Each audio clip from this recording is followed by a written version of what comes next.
And good morning, World Wide Web. It is a Mayhem Monday here in far north Queensland, Australia, the island content, and we are live in behind the not so microphone. Hope everyone is doing well. We have already a good and toasty 82 degrees this morning. It is now a Mayhem Monday in the UK, Europe, and Africa. Still a Sunday, Super Sunday in the USA and Canada. Welcome on in, everybody. Hope everyone had a great weekend and is doing well. And everything seems to be, hey, properly. Shocker. Shocker. Let's keep our fingers crossed. Our fingers. Added a few things in OBS over the weekend. Even did an OBS update over the weekend. So hope everything is running smoothly.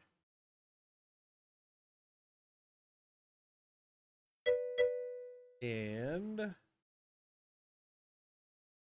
yes, it is. Thank you very much. Thank you very much, Fire. Hang on just a second. I'll fix that. I took a setting off of... Changed a setting on the mic.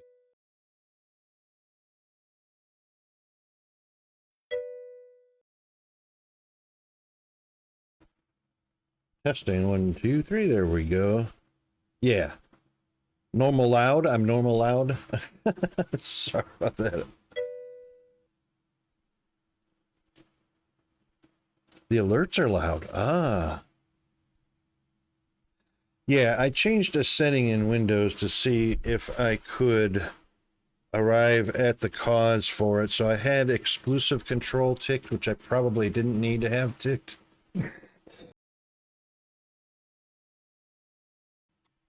Pardon me, sorry about that. So I unticked that. I also unticked giving exclusive mode applications priority. Oh, all right. Yep, no worries.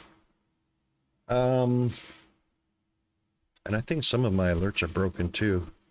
I'm not sure. But I went ahead and took the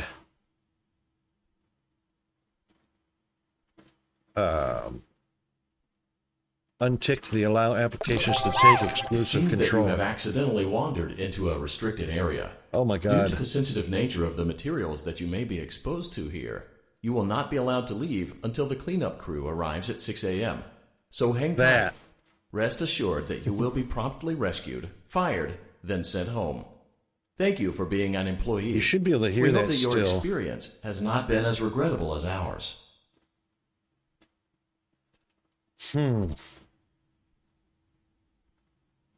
See, that should not go through the desktop audio channel, so you probably had a bit of an echo there, didn't you? I reckon there might have been a bit of an echo there. I couldn't hear the echo, but I saw both channels in operation, so...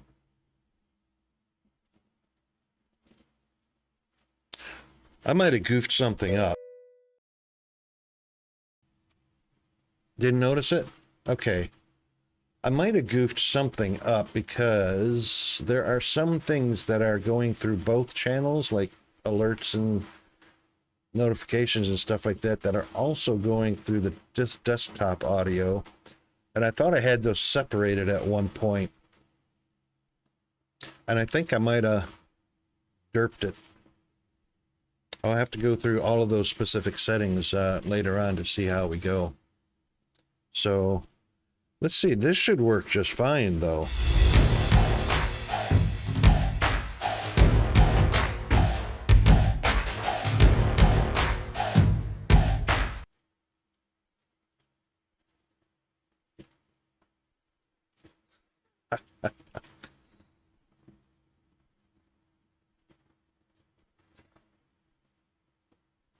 See, when I go back and look at my VODs and listen to my VODs, the problem with it is when I notice audio echoes or audio's not working or something like that, I can't actually, OBS is not open, you know, when you're reviewing a VOD, so you can't actually tell what was on and what was not.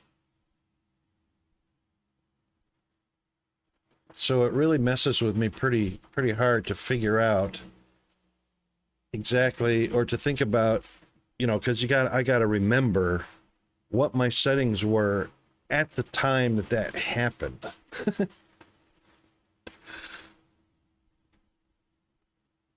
And I fail miserably at that.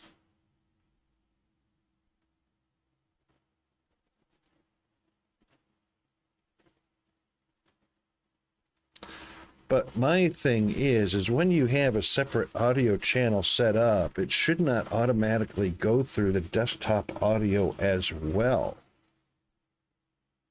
which is kind of odd.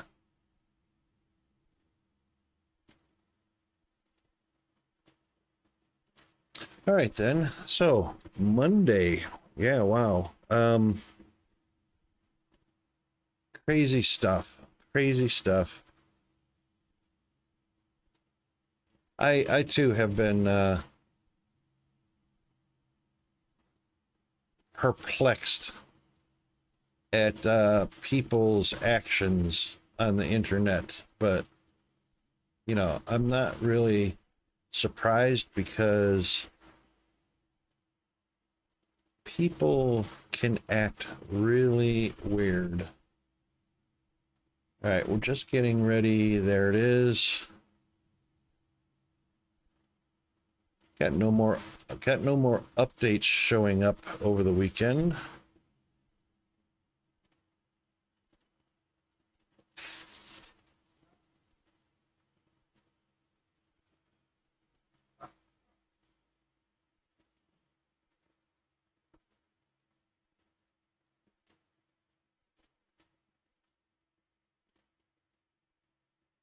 How's your back feeling, Fire?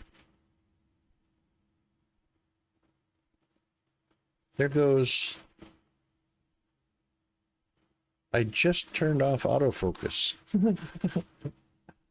Windows, quit screwing with me.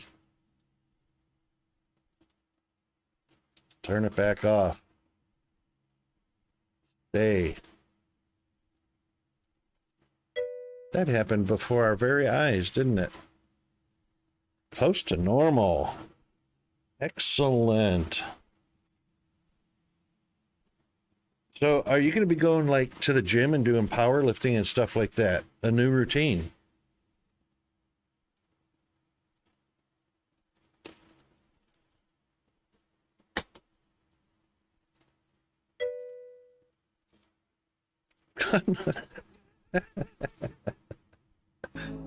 Not just no, but God no.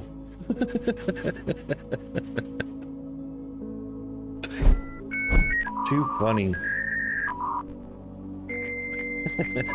Too funny.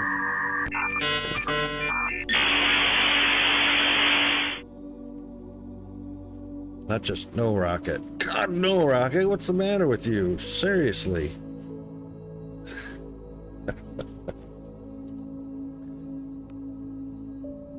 Okay. So this is new. I've looked at some of the other new stuff, which we now have fluid transports on cargo ships instead of pipes. Link multiple machines and create custom logic behavior. Yep, that's a factorial thing. A typical use case is to remote control machines, but it can be used for a wide range of cases. Creating custom logic conditions is not a requirement, but often useful. Shut down machines once a container is filled to a certain limit. Burn or destroy items before a container overflows by remotely controlling belts, loaders, or pumps. Control of, so that's basically just burn your overflow, your excess, to keep something moving. Control lights with a switch. Yeah, because right now we have to go to a light pole or a light fixture to turn it on and off. Create custom counters to track how many of certain items have been created. I'd kind of like custom counters because we really don't have a production panel or anything like that to tell us how we're doing. More detailed generator prioritization. Ooh. Based on custom conditions like how much batteries are filled up. Ooh. I'm gonna look at that. Time of day, yep, toggle light, that's what I want. Automatic lights on at night, off during the day. Right, so data cable, boy, those things are huge, hey?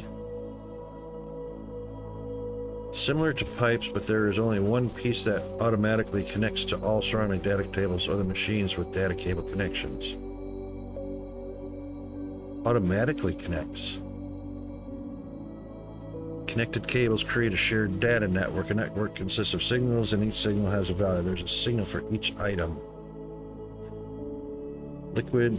Each item, liquid, and gas type. And on top of that, there are custom signals which are named after numbers, letters, and colors. Signal values are whole numbers ranging from negative to 2 billion. Oh, negative 2 billion to positive 2 billion. Wow, why would we need billions?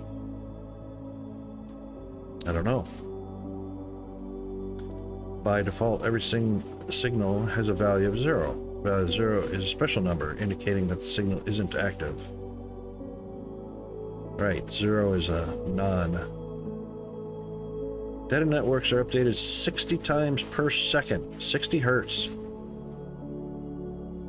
Signal values do not persist. They are only existent as long as they are continuously written by any source.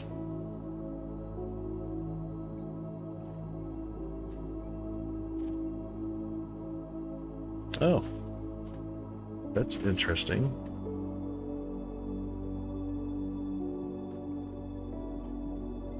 Oh, that's a whole group of cables. Ah, right, not just a cable. That's why it's so big. Right, we can inspect with the V.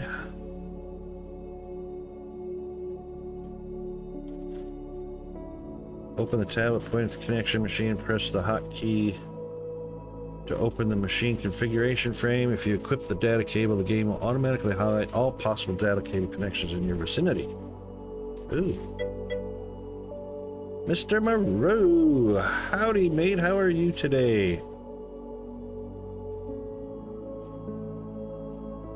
You can check the machine tooltip in the inventory to see if a machine has a data cable connection port. Okay, enable based on condition. Less than or equal to 200. Pulse moved items. Will pulse every moved item as signal once. Okay. Okay. Getting walked on your xenomorphs?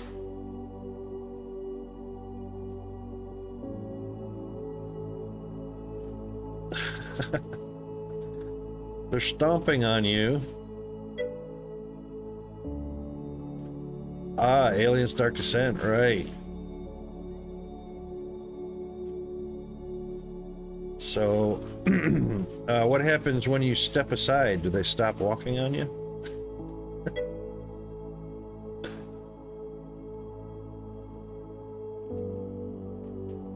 Significantly increased the deep mining use of lube. Oh, really?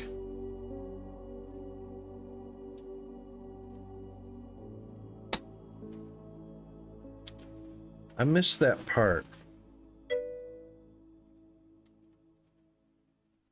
Oh, hard settings. Righto. Yeah, I'm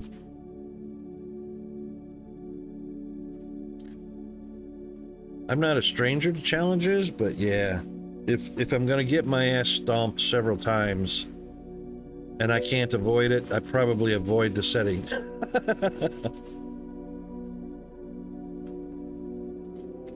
Yeah, I was thinking about that, Fire. So, special data system machines. Oh, look at that, right to the top of the loader. Ah.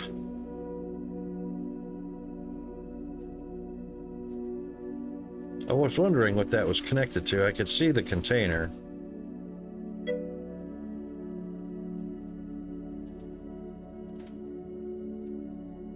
Look at that. Okay, I have to come back to that.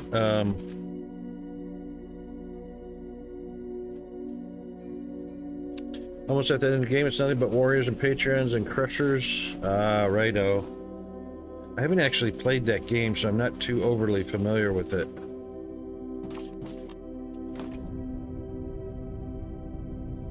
Where are we at? We're gonna take a look at that, Fire, because, yeah, we got oil, olamite.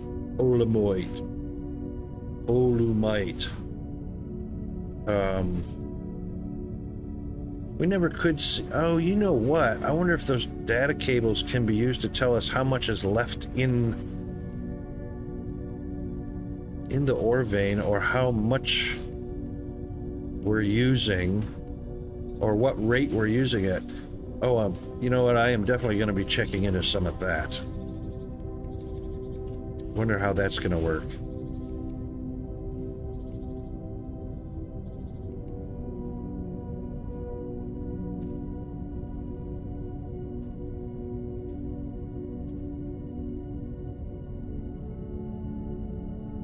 Wonder if there's actually anything left in this one.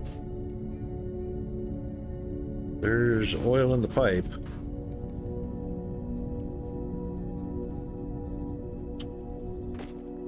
Ching. All right, there is 5.8 million left.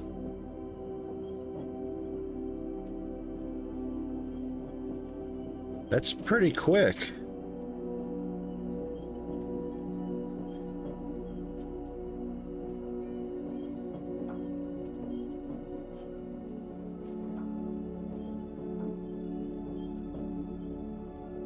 Ooh, that just jumped really quick, too. It was going slow for a second there. Right, so...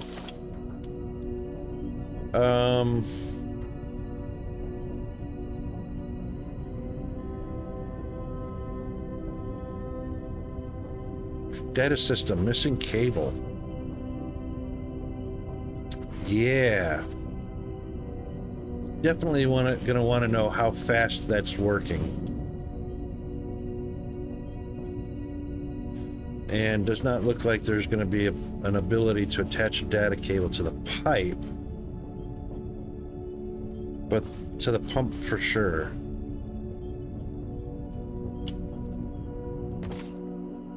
I reckon that's going to help quite a bit to tell us exactly, you know, what's going on. Oh, come on.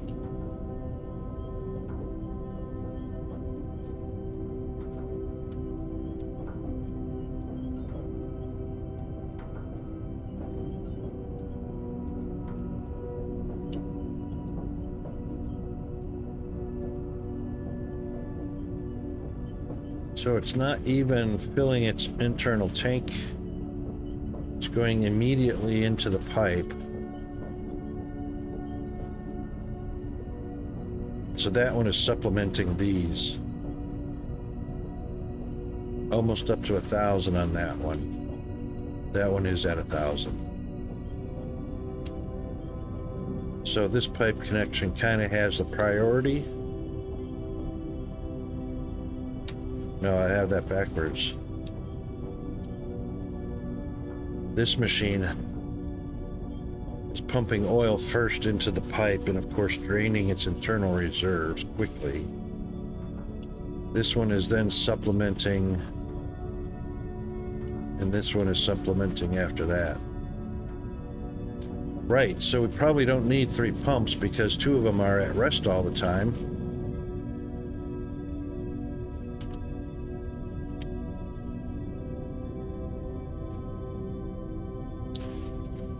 And out of 500, that's floating around 490 to 495.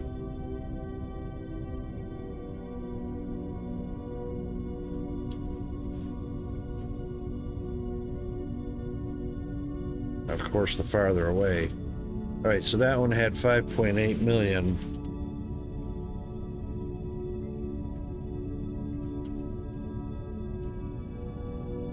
Let's go check this one.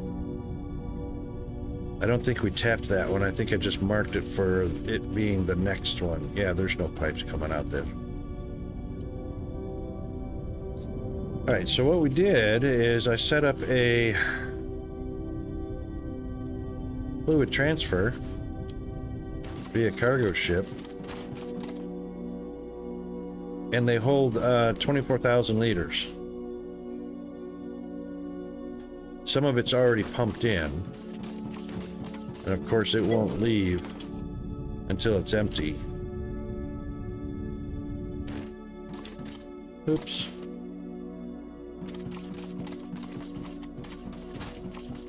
Yeah, there it is. And there's 1,000 liters in the derrick.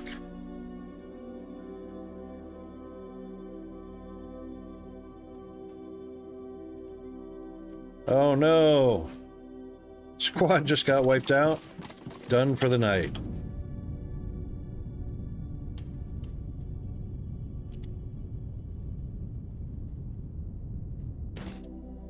Oop. All right, so 500 in there. The platform does not actually show that it can have a data cable connection. At least for the landing platform. This one does not show that a data cable connection can happen either. The fracking tower. Interesting.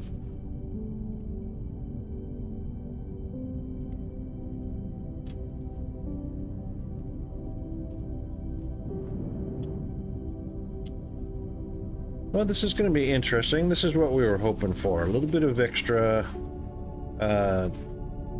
features added to the game, a little bit of extra content. So this is Foundry, Mr. Mao, and it's a voxel game. So of course it looks like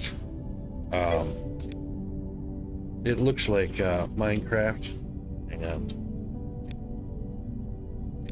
There we go.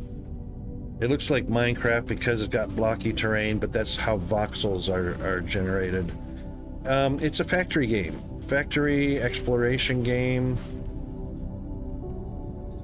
There goes one of the,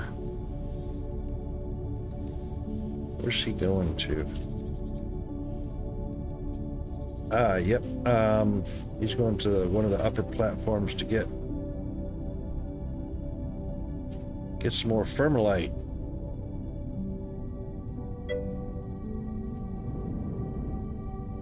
It's factory builder game. Yeah. And we have pipes for transporting fluids. We have belts for transporting materials. And now we have cargo ships for materials and for fluid. Not that one. I did this one right here. The only thing is, at this point, is you can only set one destination. So let's say you want this fluid going 2 different places.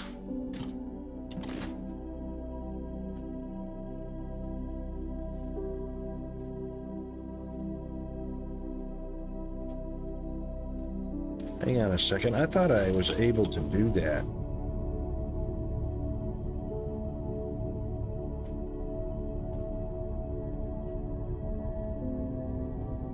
Oh, yeah. Okay. Right. So you can have... This is the part that kind of sucks. You can set a ship to deliver to several docks, several launch pads can deliver to a landing zone. Because you can just put that landing zone destination name in there. What you can't do is you can't tell the launch pad, which is this one, to deliver to several locations. You can only have several locations delivering to one location, but not vice versa.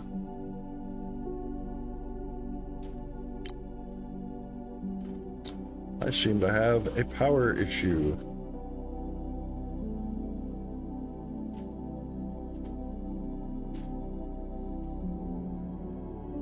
Oh, here we are.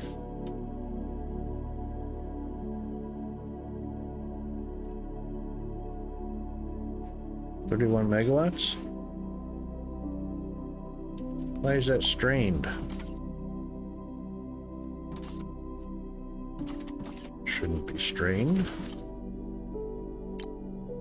That's this one right here.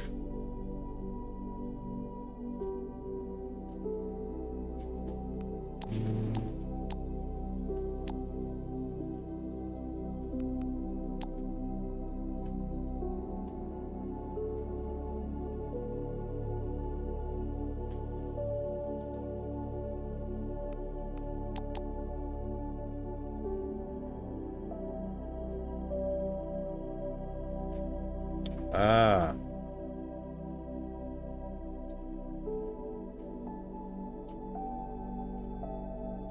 Steam turbines are only kicking out 68 megawatts. 72. Yeah, okay. Something's going on with the steam turbines.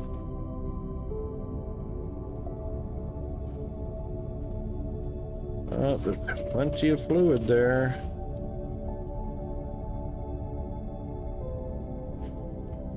I mean, plenty of fuel.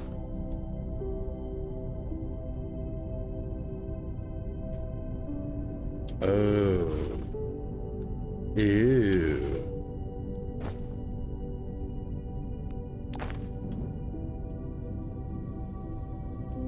These steam turbines are out. Those are coming out of the storage.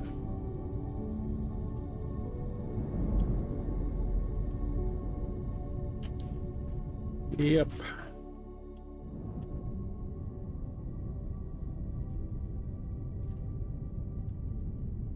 What kind of priority do these need to have? The top feed.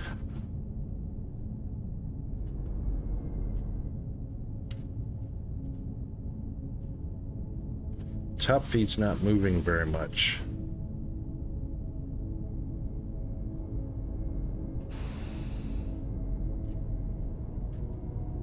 Nope, not a huge demand on that at all. Okay.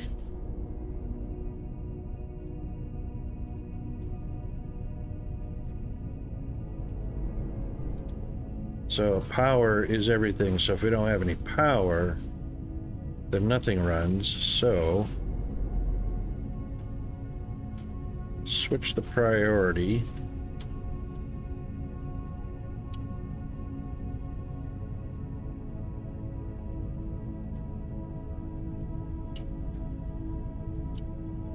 Switch the priority to the right. That'll keep the power running. And then of course the belt's not saturated, so we'll find out what's happening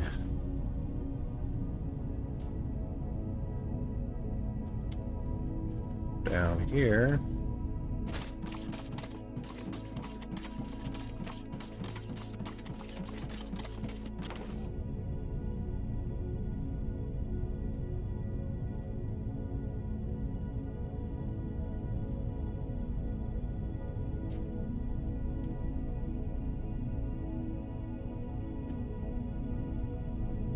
Seems like the belt is more saturated here than it was down at the other end.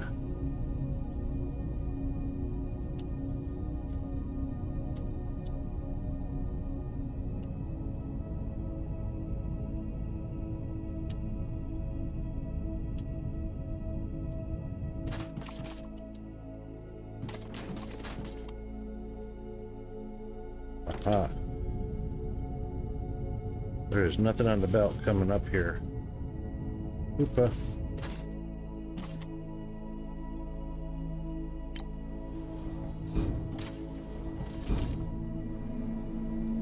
So I reckon we've run out.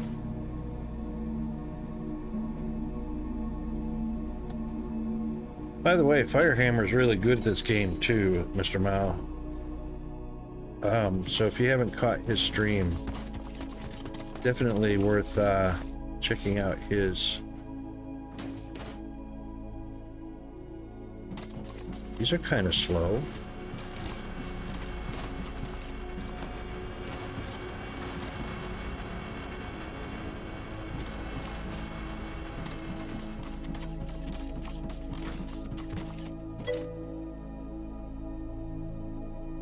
Firehammer. Firehammer plays this game. He's really good at it too.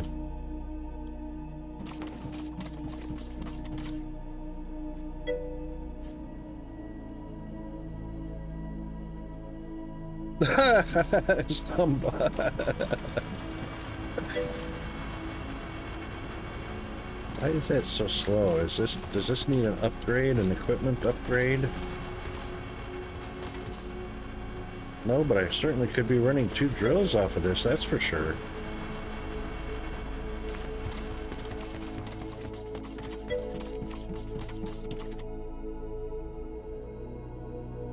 Yeah, that ship graveyard looks fun, but Fire, has that ship graveyard gotten tedious yet? Is it too grindy? What do you reckon? How do you feel about that game?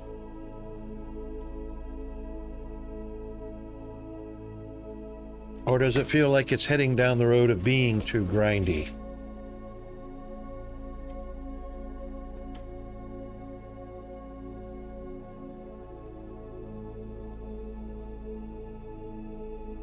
It seems like it should be going faster than that.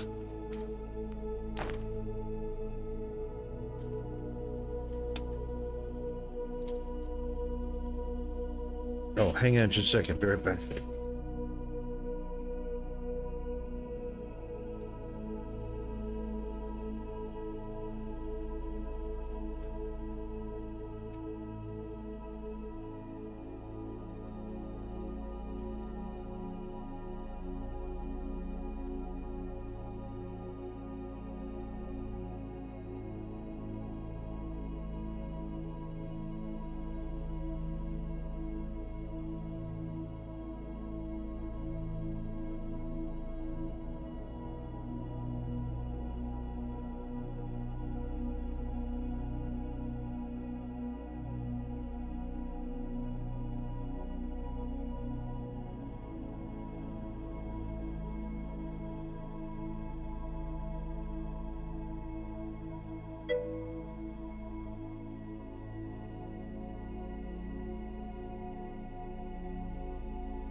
Okay, I'm back. Sorry about that. You tear crap apart. Bound to feel overwhelming with bigger ships later. Oh yeah, I can imagine that. But you can upgrade your equipment to speed up taking the ships apart, so it should scale appropriately as long as you stand up. Does it feel like it is scaling? Are you at that point where it is kind of scaling for you? See, some of that grindiness,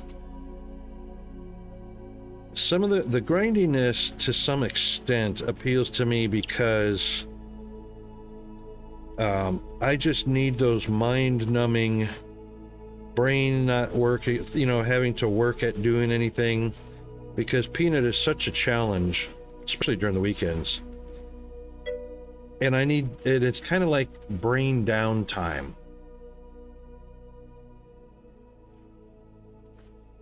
Not yet? Okay, cool.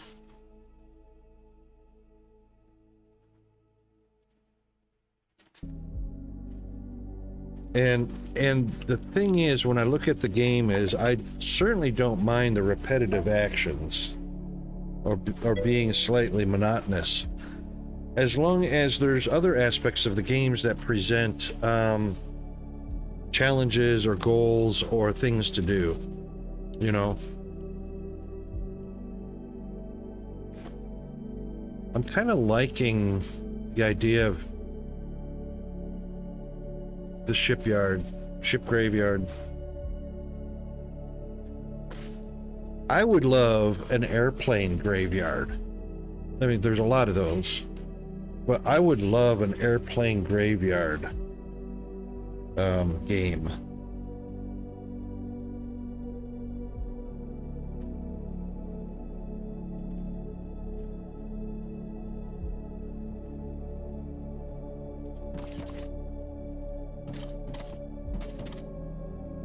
Yeah, that's just not fast enough. I think what we're going to do is we're going to throw no ore miner. No ore miner. Let's see, where are ore miners at?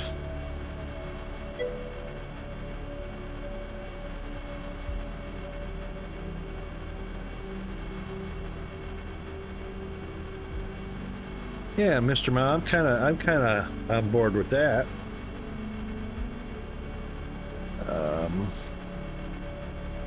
Drill. Where are we drilling at? Drills have miners.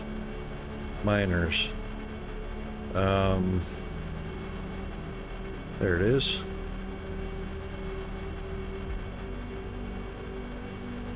Oh, I just don't have them in inventory. Well, I'm not going to go all the way back. I'll make one.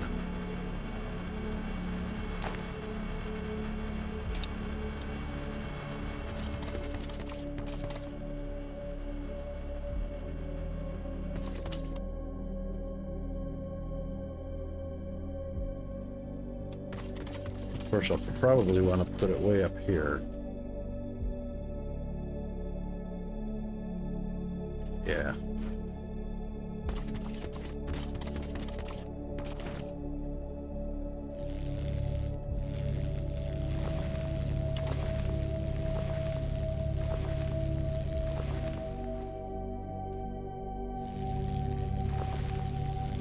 That's all right. I just want to get past it. There we go.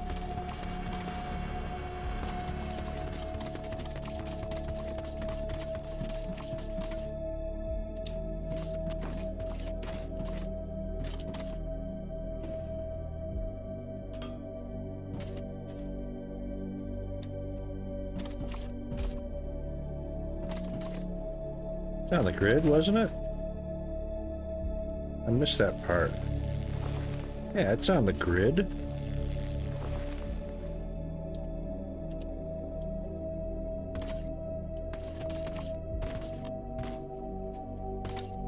Oh, maybe it's not all the way on the grid.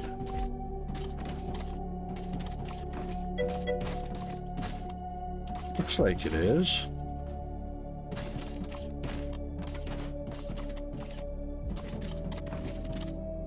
Oh, silly me.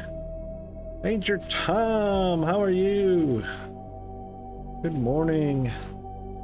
Yeah, my derpiness means I need to connect a cable.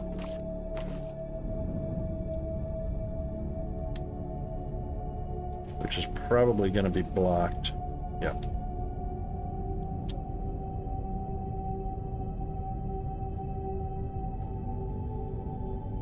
So what we'll do is we'll just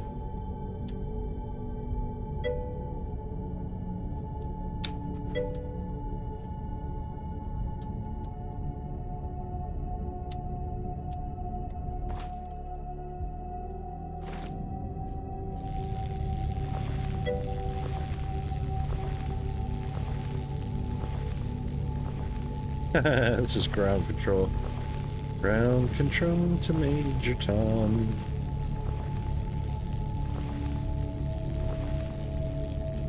We'll just remove enough for the droopiness of the cable to get past.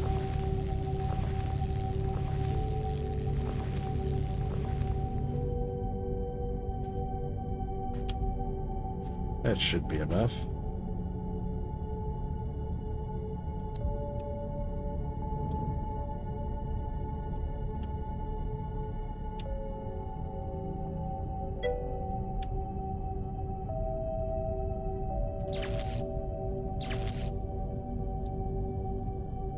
Good deal.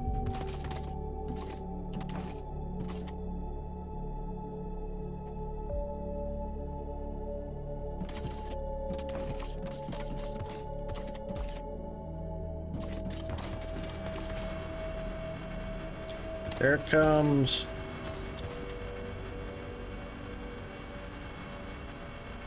Yeah, I could have put one on the ceiling, but that's all right. Nothing goes down in that area anyway.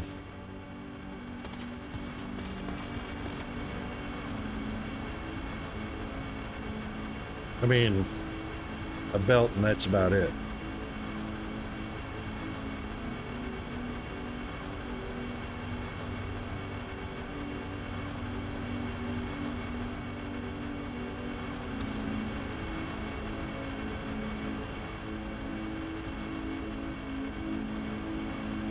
Don't stop there.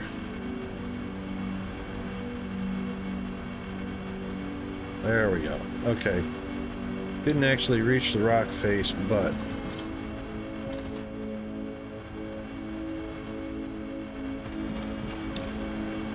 it should have.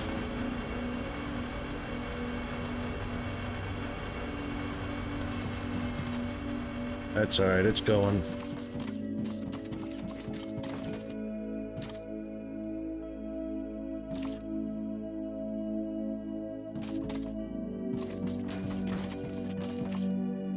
It hasn't got there yet, but it's still outputting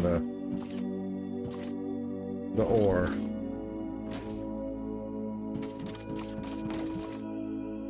So it immediately drilled and immediately output.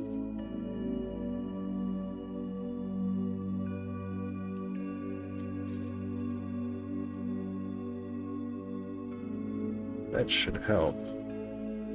No, we haven't done.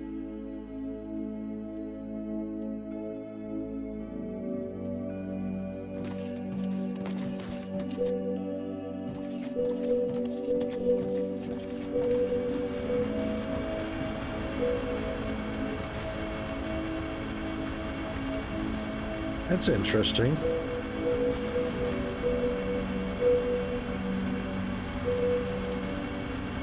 Never saw that before.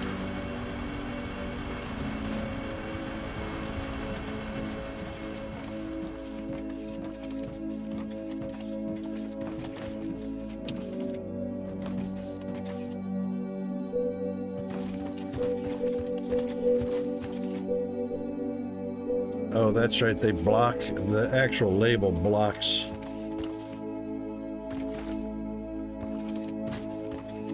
that visual.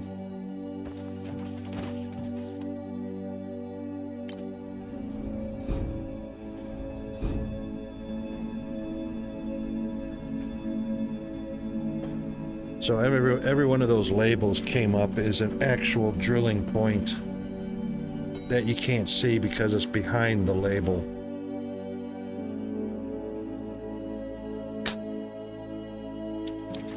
All right, that should send a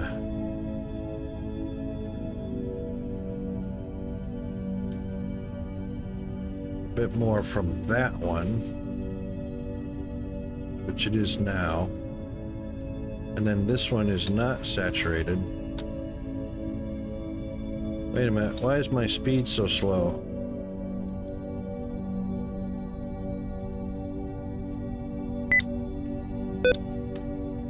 What was my sprint speed? Where's my sprint speed? That one, there we go.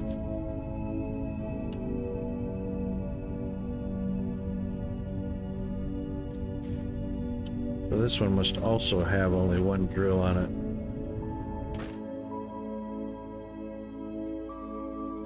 Well, it's got two.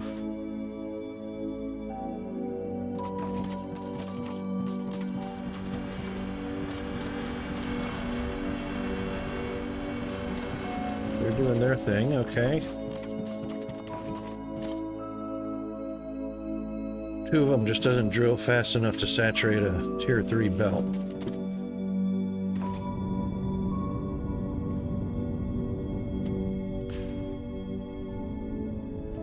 Now,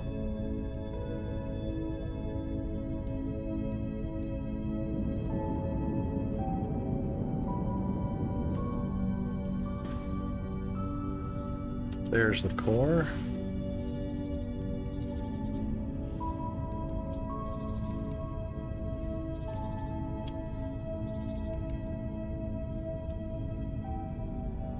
We do have fracking fluid over here. Only 445. Yeah, 445.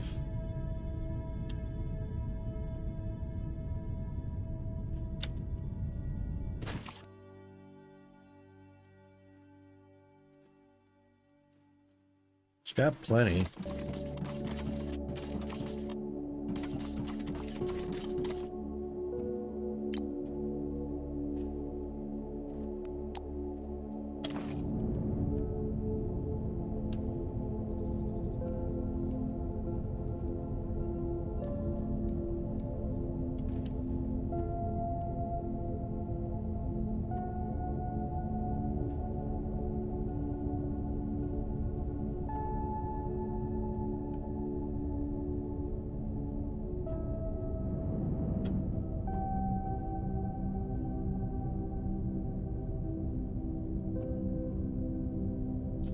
See, all this product on the belt means there's product not going to its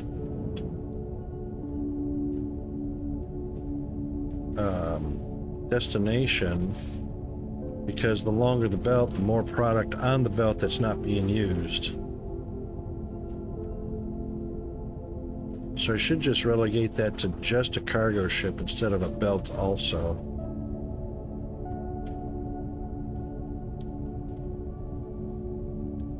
At least now we've got a full amount of fuel going to steam turbines. Now once that's full up, that'll resaturate this belt. Well, that got used up a lot quicker than I thought it was gonna.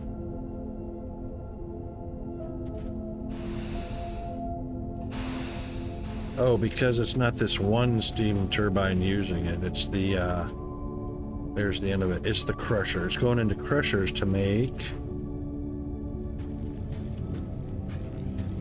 Right. The crushed ferrite.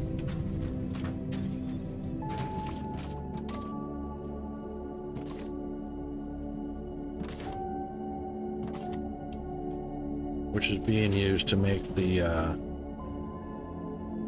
olemic acid, which I don't believe we're using a whole ton of olemic acid at this point.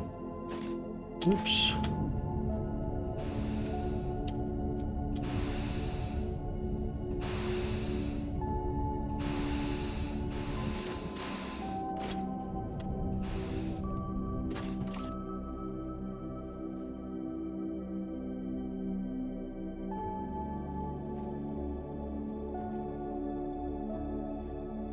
Ah, some of it is being used, and it's probably for circuit boards.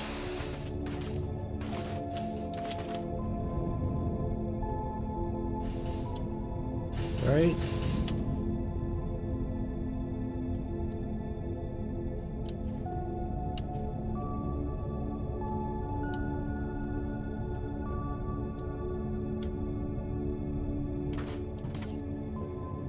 Energy cells.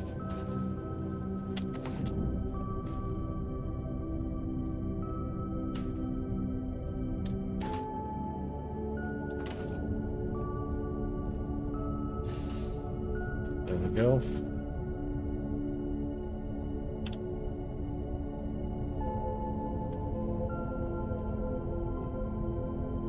Right, not a huge demand for them right now. They're just making little robots. Okay.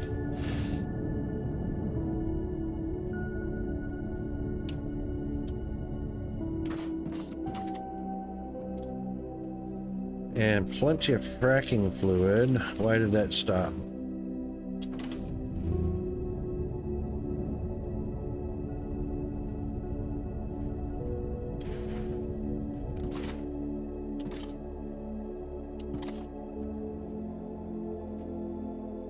Ah, olamite gas. And water. What? Oh, 30 and 180. Sorry.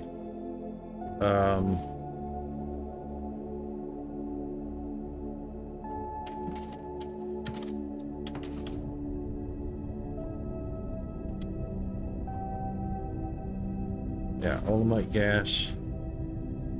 Air. Oh, there's no air.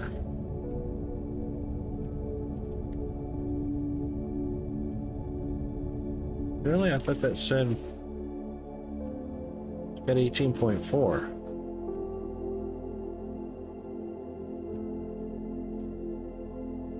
All right, Rocket, get your head re-wrapped around this. What's going on here? No power. Well, that would be why.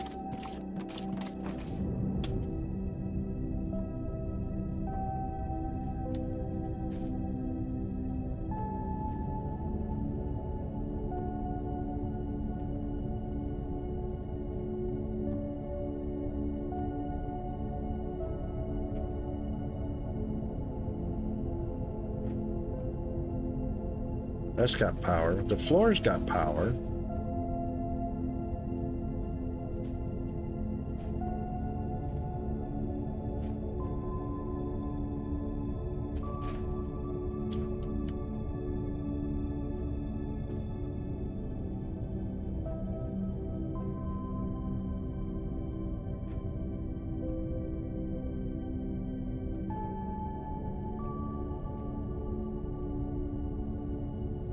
Floor has power.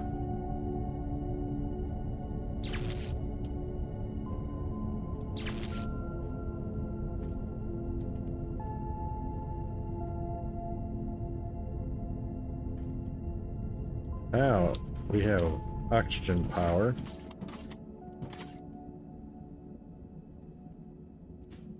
Wonder how long that's been disconnected.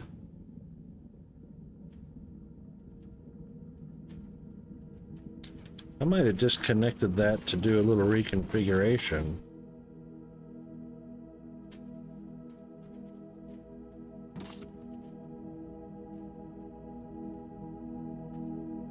Huh.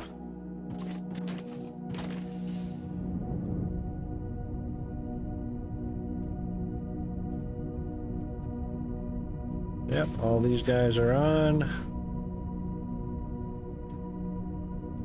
Make you autosave.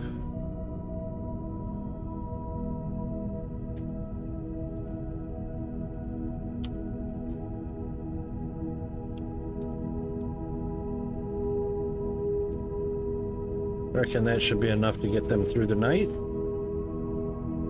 I am gonna love the data cable thing. That's gonna be super nice. Have a little bit more control over things like power networks and whatnot.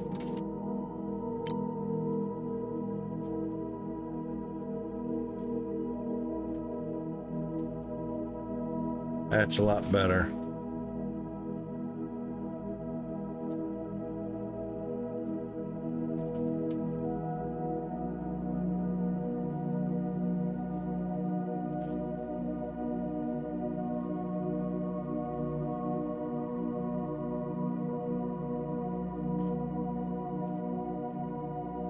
So steam turbines are delivering 121 megawatts. They're not reaching capacity. I think it's 130 megawatts up at this end.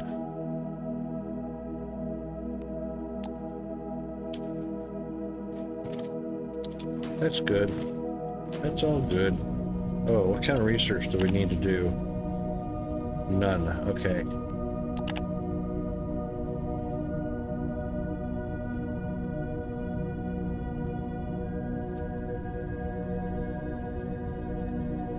Now the Teluxite, I'm fine with a pipe coming over there for cracking fluid because it is a short distance. So I'm not going to put a fluid cargo ship over here.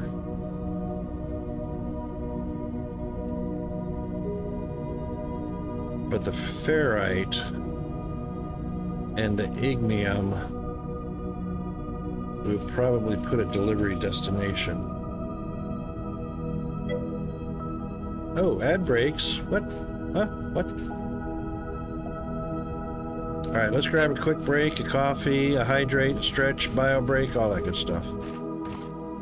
And we'll be right back.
I am muted, thank you.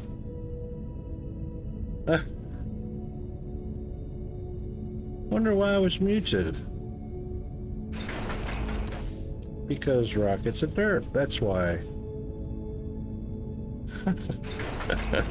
Thank you, Fire. Always got my back.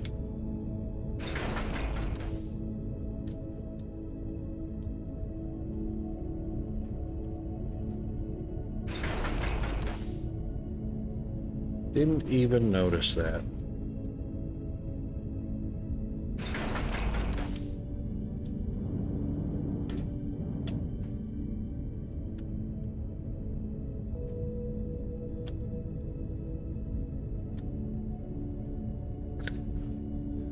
Hold on.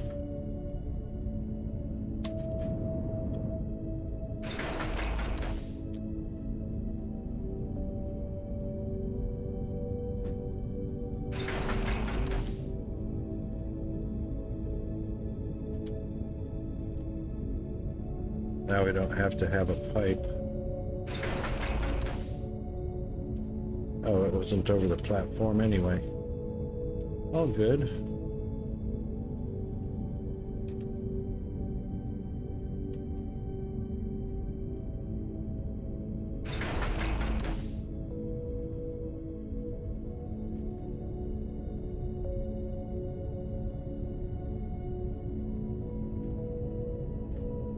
All right, so that should be an input now.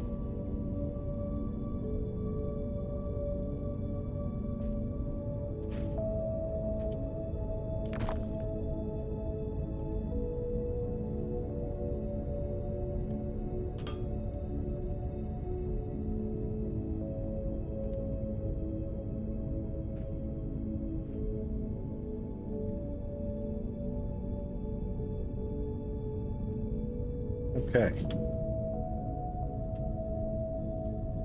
Output into an input, and then output to the fracking tower. And then that output goes all the way over there, which we're going to eliminate.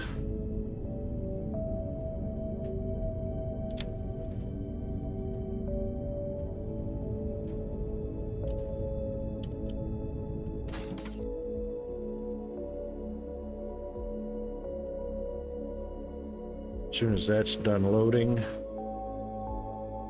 Almost.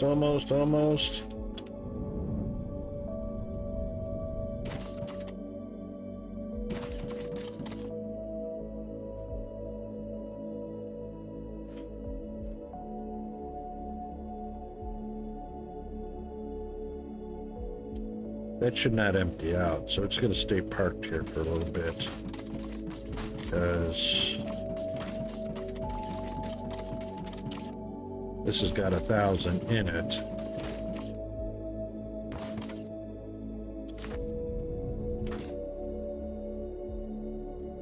Right, and the only reason this is being used is because it's pipe connection all the way over to the other.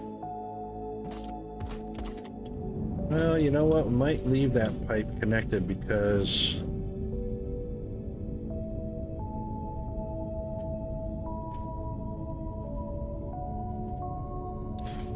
you know what?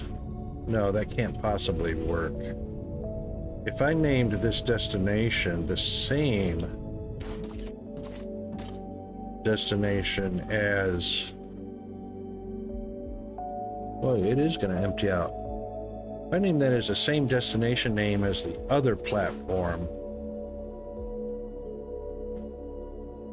it's not going to know which one to deliver to.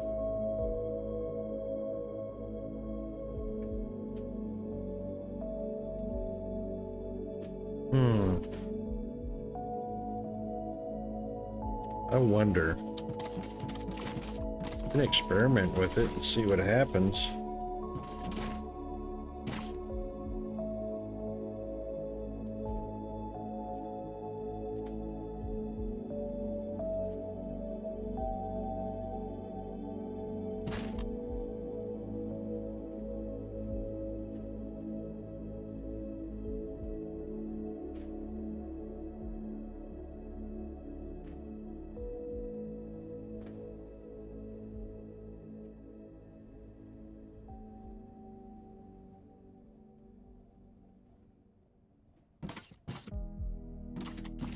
See what happens.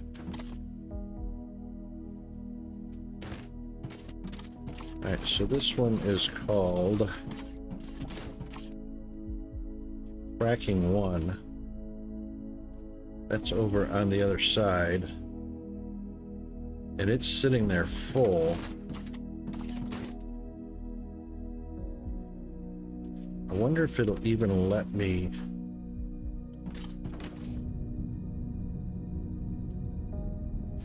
I don't think that's going to happen. That does not seem reasonable.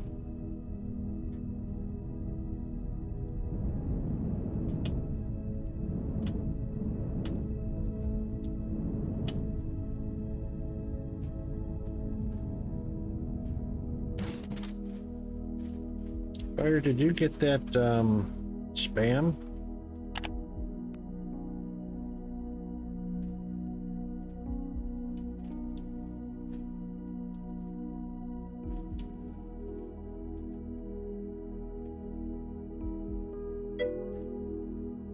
Awesome. Thank you very much.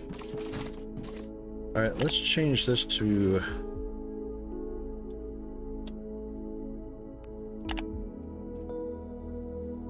It didn't have an issue with me naming it the same as the other one.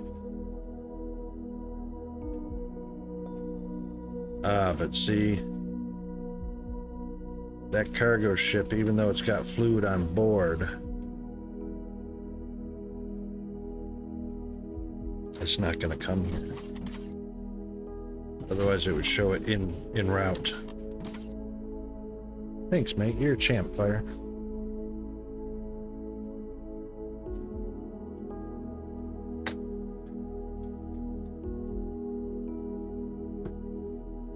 Yeah, it would have changed already. Darn, that sucks. That sucks.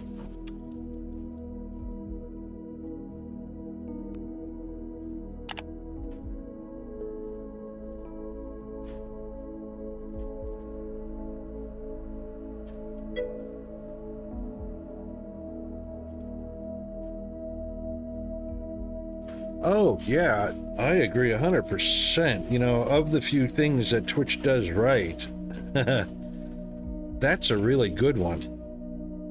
It has really made it super easy and super quick. And, you know, I reckon that's going into a database right away because,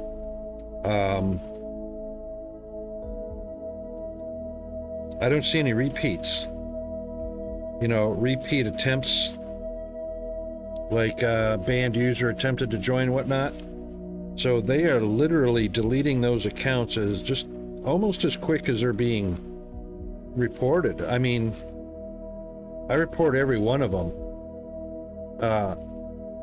And then I'll go and do a test unban of an account name that spammed. Under an hour, that account's already deactivated. I'm not impressed with a lot of things that Twitch attempts, but that one's getting pretty successful. Pretty successful. The other one is that I enjoy is the fact that they've totally screwed up the ads thing. So, you know, even though I've got the stream set to 3 minutes worth of ads once an hour, not even close to 3 minutes. Not even close.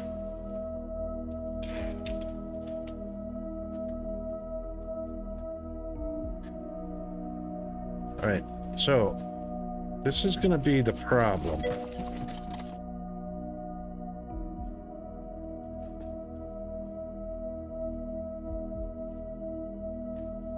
Yes. Yes. Absolutely.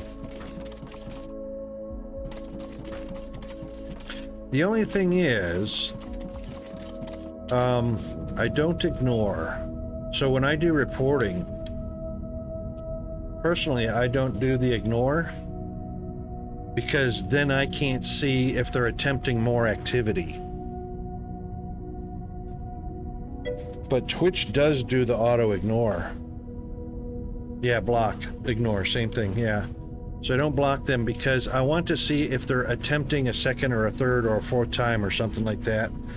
They won't be successful, but at least I can see that activity.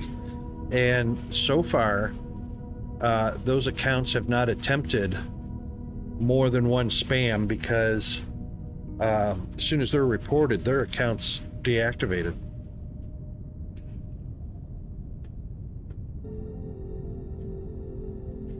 I wouldn't know that, though, if I had them blocked.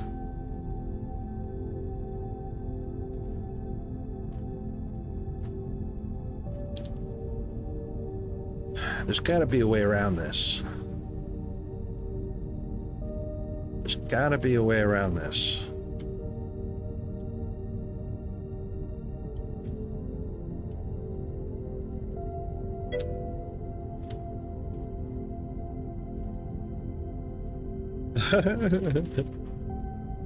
Yes, indeed. Just hit all the buttons. That makes it a no-nonsense issue, right? Bing, bang, boom, done and forgotten.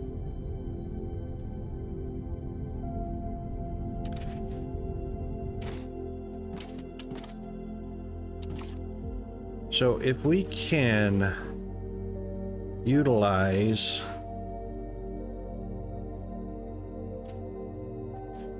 so this is a landing pad. If we use a launching pad to send cargo to 2, 3, 4, 5, 6 different destinations,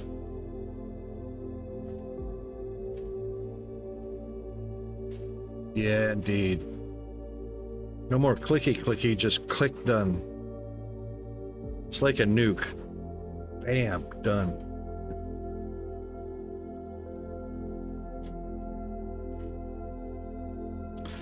Multiple launch pads can send to one landing pad,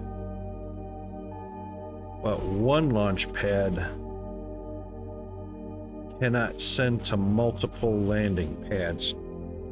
That's the issue.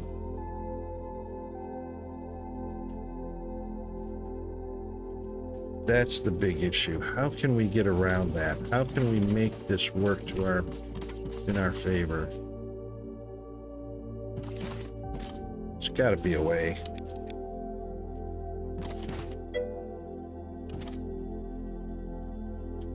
I thought we did too, but I don't remember how, because you can't use the same name. So the launch pad, you give the launch pad its name. No, you give the launch pad the destination name. So if you have multiple destination landing pads with the same name, it still only picks one of them.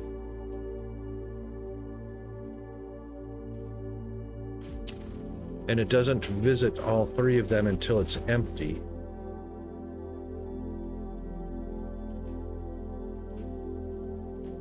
Oh, oh, wait a minute. I bet I know what it is. Once we get back to the launch pad, I think I know what it is. It's the load management. It's got to be the load management.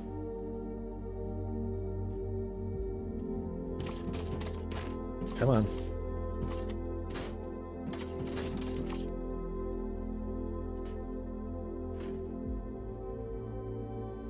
Oh, that's going really slow. I could fly back there before. Yeah, it's got to be the load management.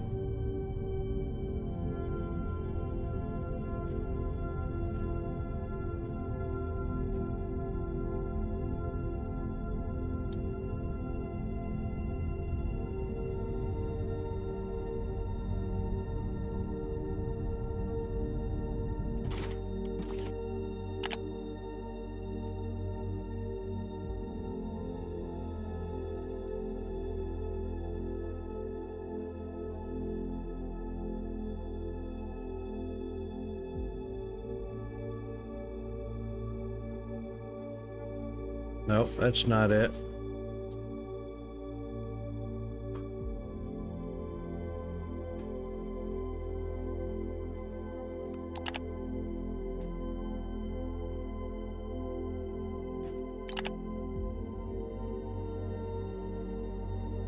And if I change this, it doesn't add a second destination. It just changes the one destination.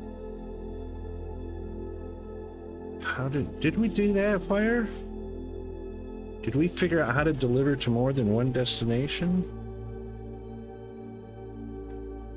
I'm not seeing it. My brain is not seeing it.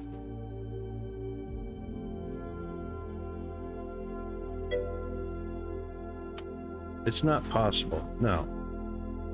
Multiple launchings can end up in one destination, so you can have 6 launch pads end up in one place as long as you give it the destination name, but not vice versa.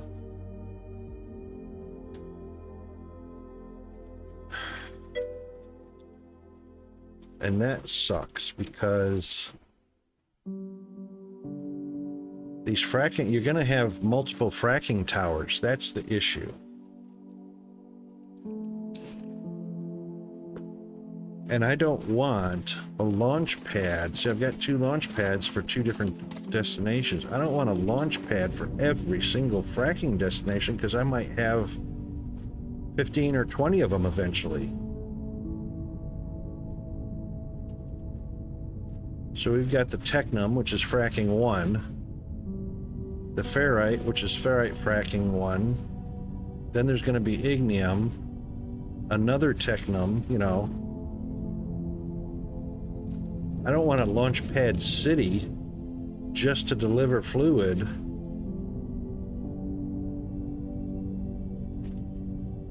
There's got to be a better way to do that.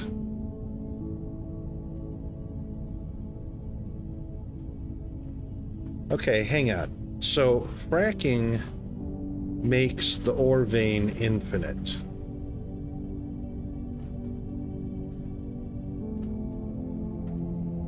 Aha. Daisy chain. Daisy chain them, right? No. We can daisy chain. So instead of having like, you know, this is where our fluid's made. This is where our fluid's manufactured. It goes into one launch pad. It takes all of the fluid over to an arbitrary landing pad, right? The fracking tower only needs 1,000 liters.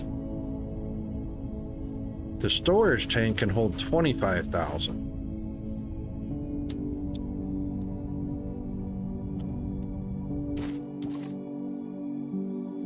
So then you would have, instead of, so you would have basically a landing pad to bring the fluid over, fill the tank, and then a launching pad here to go to the next destination. Daisy chain them. That way you've only got a landing and a launching pad in any one place, and not a dozen launching pads at the source. So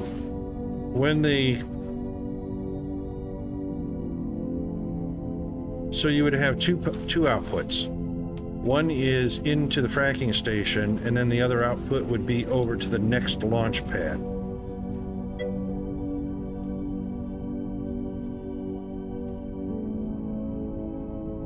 Yes.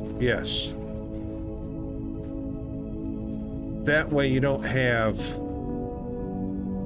Yes, that way you don't have, like, let's say you've got 10 fracking towers to service. You don't have 10 launch pads over here. You only have one launch pad. And then each fracking tower would have a matching pair, a launch and a landing pad. And they would just hop from 1 to 2 to 3 to 4 to 5 to 6 and so on. That's better. That's a cleaner setup. I agree. That's a cleaner setup. That way you've only got 2 pads at any fracking tower. Except for maybe the ore going out back to base.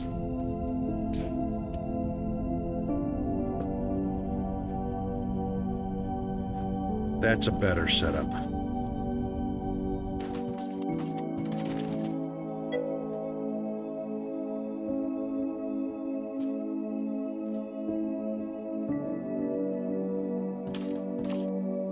Well,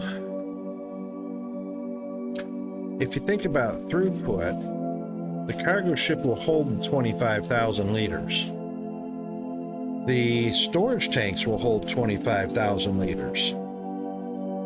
The fracking tower only holds 1,000 liters, and their usage rate, I think, is pretty low.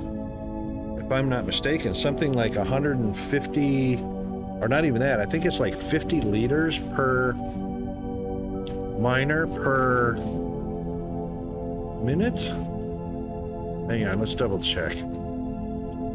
Let's see what the numbers say.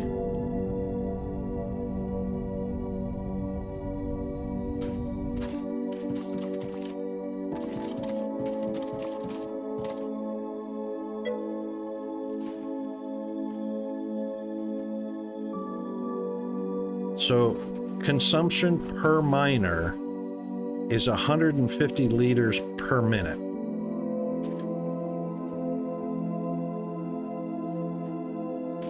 The throughput per tower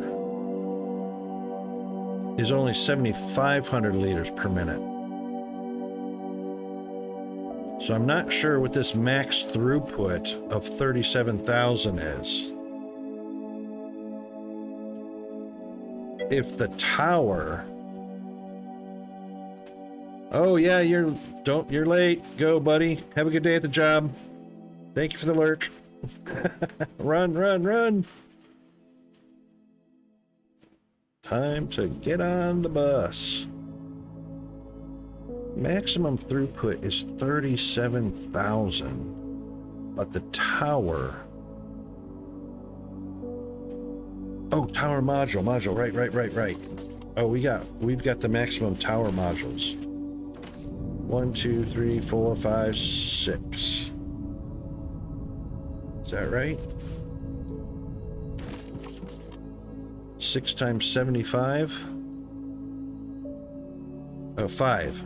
5 times 75 is 35, is 3750. Yep, exactly. All right, so we've got 5 modules, but we're only feeding 2 miners.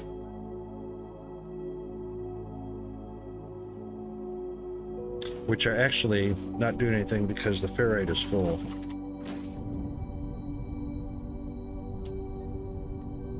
Actually, it's not that it's full.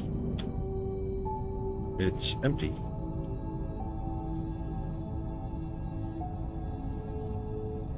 And that's going to be empty soon.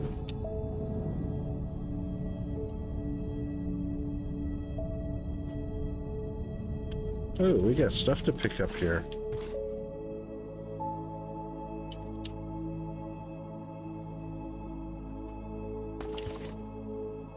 Oh, the mining tool, of course.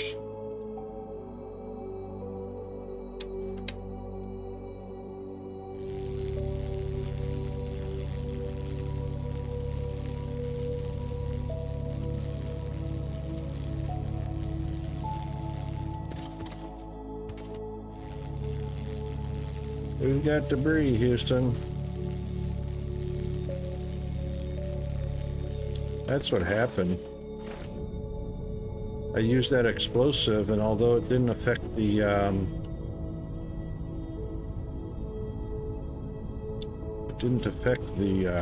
platform.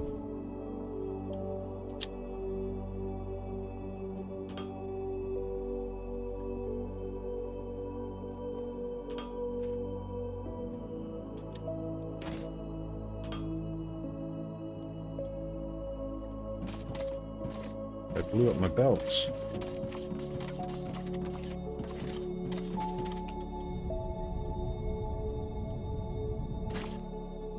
That was just in time.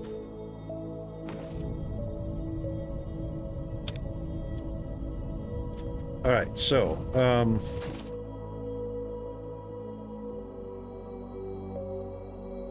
right, it's heading over to the multi-ore, so you can send any kind of resources over to a landing pad from multiple launching pads.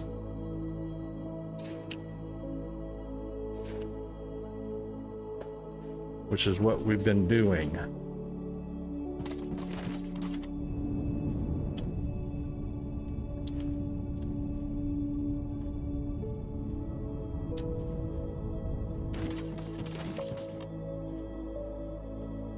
so she's unloading.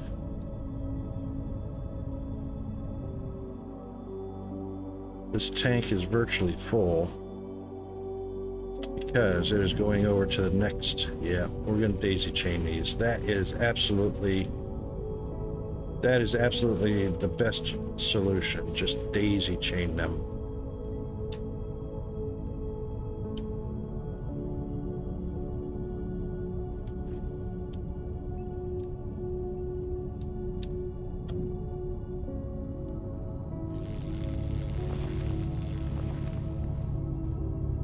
Because although throughput is going to be an issue, won't be an issue until we reach a significant number of fracking towers and miners using the fluid. So if each module is 7,500 per minute,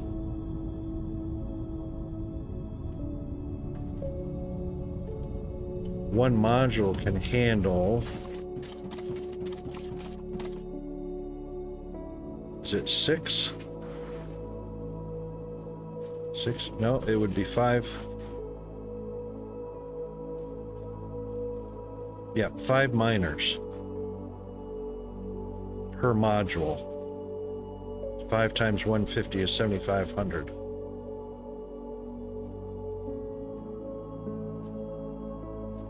So we've got the maximum number of modules, but we don't need them. So 5 miners per module, per module, per module. All right, so 7,500 for 5 miners. That will mean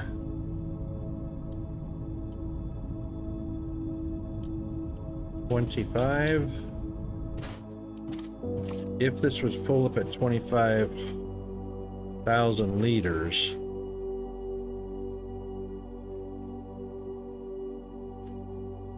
$75 times 2 is 15, which is 15,000. 4 is 30,000, which would be too much. 15 and another 7,500 would be 22,500.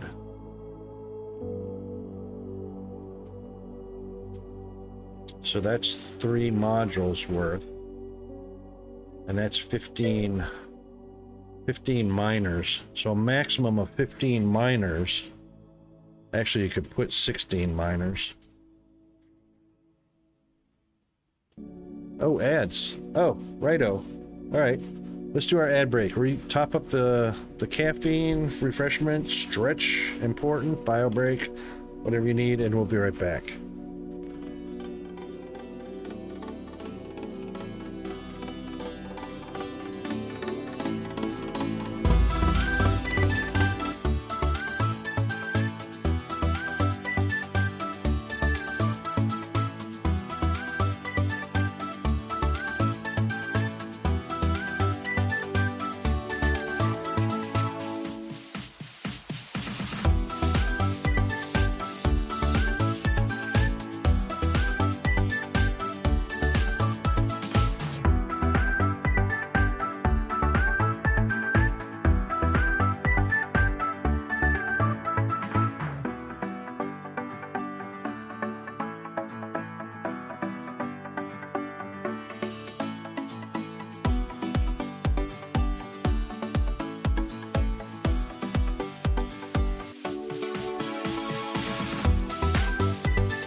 Okay. Welcome back, everybody. So, the way this works out, so if we have 25,000 liters in a container, we divide that by 150 liters a minute per miner. We could literally handle 166 and 2/3 miners per minute, which is way more than this fracking tower will ever have, because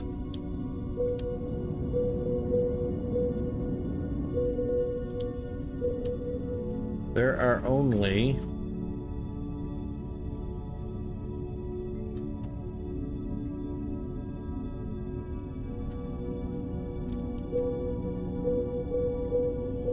1, 2, 3, 4, 5, 6.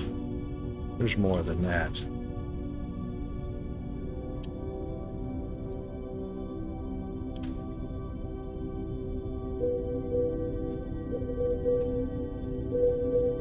One, 2, 3, 4, 5, 6, 7.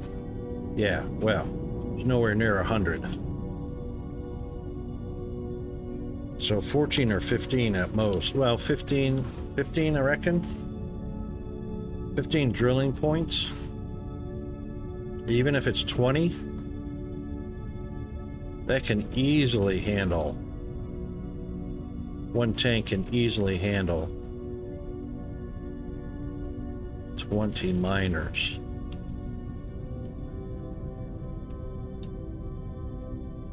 So let's do this.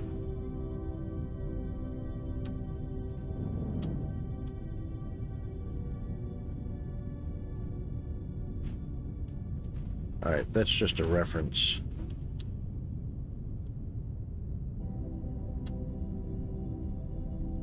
How many did we do? That's 29. 29 puts us right up against the tower.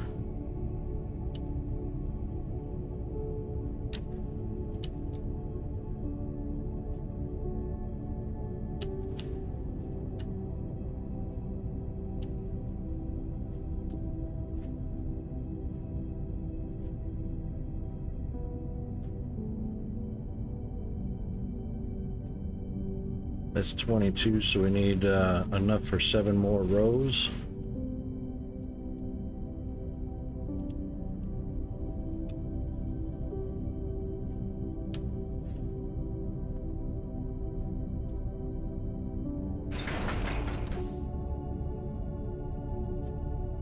Maybe 6 more.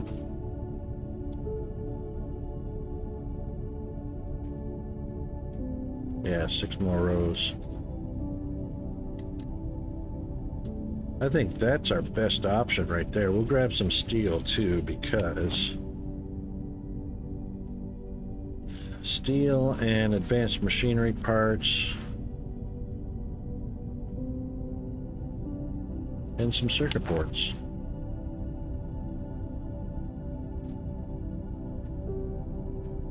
That's the way to go. Daisy chain, baby.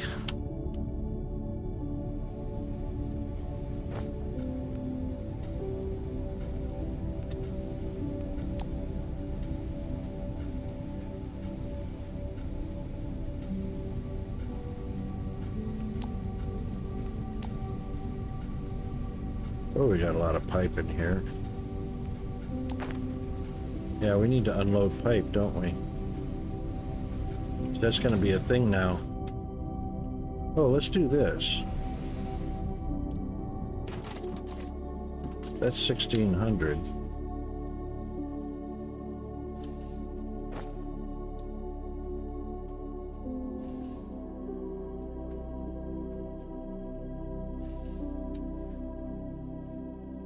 Let's just do one.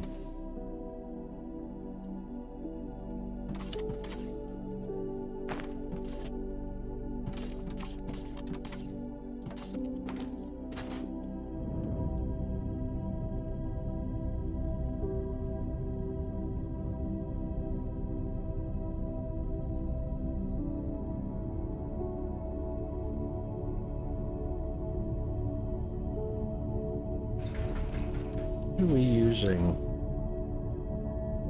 There's no output for pipes. There's an output for pipes. Oh, that's an input.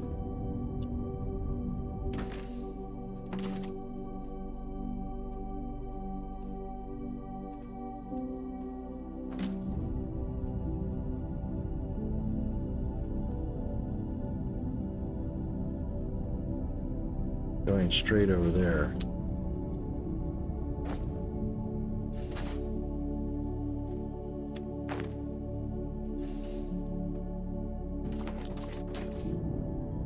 Alright, we've got our steel.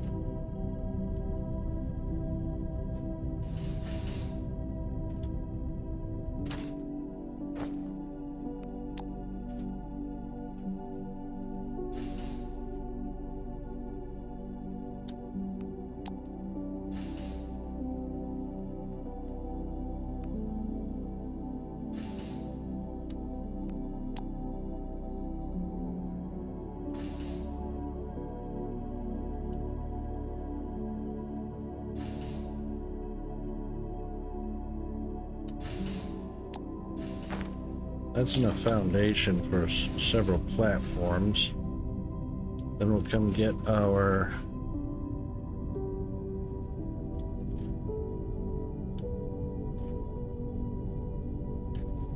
that's coming from over here.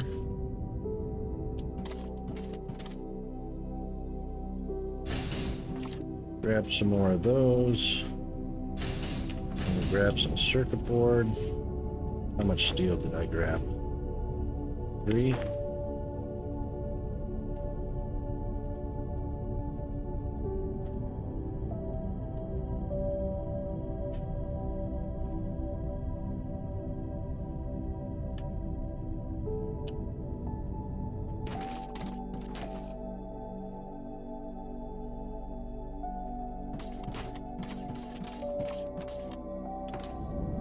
No, it's gonna suck a little bit.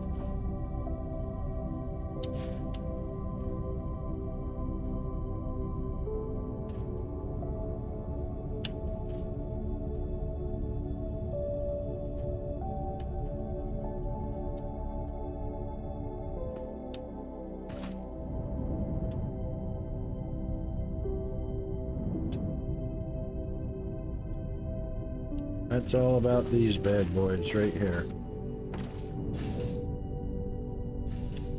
There's some more pipe we're not using.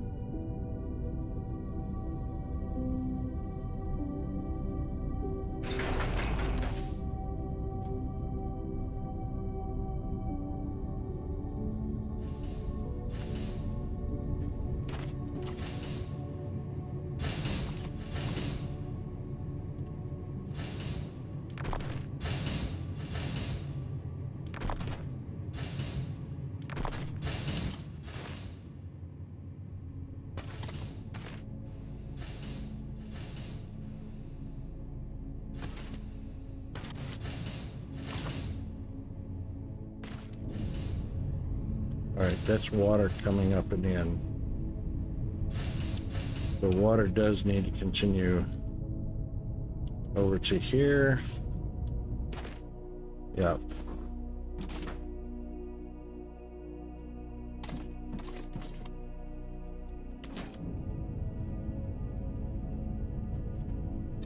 Yeah, because those are machines, and we do need a supply. That's only gas. It's not water. Oh, right. Water's just supplying these two machines.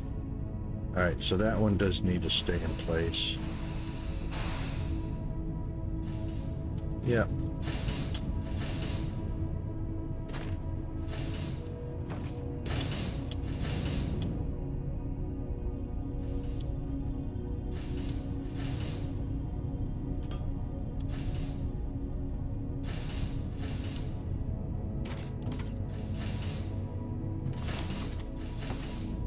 There are chewing up circuit boards somewhere.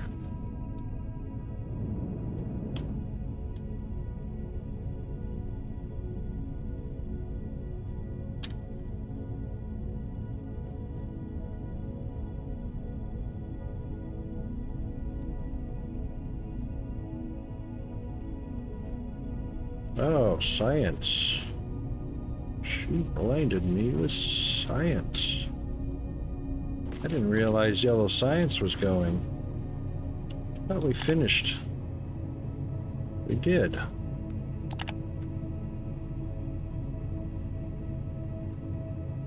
Oh, it's just stacking up, that's all.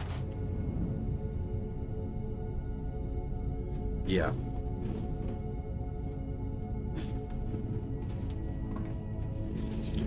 Alright, so I guess we can borrow... We don't need a whole lot.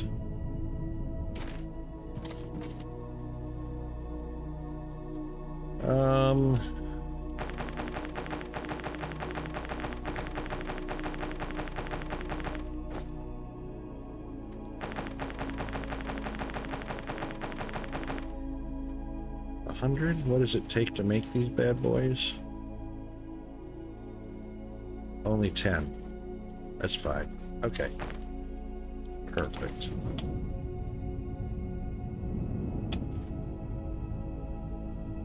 So just enough circuit boards, advanced machinery parts, steel beams, and foundation.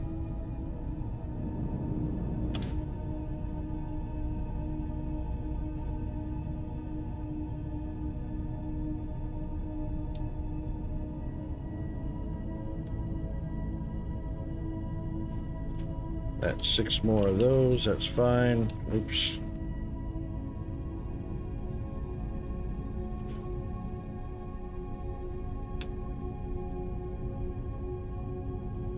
And probably a little bitty platform for transformer.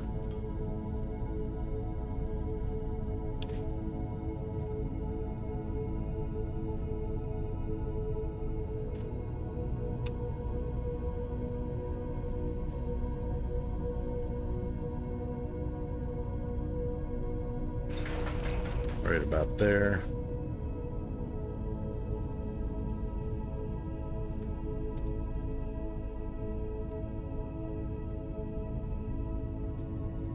No, it's not what I want. There we go. Of course that's too far. Of course that's too far.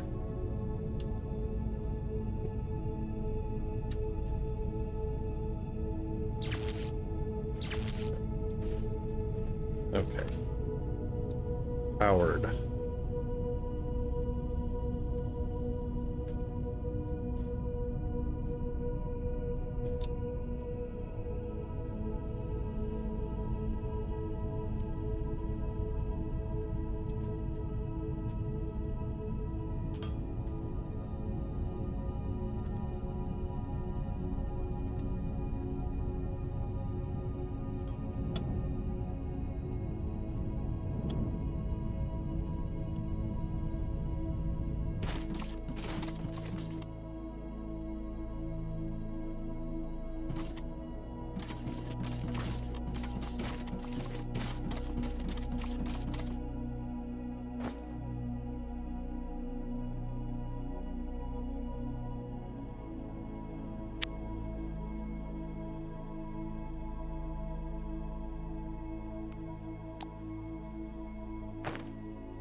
Oh, could have shoved that back one, but that's all right. That's all right.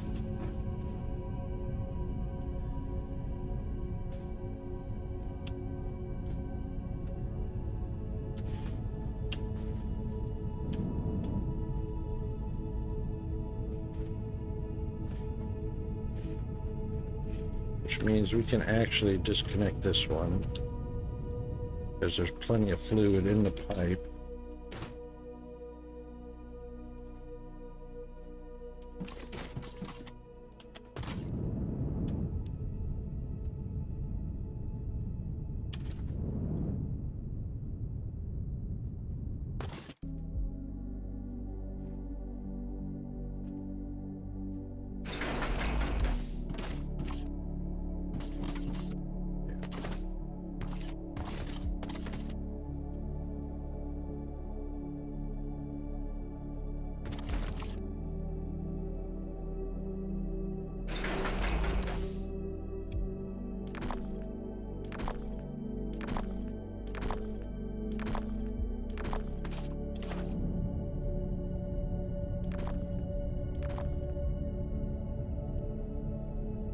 Plenty of pipe for now.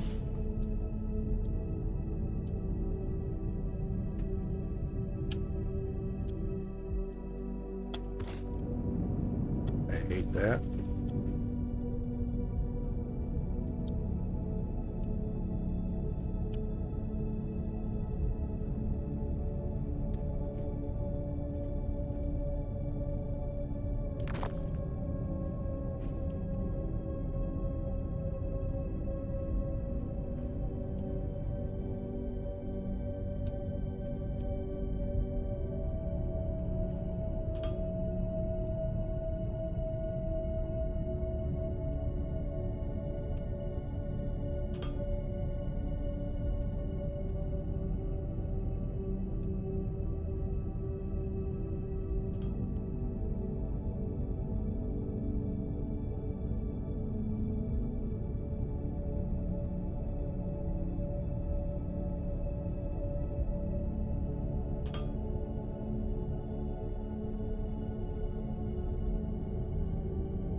Oh, that might be an issue, maybe.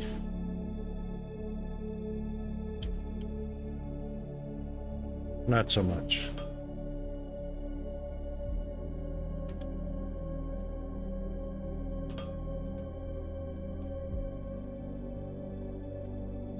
There we go, fluid going in.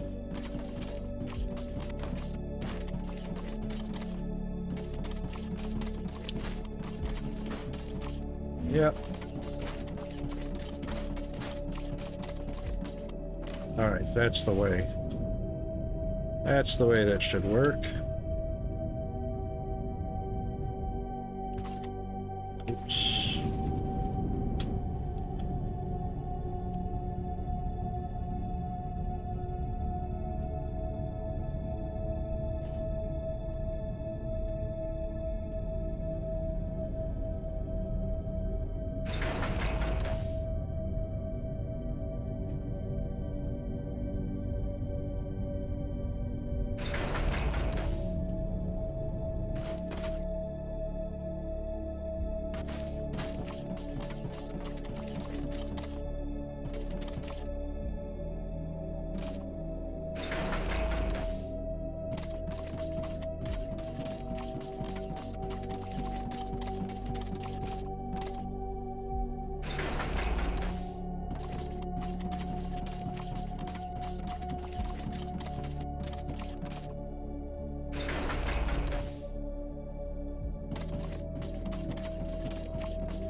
Oop.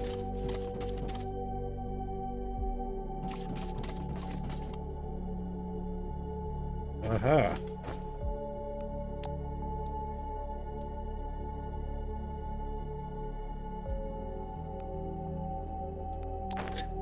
All right, we're almost there anyway.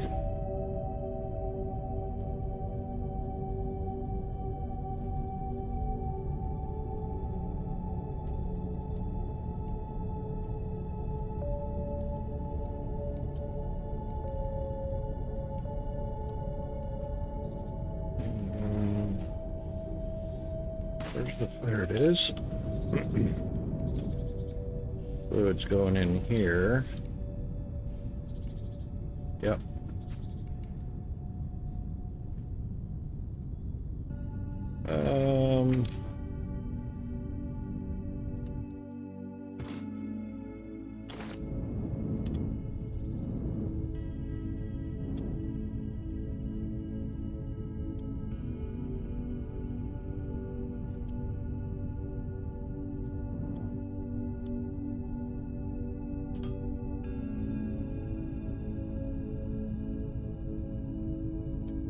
See what size our container is.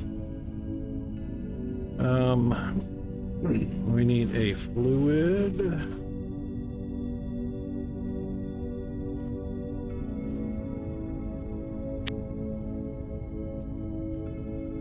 Oh, there it is.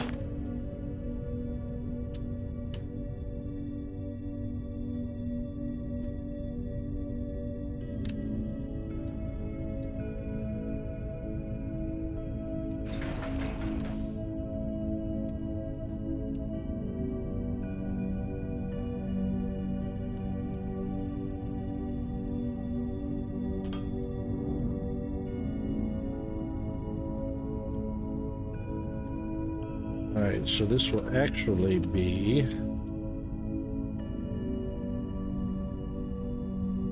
take that one off.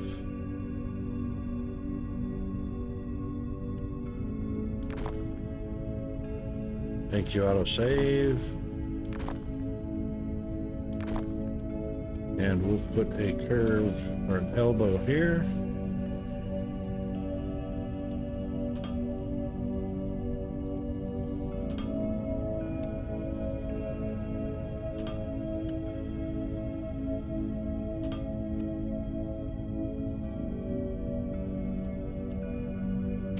Yeah, all right, so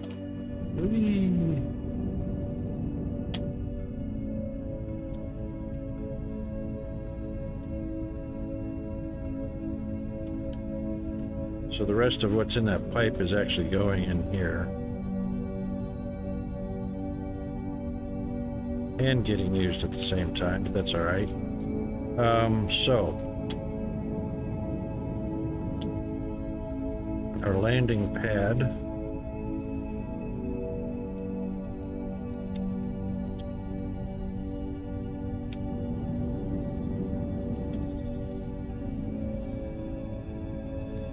I reckon that can be on this side.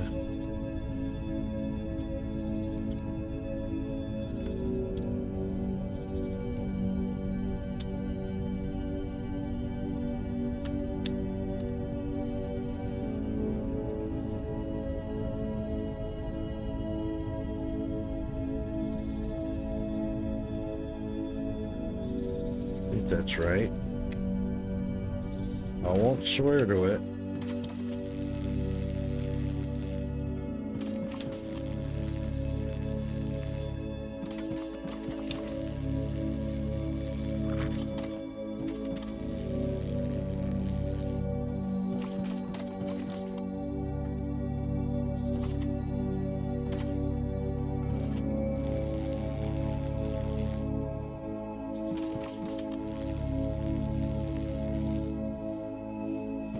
Okay.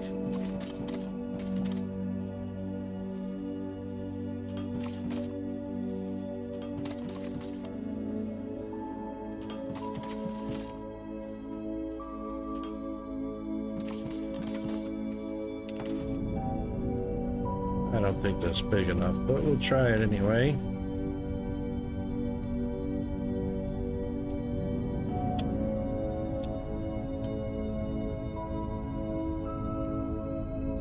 Yeah, that can't possibly be big enough. I think it needs to be 30, not 25. All right, launch. No. Landing. Yeah, target.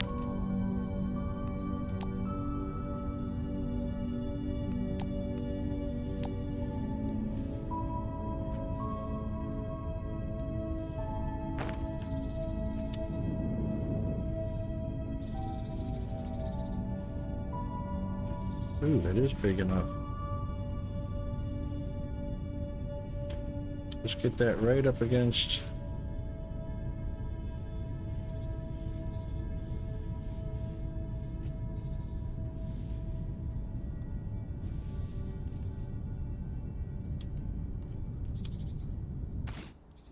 Oops.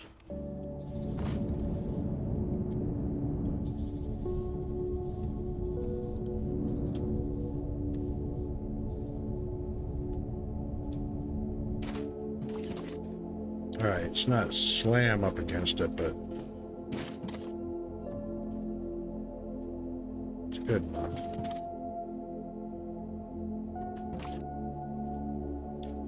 Alright, where's our pipe?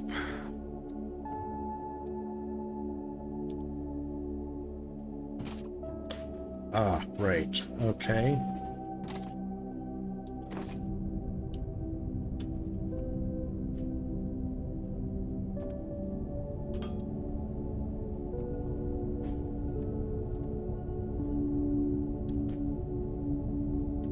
Oh.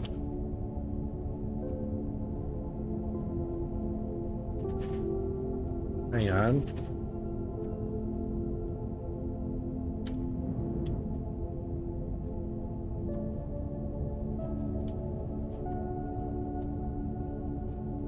Oh, I did the wrong one. Is this a launch?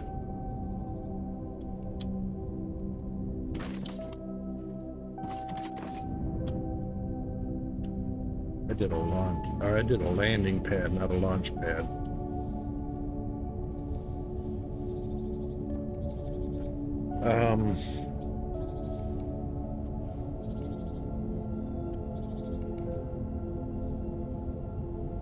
That was supposed to be a landing pad. Duh. God, rocket. Seriously. Target, landing. That's right.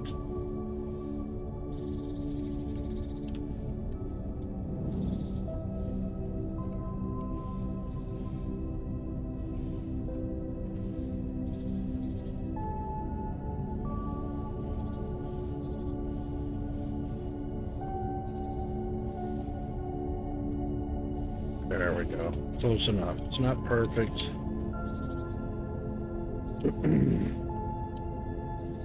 So it is in actuality an output.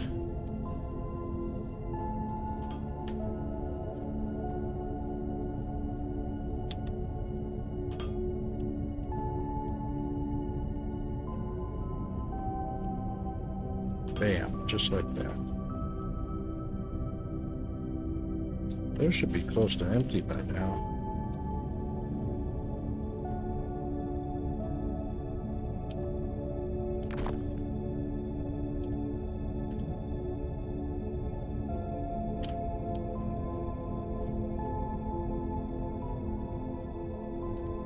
It's moving.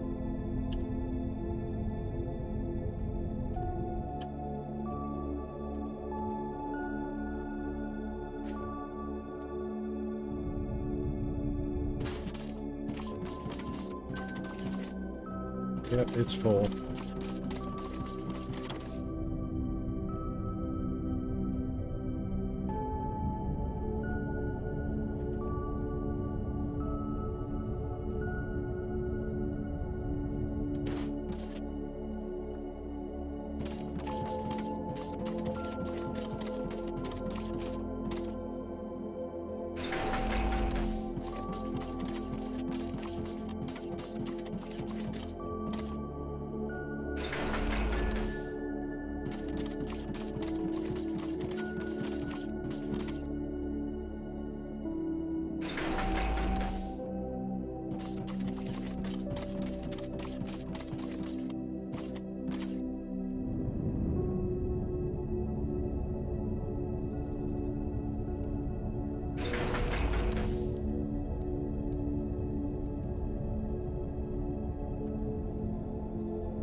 Alright, now this won't fill up until they bring a delivery over.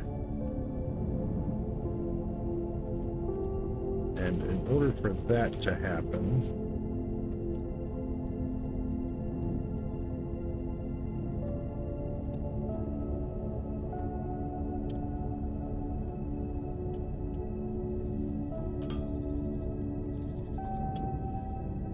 bring that out there.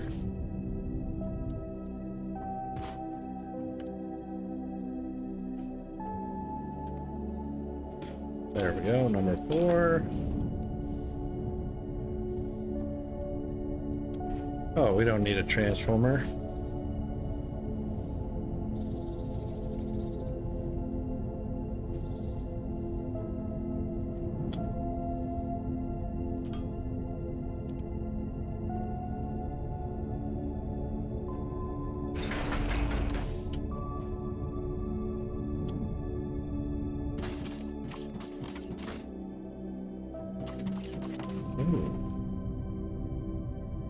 Ah.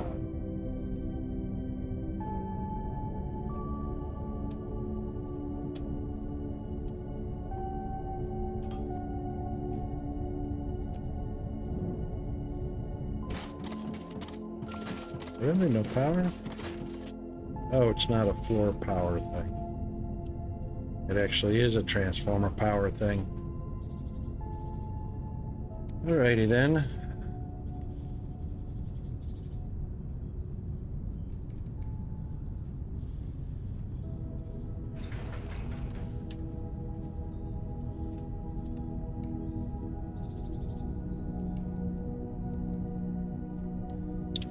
Too far.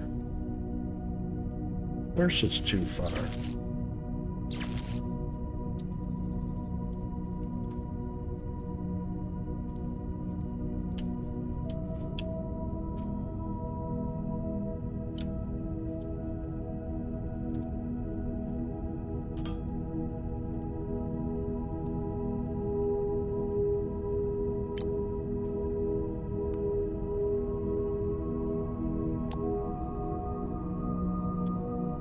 Really? Offline?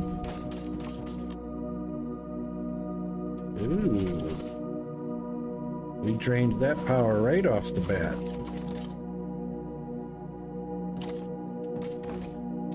Wait a minute, it's daytime. It's solar.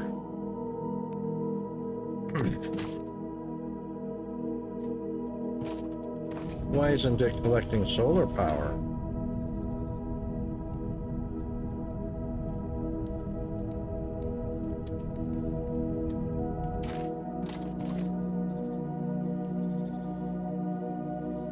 Oh, now it's online.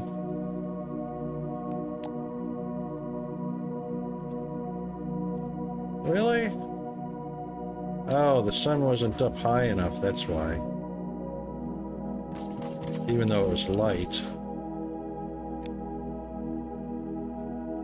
Alright, so that's probably going to be a fairly high power draw.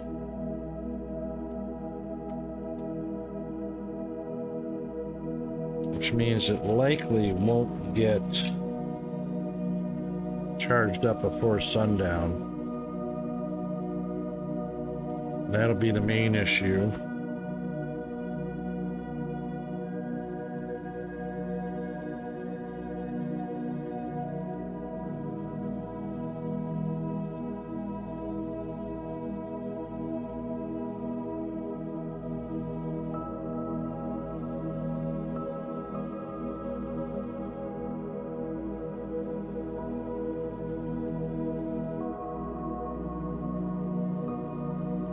Only 109 megawatts, or 1.9 megawatts,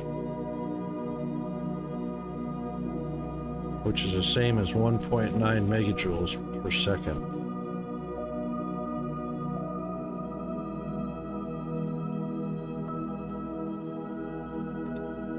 1001, 1002, 1003, 1004. Yeah, that's about right. 2 megawatts a second.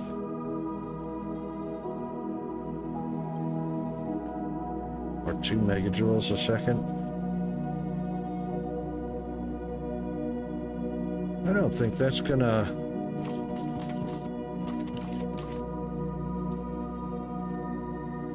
15 to 165. It's only got another 130 degrees to go.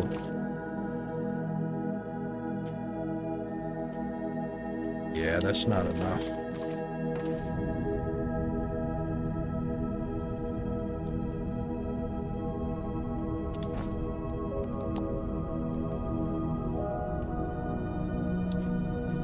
Solar.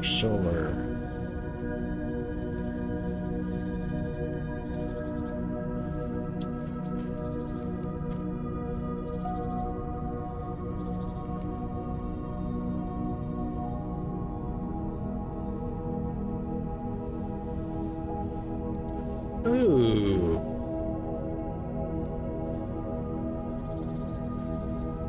All right, so plates, machinery parts, and advanced machinery parts.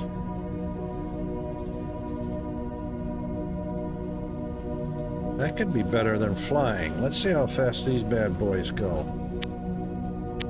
Let's make a few of these. Oops. Wow. Let's make 84 of those. Oops.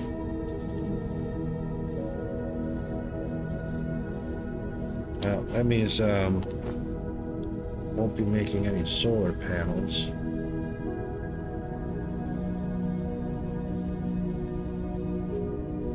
Portable lights, ceiling lights, wow.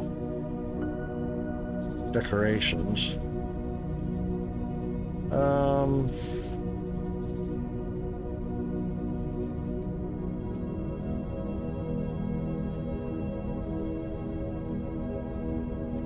These are all new.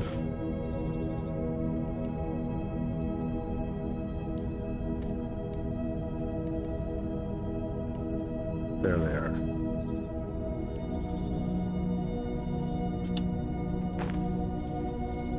Okie doke.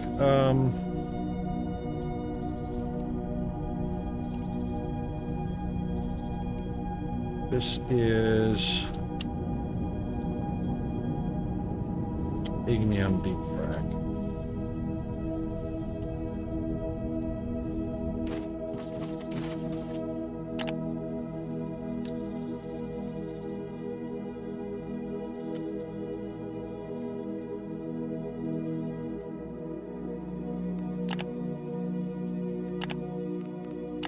Oh, we might as well do that while we're here.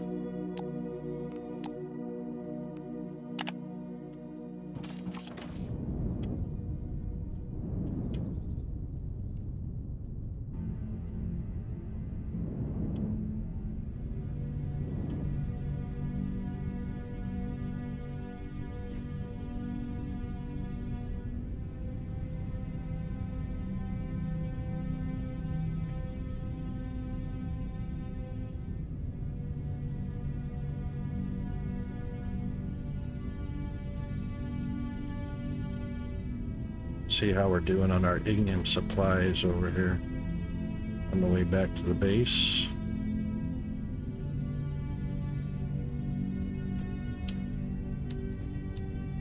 Not so good. Got down to 300. Wow.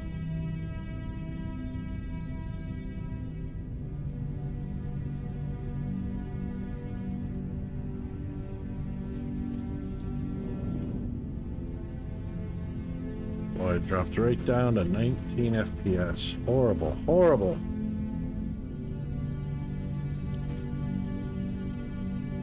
Alright, advanced machinery parts, oops, are over here.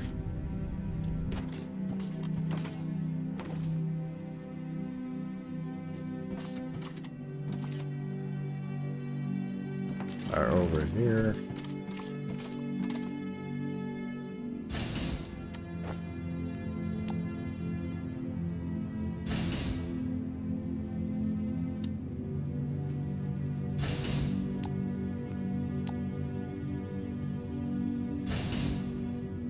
Alright, advanced. Got a few circuit boards. Plates we need. And energy cells.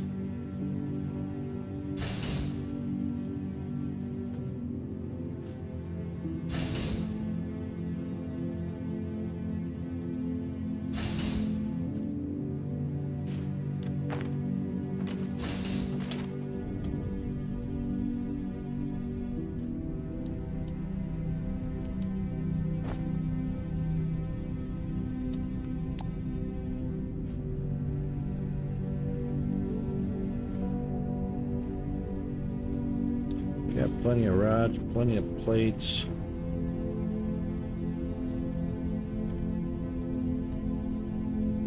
Depends on item mode. Straight, slope up, slope down, curved left, and curved right. Huh?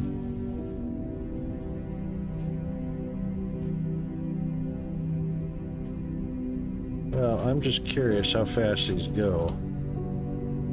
So we're going pretty fast for fast flight. Walking is fairly fast.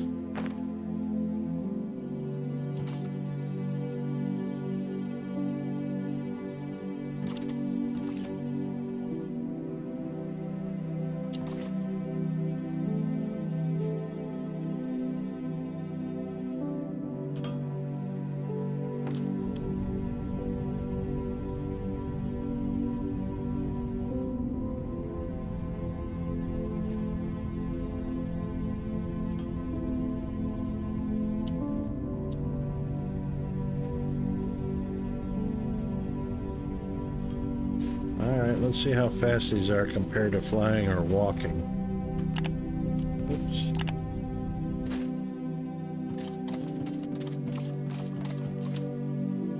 Oh. Actually, that's pretty quick.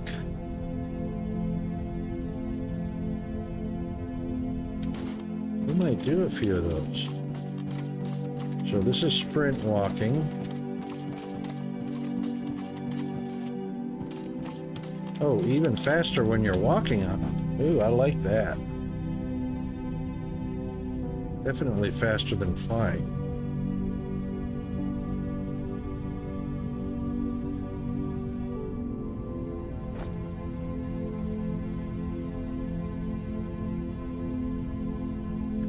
And I did say we were going to pick those up on the way over, didn't I?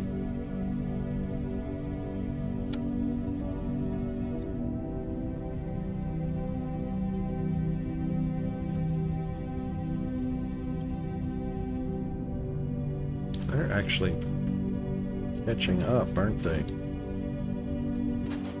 Oh, we got some. Really? Really? We just need a bigger picture of that. Why?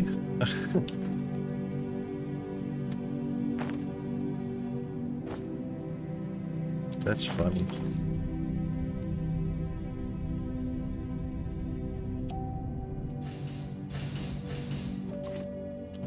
What did I do to get that?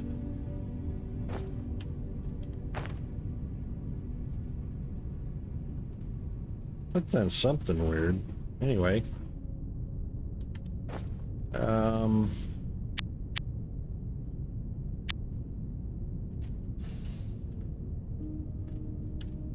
Yeah, need circuit boards for that, but we'll save that. Zoom. That is just about as fast as flying, which means we could actually save fuel by building a bunch of those. That's a pretty cool idea.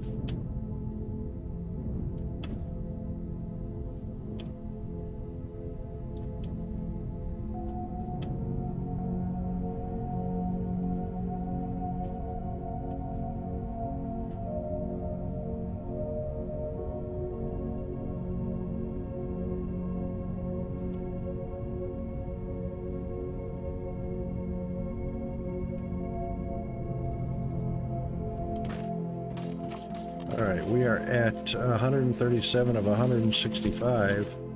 Yeah, that didn't even get, that's gonna probably just barely make 40.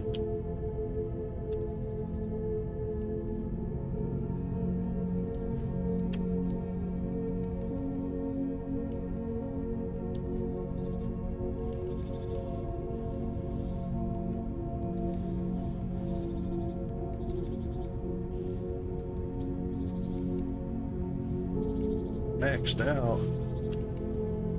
Maxed out. Really?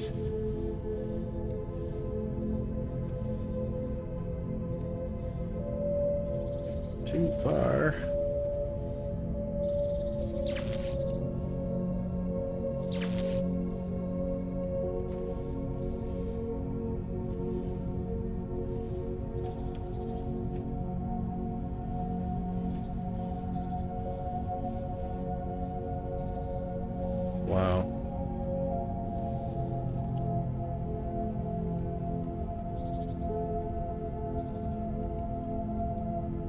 Well, let's do that then.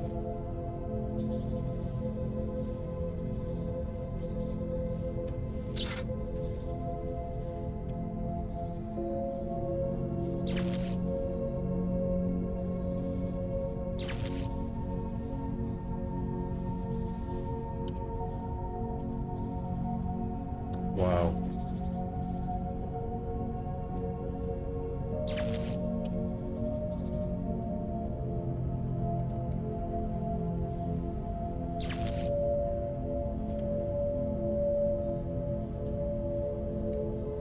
See if that did what we wanted. That's a bit better.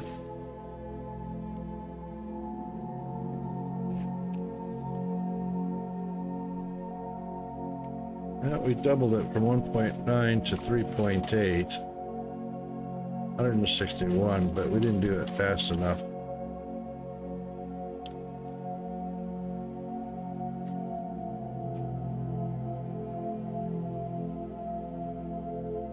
$47.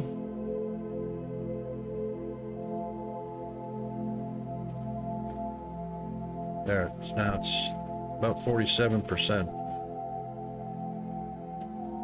All right, so it won't quite get to 100% charge since we doubled its input by adding 3 large solars.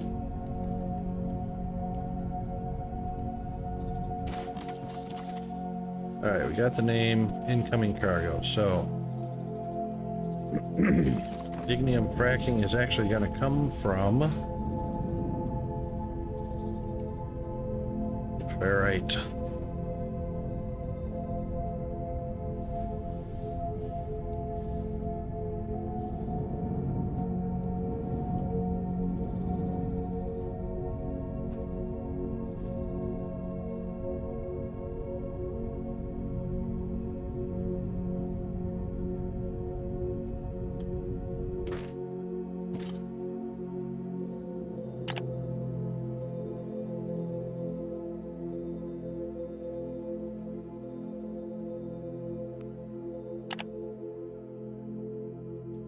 And off it goes.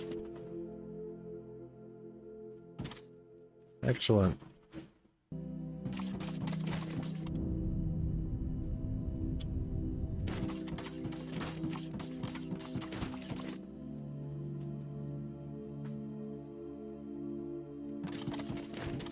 Which means this tank is full. Yep.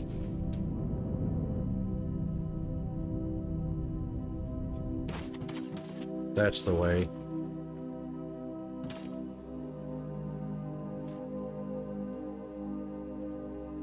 All right, unloading. That means this is transferring over.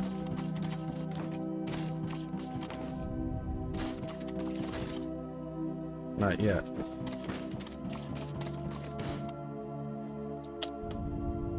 Really should put a platform there, huh?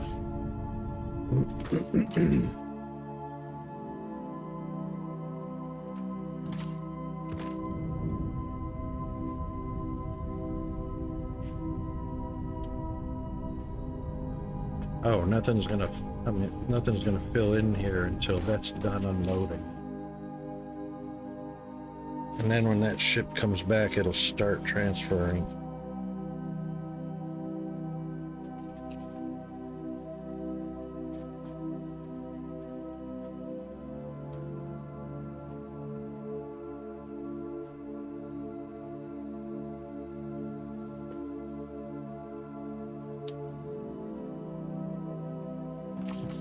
Should anyway.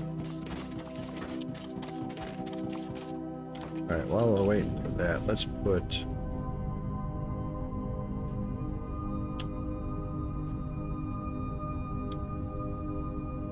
I wonder if I have stairs.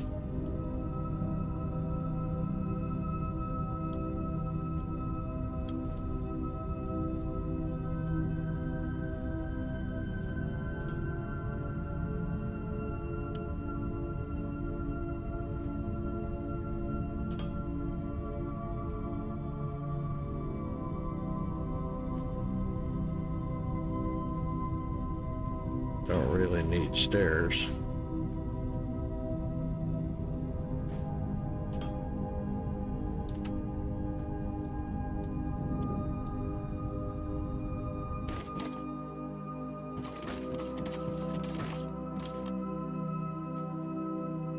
The cargo ship should be on its way back.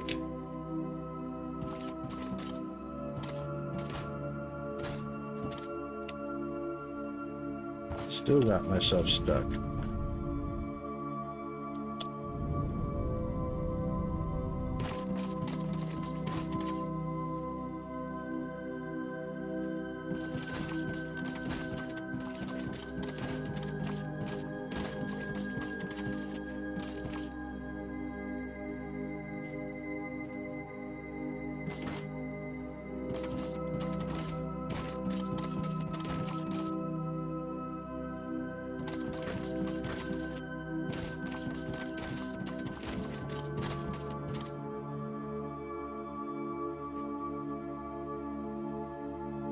Any minute now.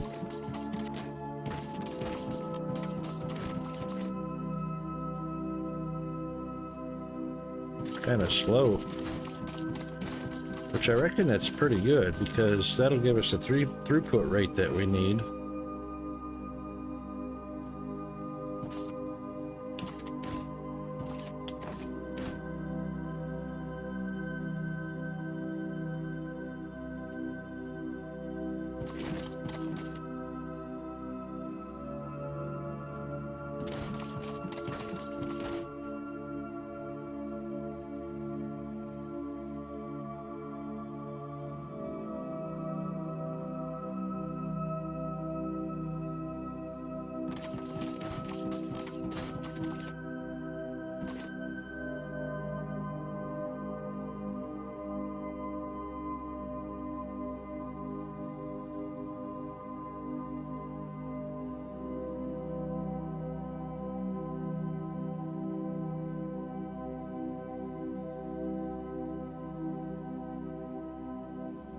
Okay, it's filling as it's using as well.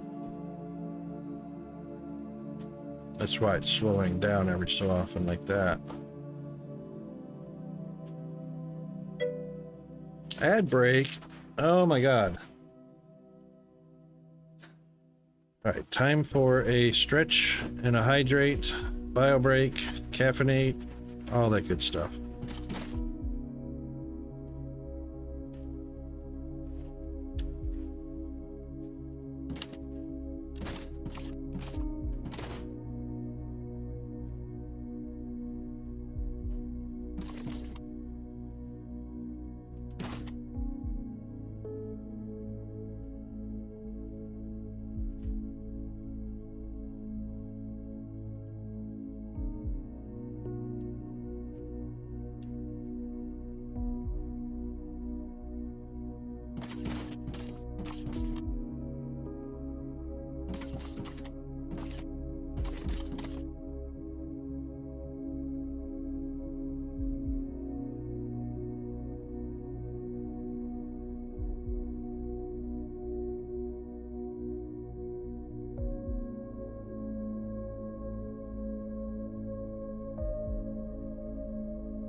Perfect. That's exactly the way that's supposed to happen.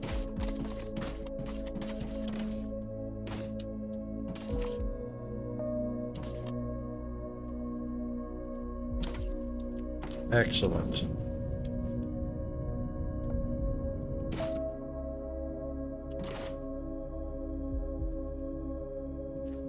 All right, we'll be right back.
Okie doke. Well, yay. Alright, we got that working exactly like we wanted it to. Transferring over.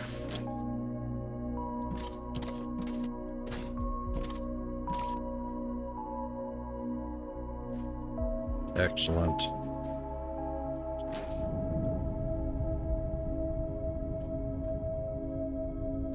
That's awesome.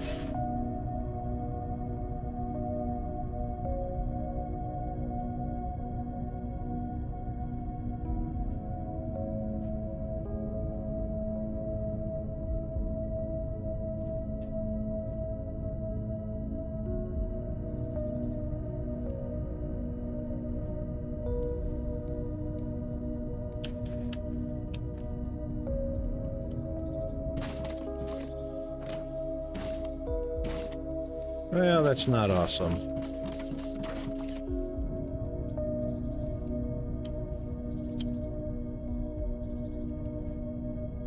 Yep, because those batteries just didn't hold enough charge.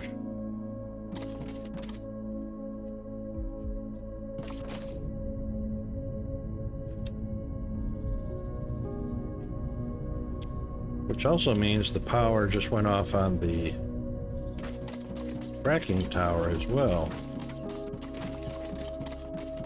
Yep, alright.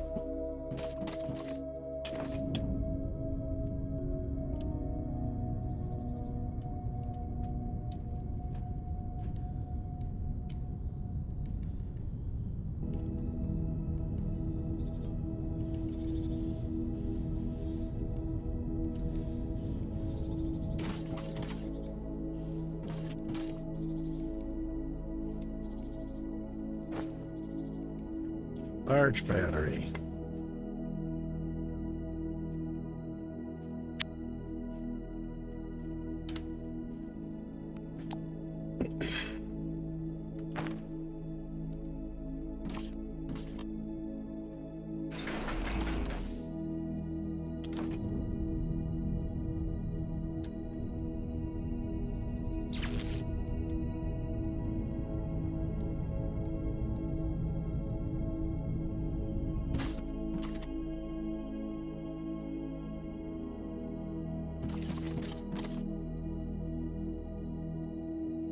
Might need some more.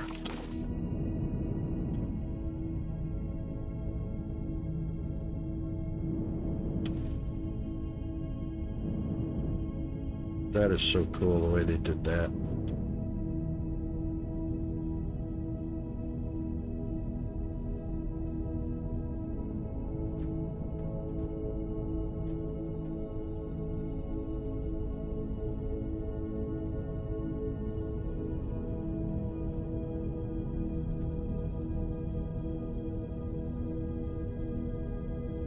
Ah, of course, this is going to have to be two-way also.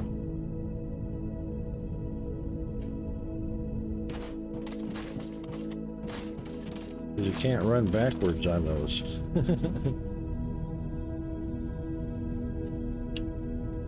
All right.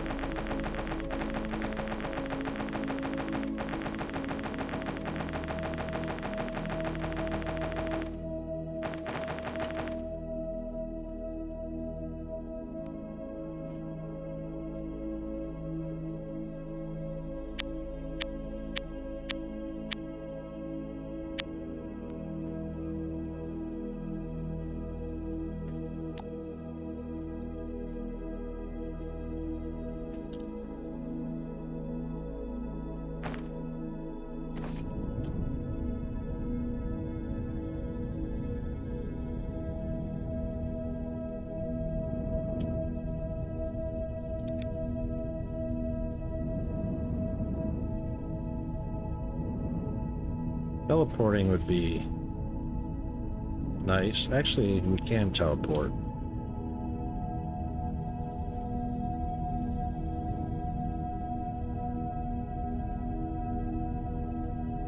I think I have some teleportation locations saved.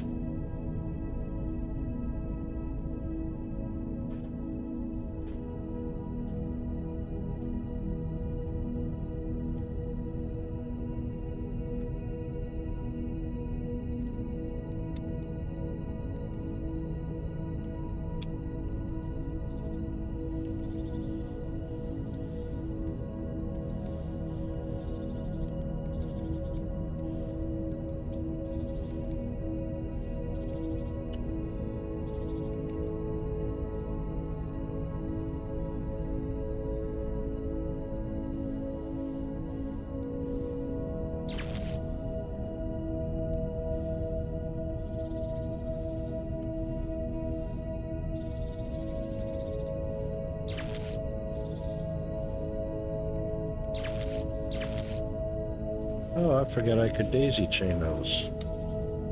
I didn't have to put all that extra in there.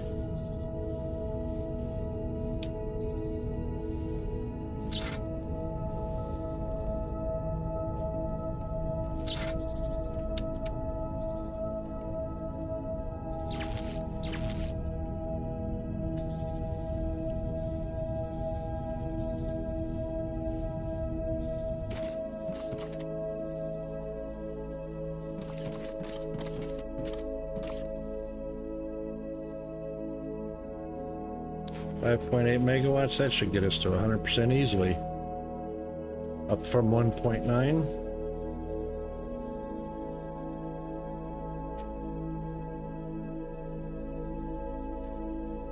Ooh, I don't know. That's pretty slow.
%.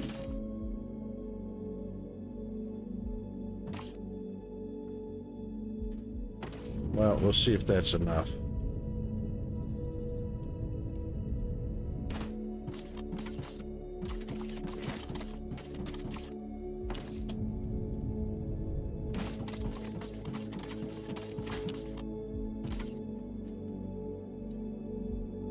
It's fine.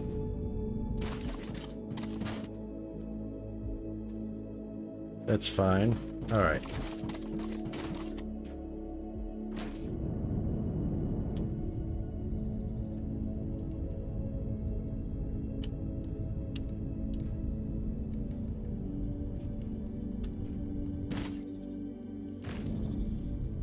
We really could have turned that around the other way, but that's right. It's almost 25,000 meters.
Clear out a little bit of this foliage obstruction.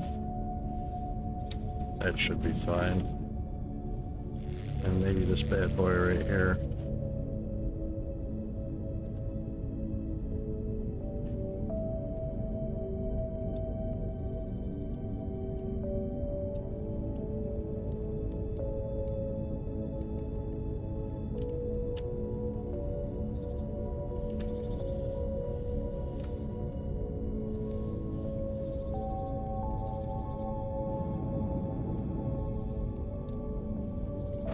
We should have enough for...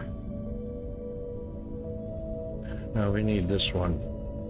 Circuit boards and glass for the shipping start.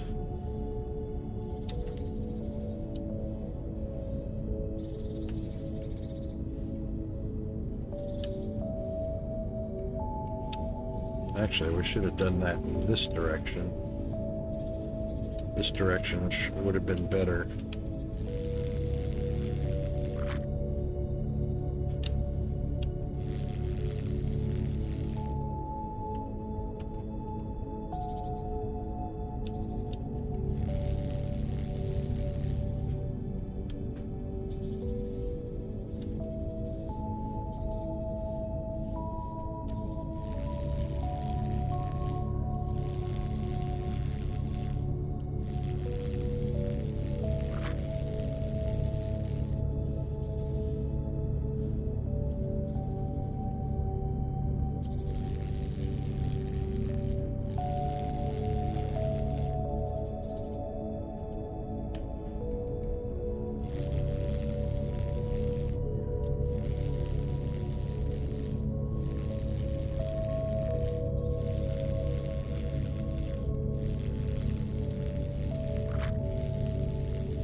Autosave.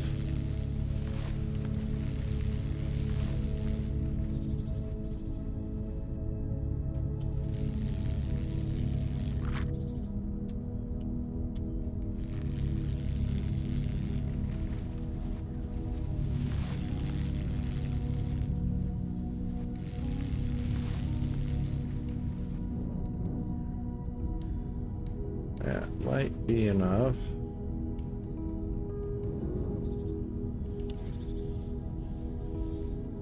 More.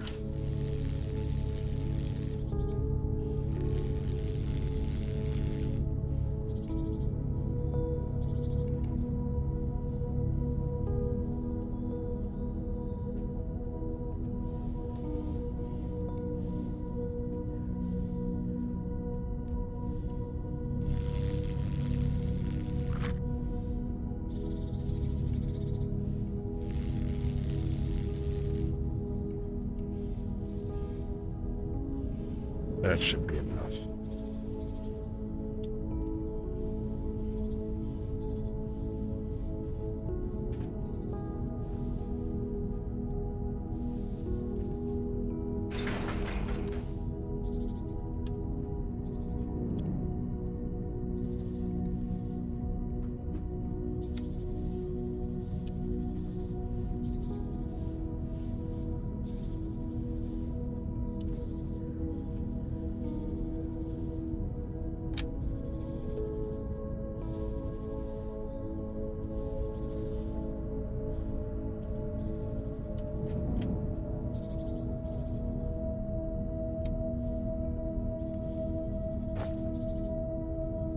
Boards and glass.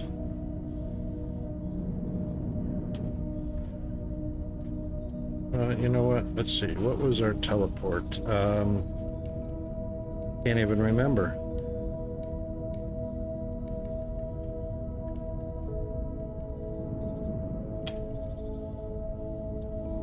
Can't even remember what our teleport keys were. It's been that long since I played this game.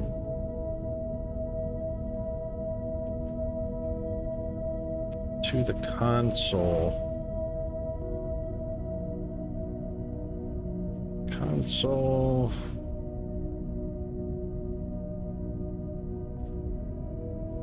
There was something like Alt Shift or Control Shift.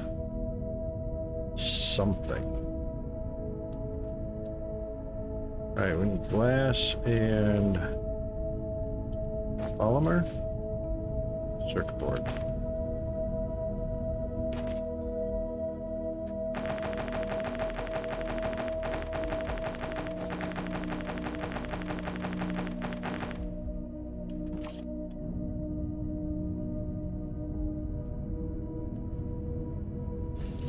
That's polymer.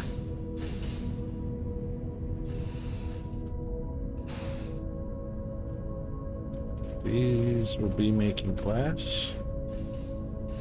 Oh.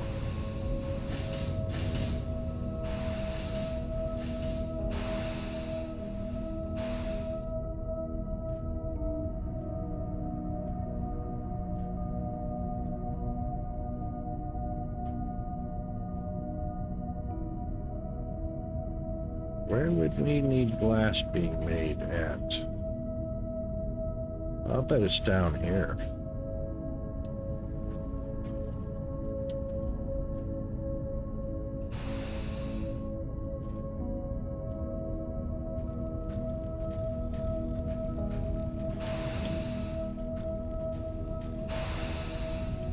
That's concrete. It's cement. Cement kind of, there it is. Chris, how are you? I know, right? Remembering all the keys and all that, and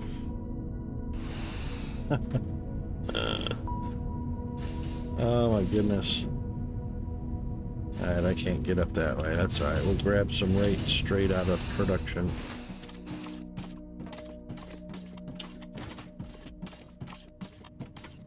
Yeah, it starts coming back. But, like, I haven't visited the glass part of the factory in so long. And it's way behind for some reason, too. We're smelting it.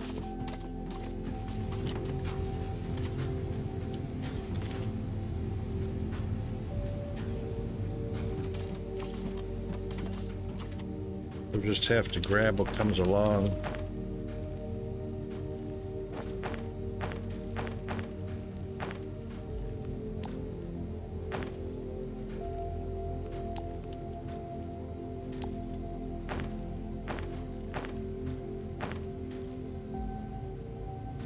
Takes 20 glass per.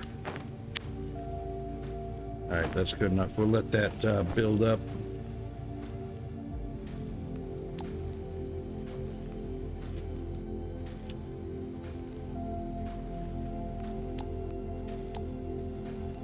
Probably grab some more foundation. We got advanced parts. Grab a few more plates and steel.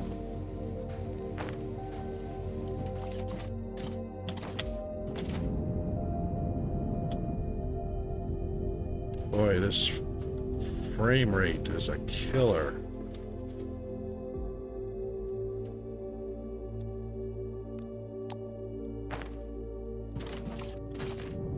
Just in here, because there's so many belts and elevators. Belts and elevators are the frame rate killer.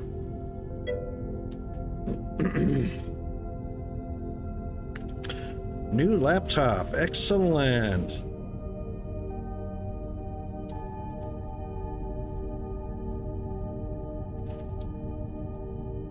Yes, so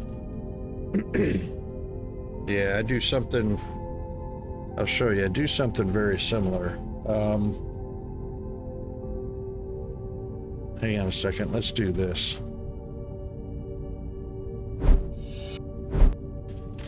So this is what I do with my laptop.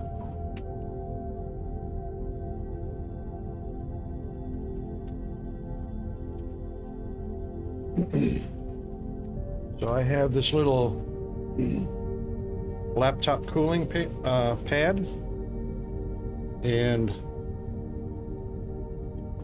it has two fans in it, two large fans that you can almost see, but the whole platform is holes. So you just put your laptop on top, because your laptop has the air intake on the bottom. You just set it on top, and then of course a USB plug that comes from inside the fan. Just plug it in like that, and that runs the fans to keep the laptop cool. Then you can put the whole thing on your lap, soft cushiony bottom down here, and you're not obstructing any airflow.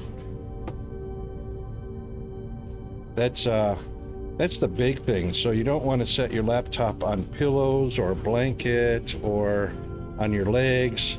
That will block the air from going actually into the laptop. Shapes too, awesome. Yeah, you will always need a cooling fan. There isn't a laptop in the world that I know of that has sufficient air, and it's not really the number of fans, it's the volume of air that can pass through the laptop. Laptops are too small, they're too thin.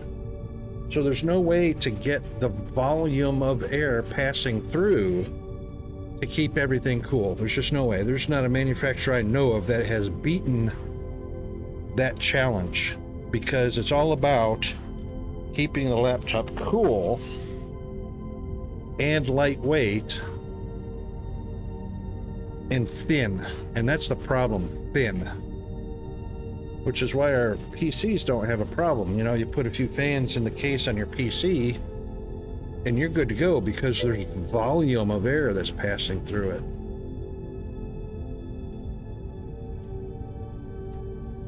Yeah, exactly. Overheating. And generally speaking, right at the top where the monitor connects to the base of the laptop, that little pad or that little strip right there, right above the keyboard, is where you'll feel probably the most heat on the surface, on the keyboard or mouse pad. Most of the heat is up near where the monitor hinges to the laptop. So yeah, you'll want to maximize your airflow going into the bottom of the laptop, and make sure the output port has plenty of unobstructed airspace to dispense the heat. That's the other thing too.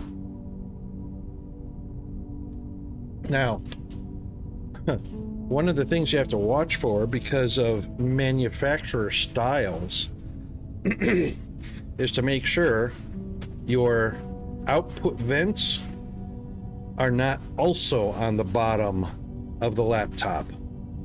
Because if you have fans blowing into the output ports as well as into the in ports, so what they do, I've seen manufacturers do this, the bottom of the laptop is split in half. Half of it is intake and half of it is outtake. You can actually slow down the whole process by blowing air into the output vents.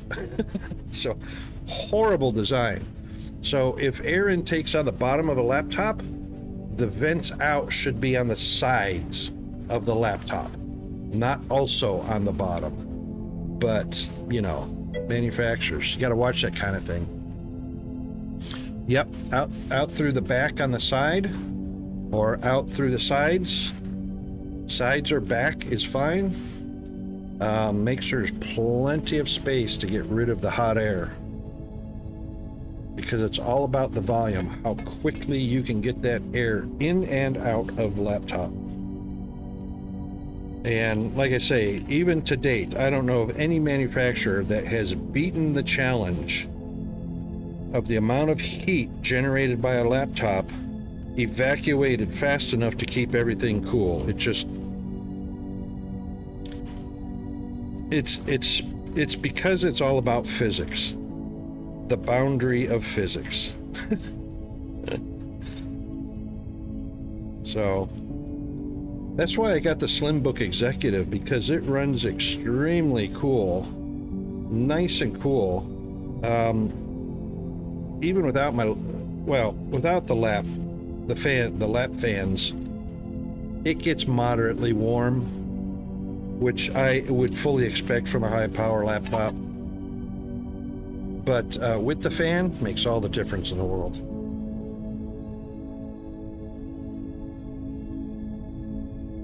Yeah, so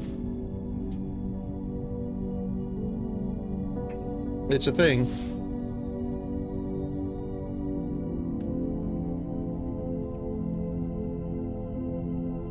That's why I would never buy a laptop as a gaming laptop. I have considered trying to do any, Blender, CAD programming or anything like that on it. Seems to do fine.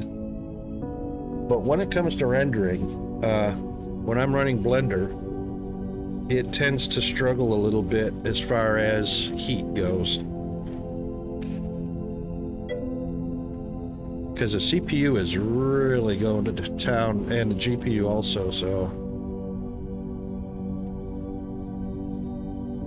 No, that's all right. We are an AMA stream. We are all about anything. And I was just going to pick up some plates. And I really wanted to kind of figure out. FPS is such an issue in this area because of elevators and belts. They were down at 20 FPS.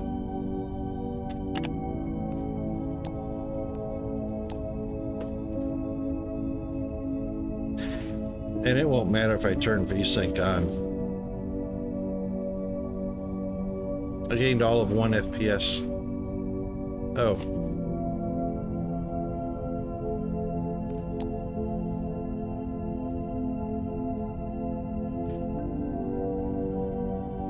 Yeah, it really doesn't matter having VSync on or not. I generally don't have VSync off because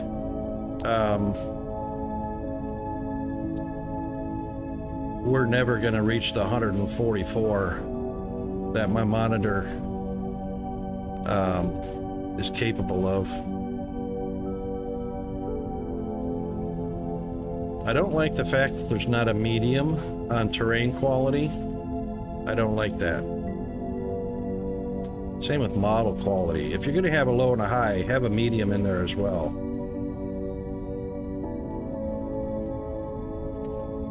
See? There's a medium there.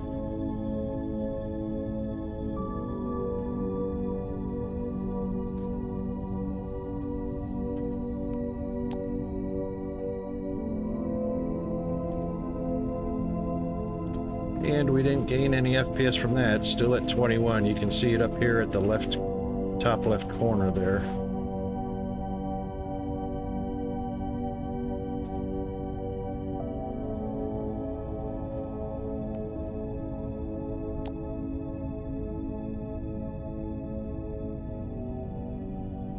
And we didn't, and see, it's really not about textures or vertices or anything like that. My FPS is all because of CPU,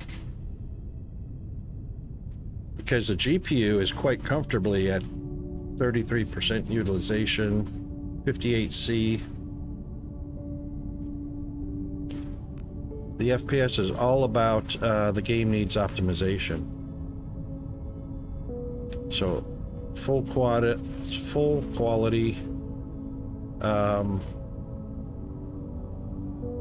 Shadow we can leave on medium.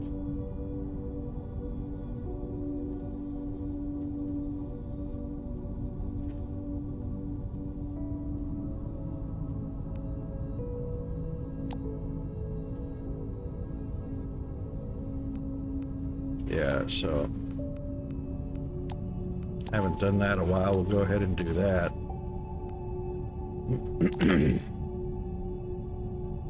So there are just some games that need to be optimized. This is one of them.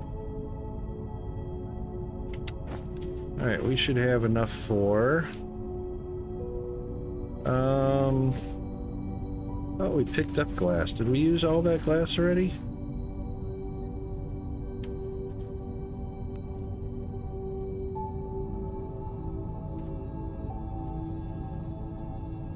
Oh, yeah, there we go. Yeah, we got everything we need.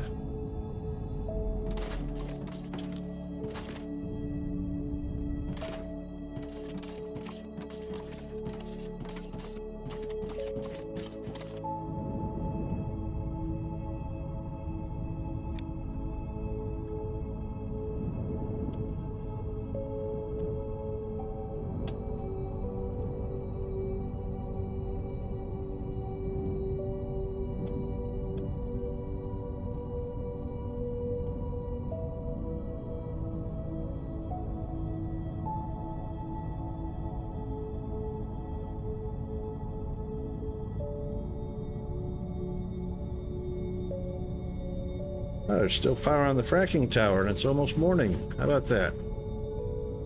So we did good.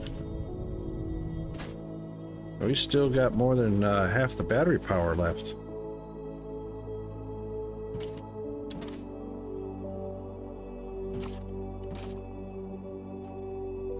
Alright, so it's discharging at negative 2.7, but it charges up at 7.7, so we're doing quite well. And now we can, that pipe might be in the way. Might actually pull a key off of this section right here. I think that's what we'll do. So we'll just pull a T.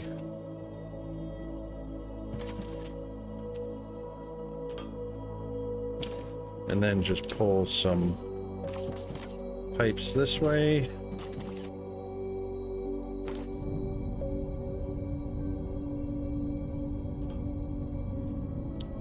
And we'll put a T right there.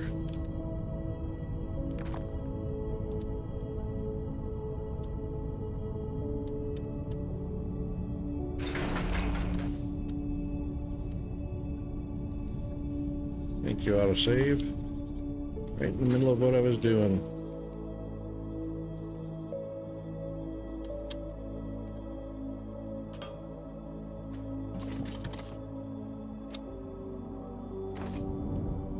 Alright, so the launcher is that one right there.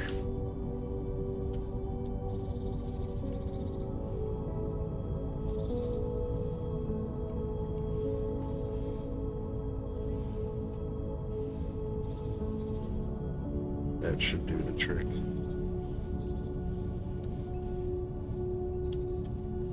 Perfectly.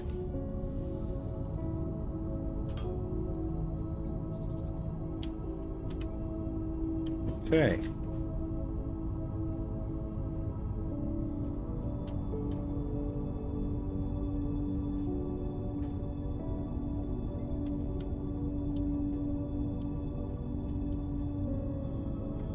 Actually, I should not make that a T because fluid is coming in here.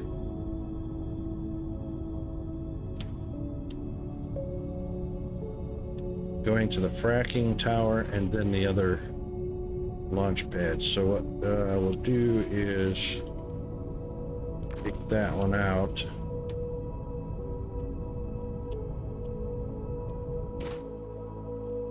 Take that one, and that one out. We'll make that an elbow again. And we will make this one an elbow. Take those out. Yeah, that can stay a T, that's alright.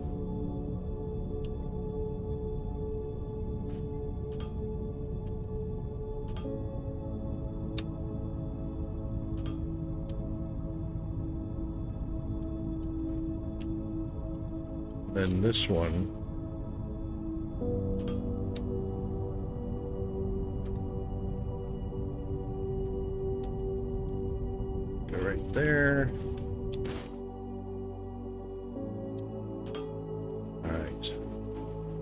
Oop.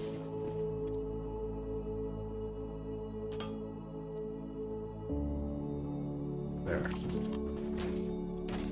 Yep, so supply comes in, goes to the tank, goes out to the fracking tower, goes out to the next one.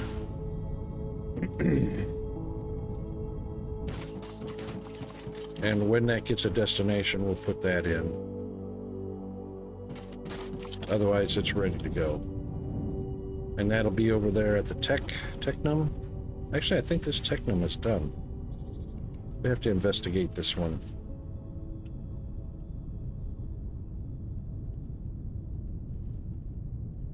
I don't believe this is a fracking tower. It's not.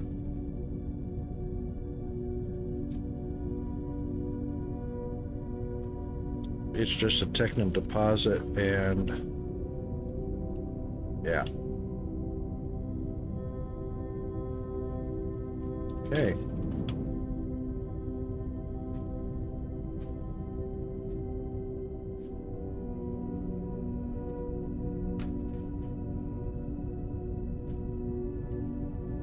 And it's over here to get shipped back to the base. Plenty in there.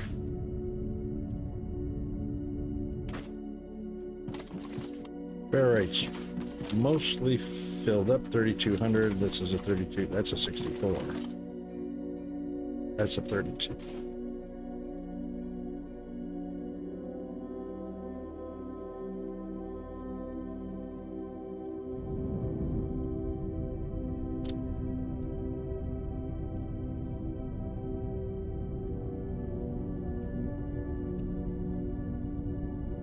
Yeah, so Technum is coming up from down below, Ferrite coming up from down below. Hey, mate. You chilling? He's chilling. Bebopping to the music. Alright, anyway. Technum's doing its thing.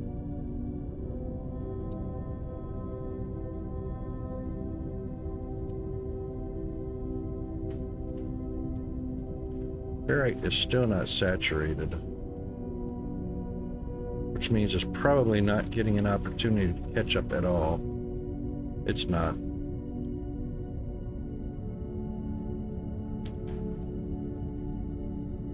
I mean ignium, not technum.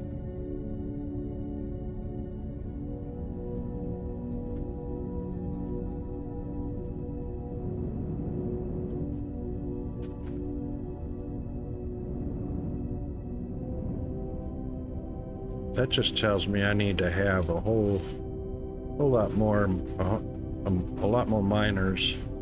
This one's done. That one's done. Yep, there is nothing left down there.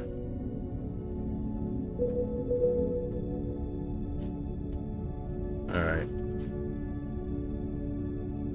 These are tier 3 belts also.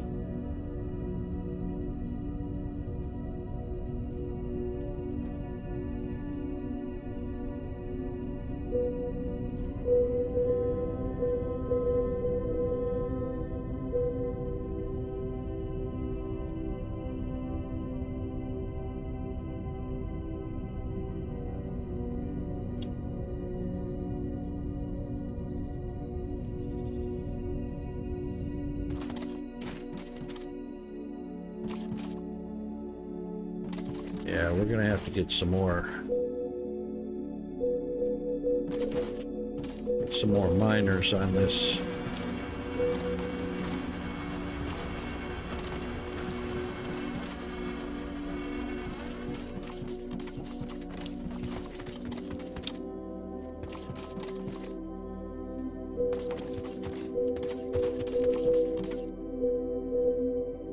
Way down there.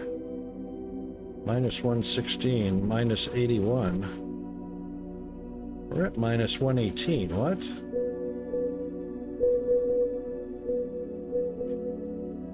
What? That's not minus 111 down there. Oh, I'm looking at the wrong number. Oh my god. Right. 53.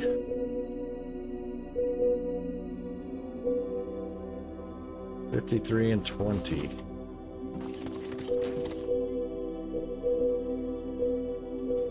There are not, yep, 95. There's one on the opposite side we could go to.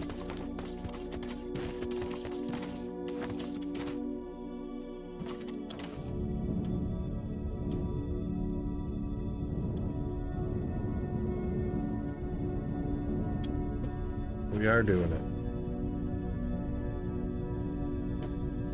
Do we have 2 miners on this one? Certainly do.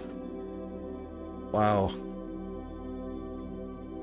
4 miners still aren't bringing enough to the surface? Oh, hold on a second. Be right back. Don't go anywhere.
Man, I hate dealing with those feral neighbors. Anyway, all right, so let's see.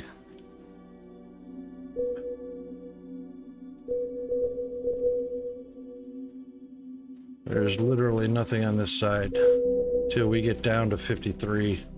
Look at that. How many was that? 1, 2, 3 on 53, 2 on 20. Oh, hang on. Yep, that's all there is. 3 and 53. We're gonna have to go down to 53.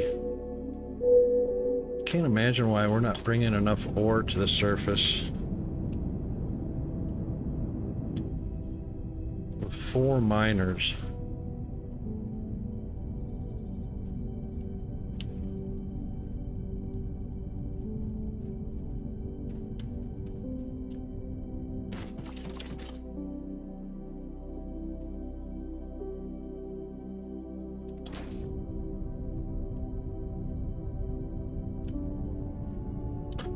Oh, you know why. No, that's a tier 2 elevator.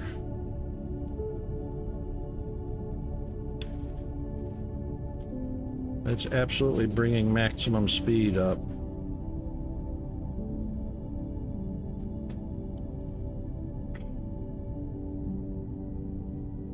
Tier 2. Tier 2 elevator? Yep.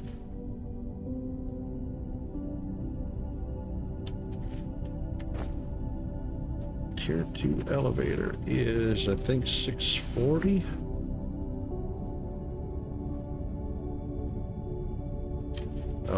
Elevator, freight. Tier 2 is 640. And a conveyor tier 3 is 640.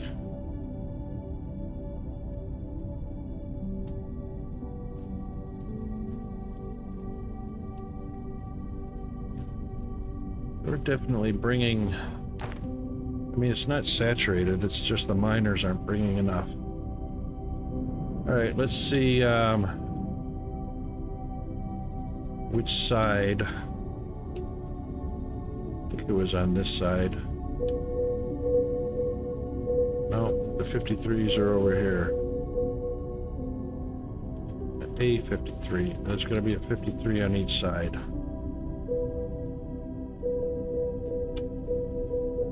'53 and a 20. This 53 is way over here.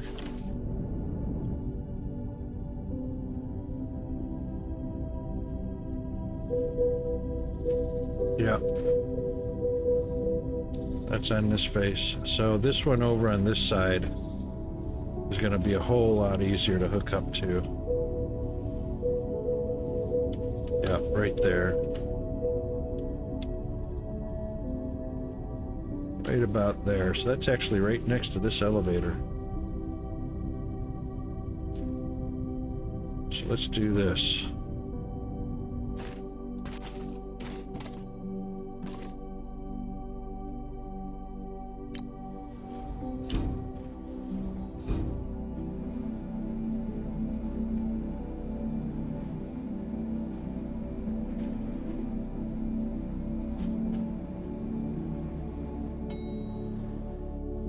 Now, I should be able to add a 53.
Oh, sorry about that. All right, that should be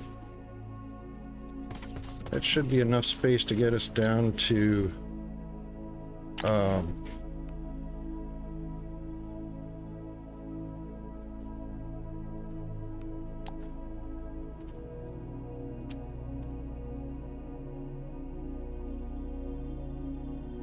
at least 53.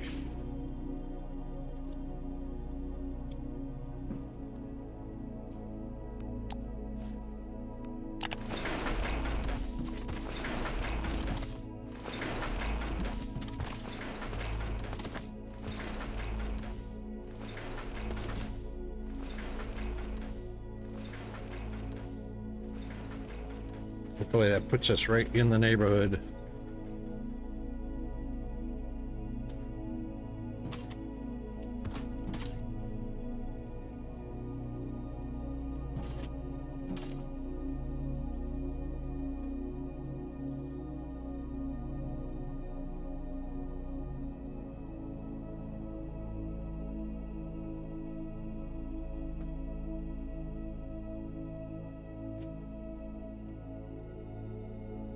That's an extra 44 meters down.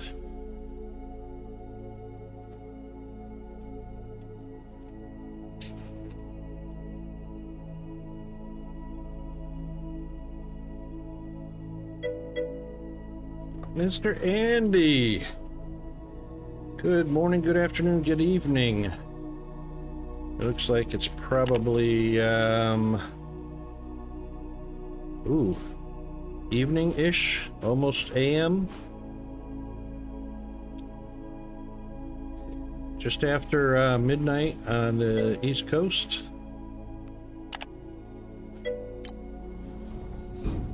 $11, yep, so you must be Central Time.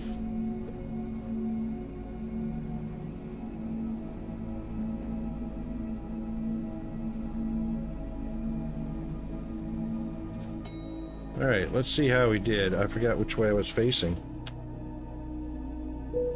Oh, there we go. There's 253s, 353s, so we might be able to circumvent all the way around, which should be fine.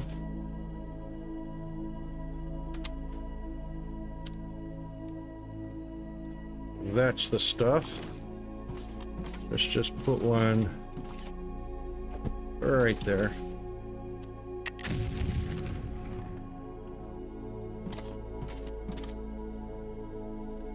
That was kind of low. I think we'll put one a little higher this time.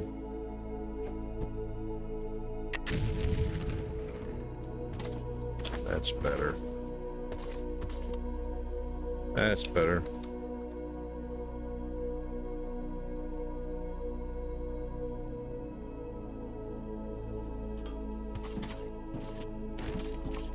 That'll do, Mrs. Jones.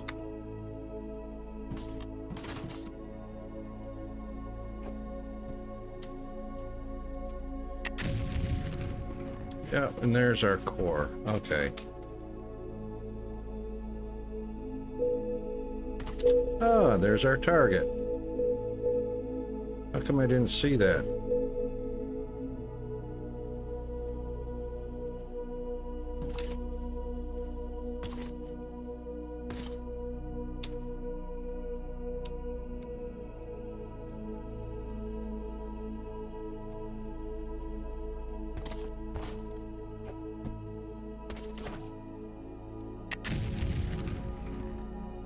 Dun, dun, dun.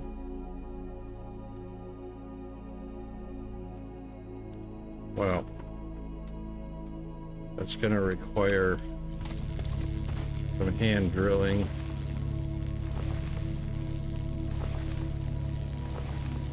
And it also means we're probably going to have to back up the elevator, because that looks like the width of a single miner.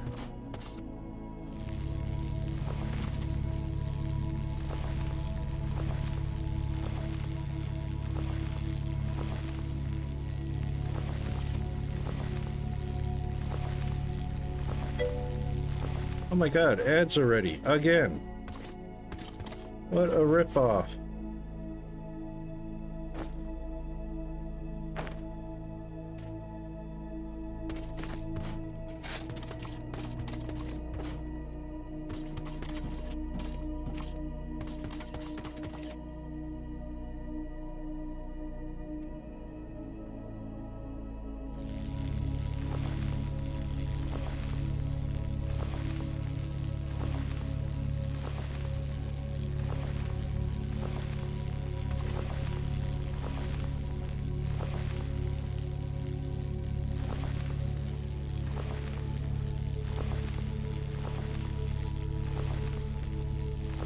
It's a shame these stones don't remember what amount of damage has been done to them by the drill.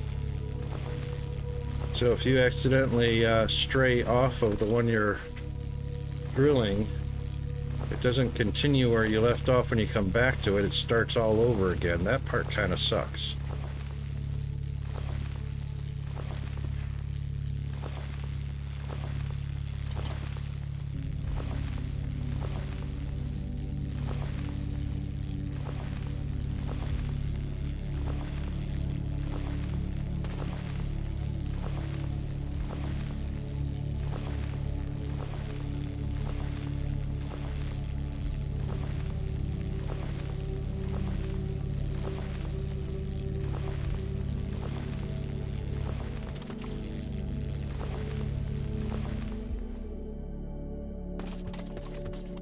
That's what we want right there.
Welcome back, everybody.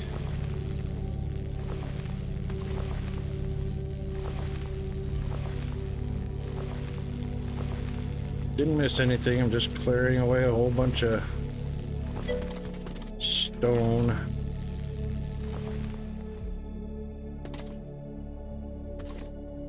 Oh, the status report.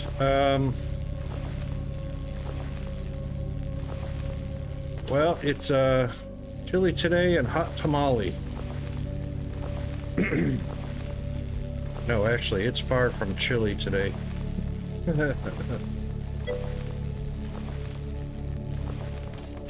That was the Spanish weather report. I'm sure that's not what you were looking for.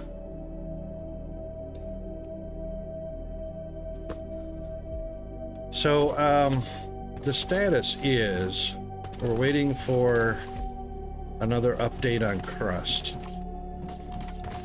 And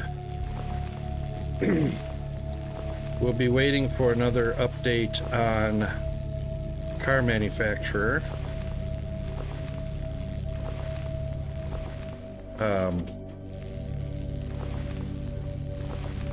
For several reasons I forgot. One I think was optimization that we're waiting on.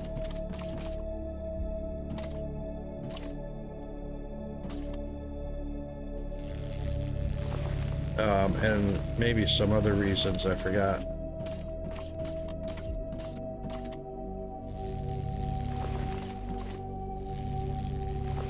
So Foundry had some updates, DSP had some updates. I had another game called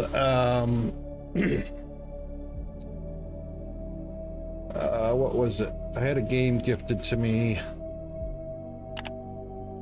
that was called Forza Horizon 5. So we got a few that we could dig into this week.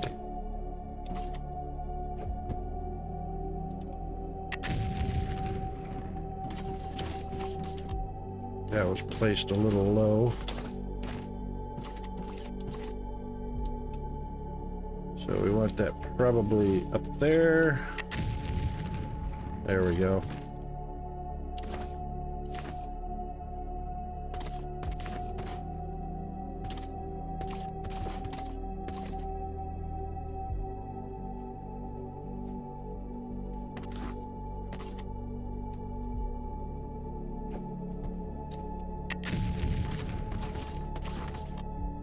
That's the one.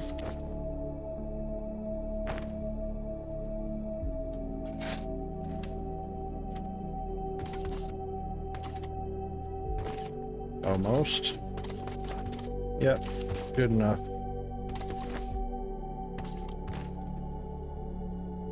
Alright, so what we do is we just aim at the second row up. So first row, second row, and it lands on the third. And same with this one. First row, second row, and it should land on the third.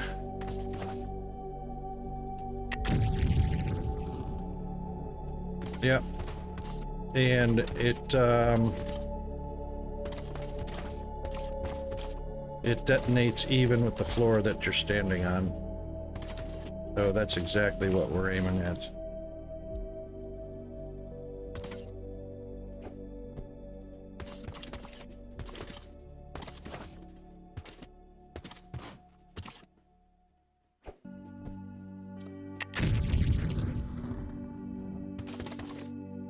There we go. Oop.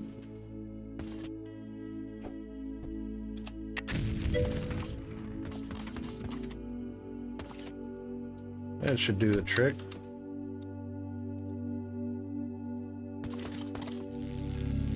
The goal of this game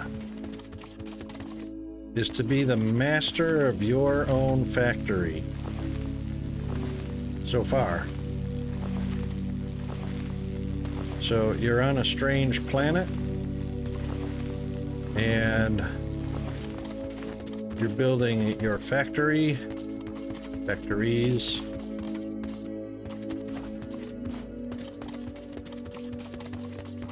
There we go. Now we got a nice clear shot.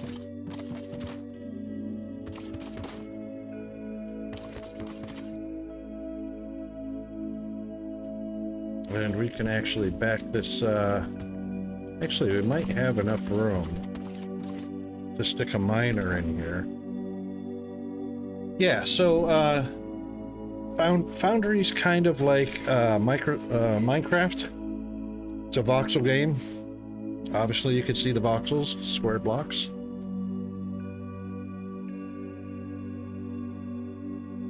And the way the devs describe it, because there's not a goal of launching rockets or anything like that, it's more of just a factory builder. And you build a factory optimized to perfection on an artistic masterpiece, or an artistic masterpiece in an infinite voxel world. Mine and harvest resources, automate your ever-growing production lines, and manage complex systems while researching your way to mechanical mastery in Foundry. And that's basically all it is right now. It's mining for resources and building.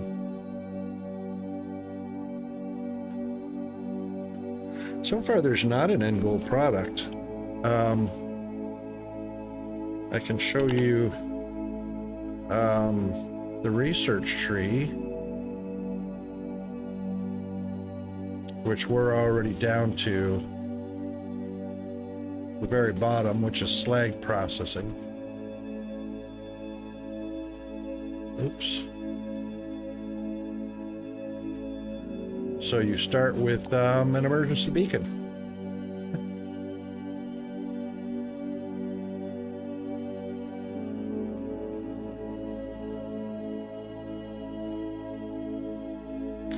Yeah, it's so it's just come into early access probably around, what was it, May of this year, I think. The end of February, the beginning of May, it came into early access, but there's a lot on the roadmap right now, but they still haven't defined an end goal yet. However, it's pretty challenging to get to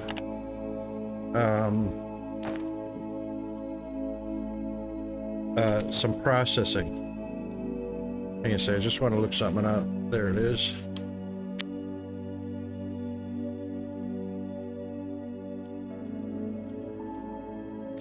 That's the one we want. It's right there. Where did it go? I don't believe 2 will fit here.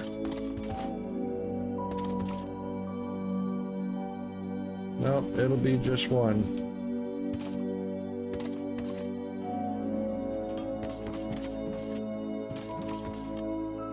That's exactly how wide that is.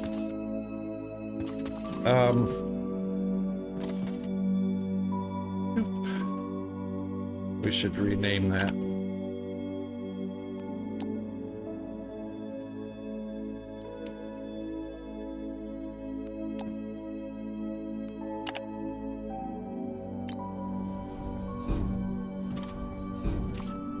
The, what's it called?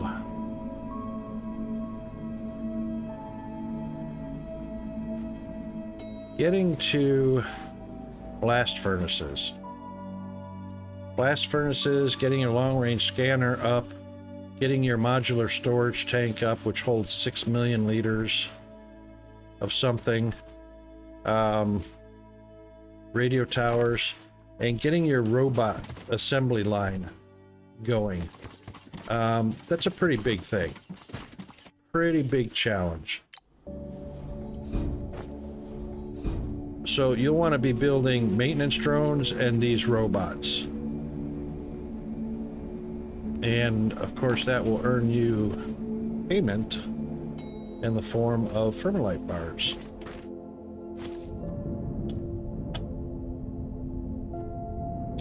And the Thermalite is the currency. So you have this space station that you have to repair and get it operational. And you have to sell your robot parts and whatnot, which is what will bring you Thermalite bars to build more robots and better factories. And of course it's a huge, this is my current main factory, but it's a huge map that goes out in all directions, which is infinite. Yes, it's fully repaired on my world. So we've got a cargo bay, we've got a sales bay, we've got a maintenance bay, and we have solar arrays. However, there are other ports here that hint at, so you've got 4 more ports available that hint at more stuff down the road on the roadmap.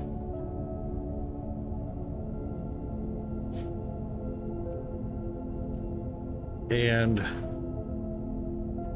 it takes building structures like this one right here, your communications tower, warehouses.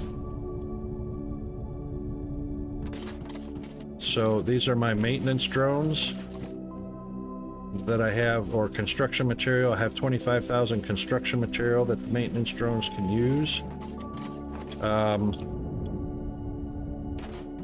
Right here is the space station. So in the space station I have 10 cargo bays and I've got 9 solar panels. Solar panels give you more power or more energy to power the different modules. Cargo bays take 20 megawatts each, so you'll have to extend your solar panels further the more cargo bays that you add to it. That's your upgrading. I've got 200 construction drones. I haven't been selling anything right now, but you have robots that you can sell, service robots, and maintenance drones that you can sell for profits, which is Thermalite bars, and then the Thermalite bars get sent down to your planet. I've got about 500,000 Thermalite bars in storage waiting to get sent down. And this, of course, is the view of your station. It doesn't show all 9 solar, and it doesn't show all 9 cargo bays. but there's more coming. There's more coming. So you have the warehouses, you have this guy right here, which is the construction the construction vehicle with 10 construction drones on it. So it carries all the maintenance materials and the construction drones to build things like this. So this big old storage tank is currently holding 599,764 liters of liquid telexite, which you'll use in manufacturing things. Your radar station, which I only have 2 antennas placed on it, scan the areas for you to open up the map further so you don't have to physically go out there and explore them. And I could put 3 more antennas on here to open it up even further. Haven't done that yet. So it takes time scanning all the chunks further and further out in a radius from the center of this machine. And then of course there are the blast furnaces, these bad boys. And these are what take your resources like oh, we didn't get an auto ban on that one, huh?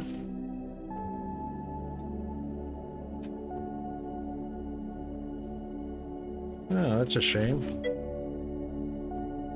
All right.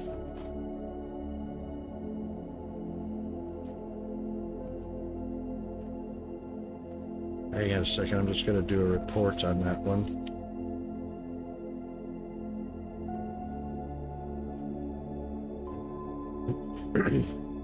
I don't let these guys get away without a report, because once they're reported, they're added to the database and are auto-banned in other people's streams as they're added to the AutoMod database. And there we go.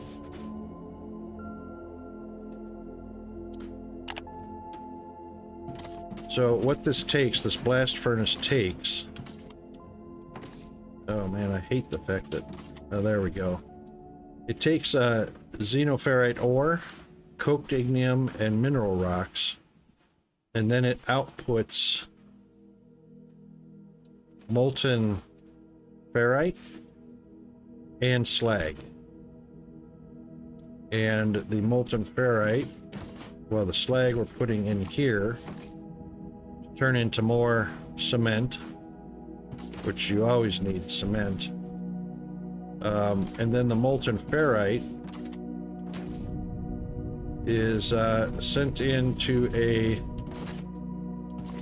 liquid container which holds 25,000 liters of it, and then I pipe it all the way over here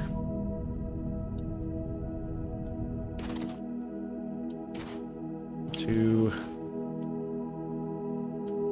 there we go, to this machine, casting machine,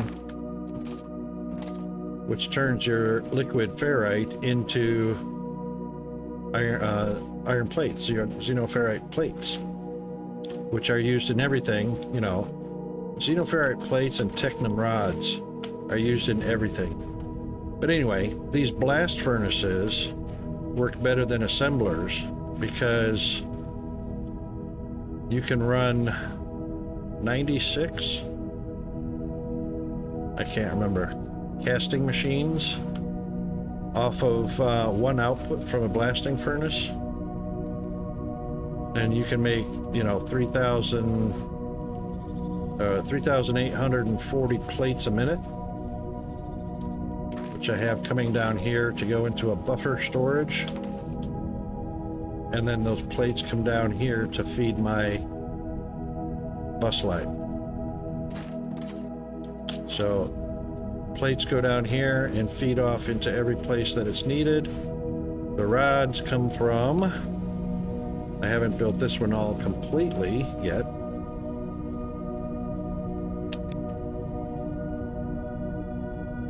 I haven't even put a door for myself in here.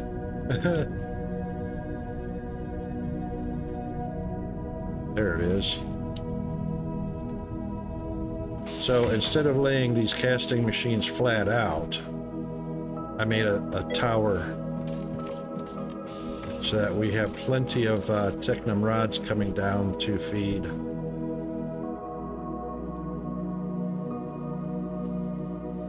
Yeah, the blast furnaces make a big difference. They make a big difference. Because, you know, you're reducing the hundreds of, you know, assemblers you would normally use to make rods.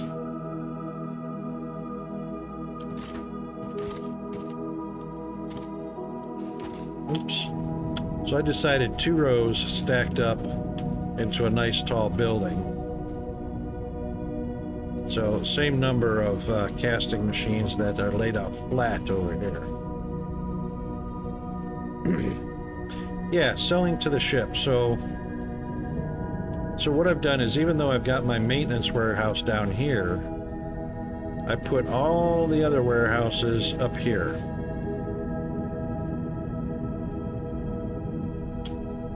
Because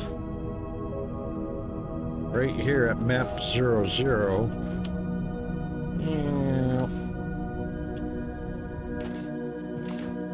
which is this block right here, and you can see at the top left, right up here, I'm at 00. 250 is as high as you can build, so I just put 00 here and built, because all of the ships go up to the space station right here at 00. Doesn't matter where you put these warehouses, they will still fly over here to 00 before they go up to the ship. So I thought, well, you know what? I'll just make a little party right here around 00, and they can take all the robots and maintenance drones up to the ship to sell. And then they can bring me my Thermalite, drop it off, and then I'll ship my Thermalite down to where I need on the ground.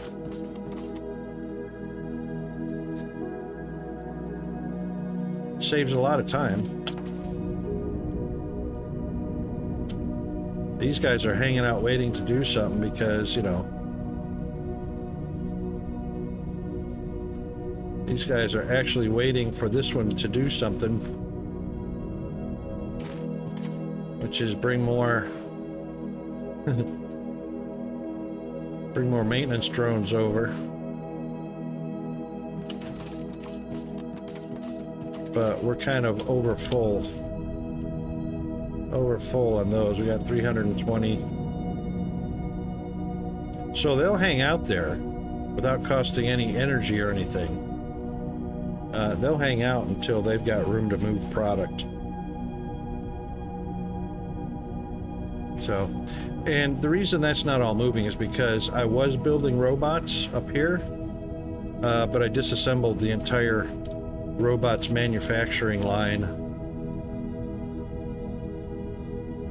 Well, except for, you know, their body parts.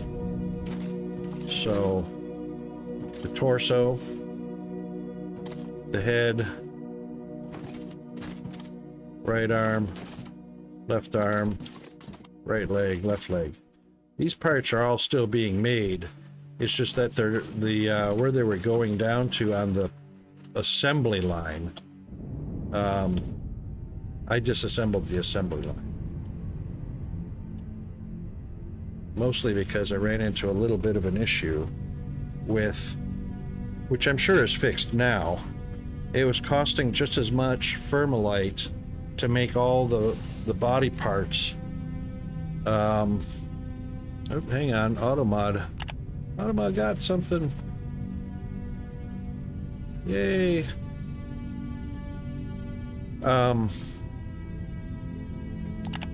It was a wash. It was a zero-sum game. So the amount of Thermalite that it took to make all of the robot parts and then assemble the robots and sell them, and you got paid back the same amount of Thermalite for the sale of those robots as it took to manufacture them.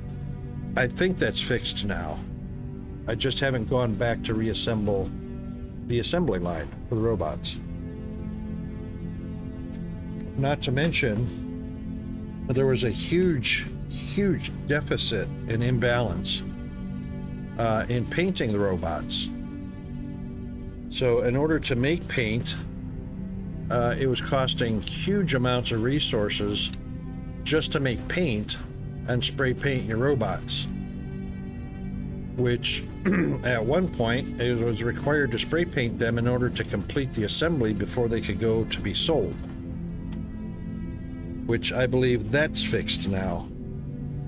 And there was a point there where you also had to connect the robot warehouse for completed robots to go into storage until they were shipped up to the space station for sale. And you couldn't, you were not allowed to finish the robot assembly line until the end of it was connected to that warehouse, which meant that you couldn't control the pace that the robots were being made. They had to fill the warehouse space. So, and I think that's fixed now as well.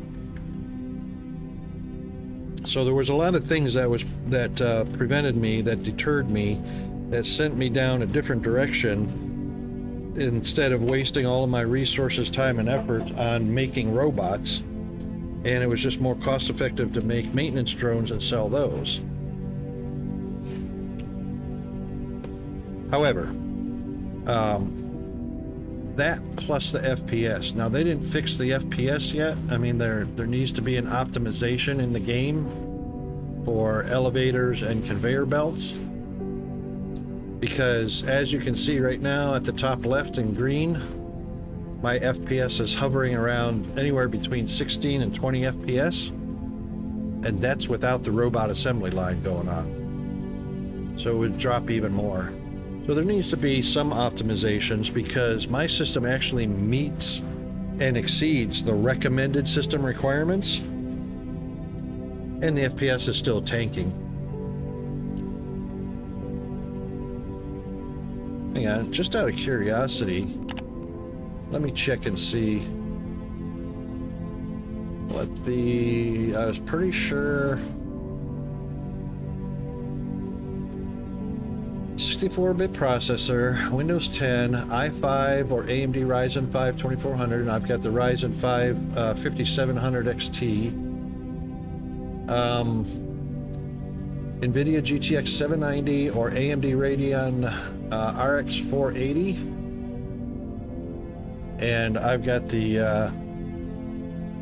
AMD Radeon, it's the AMD Radeon RX 5700 XT. Words rocket. My CPU is Ryzen 5 1600. Oh, you know what?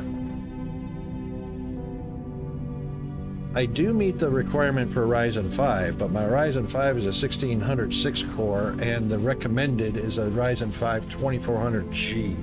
So I do fall a little bit short, but that also tells me exactly that the bulk lion's share of processing power is not by the GPU, it's done by the CPU in this game. So I fall a little bit short of that, and that's probably why my FPS is so low. There you go. I thought I had met the whole thing. I was looking at the system minimum.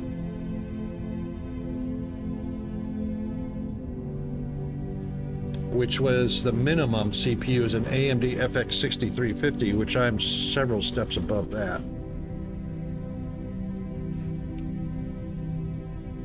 But the minimum system requirements are a sham, because if I tried to play this game with those with an i3 or an FX 6350, yeah, this game would be almost literally unplayable at this stage. I reckon it would have been unplayable prior to this stage of development of my factory. But I do need to build a new rig, because this rig was a mid-range rig that I built over 5 years, well, 6 years ago now. So it's time to build another one, probably with an R7 or maybe even an R9.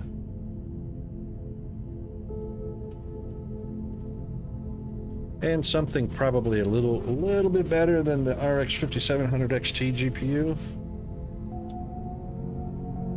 But anyway, right, so each blast furnace handles one type of ore. So one is handling xenoferrite, which makes the plates, and then the other one is handling the technum ore,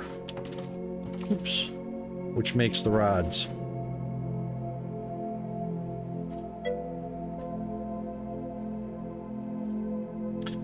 You know, I reckon it's already has, Chris, probably behind. They probably need to update their recommended hardware. They probably need to update that.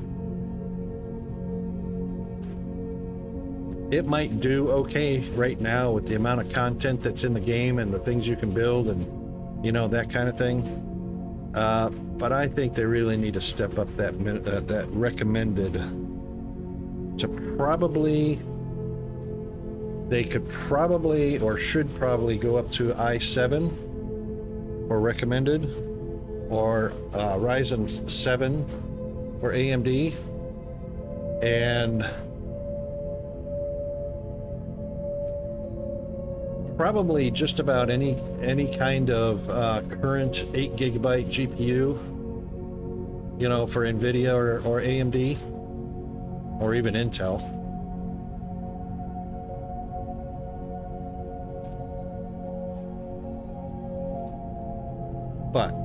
But like I say, because this game is CPU centric and the lion's share of processing is going to be done by the CPU and not the GPU, I'd say the CPU is the more important upgrade to make,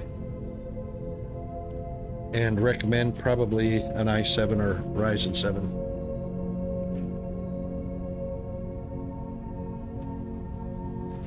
And today's 8GB GPUs will probably be more than enough, since it won't be doing the bulk share of processing. All right, so I was on, we got the, oh right, the ignium, right, so miners, we got a miner on there, and we probably need enough resources for, we got enough for power poles. We should have a transformer or 2 or 3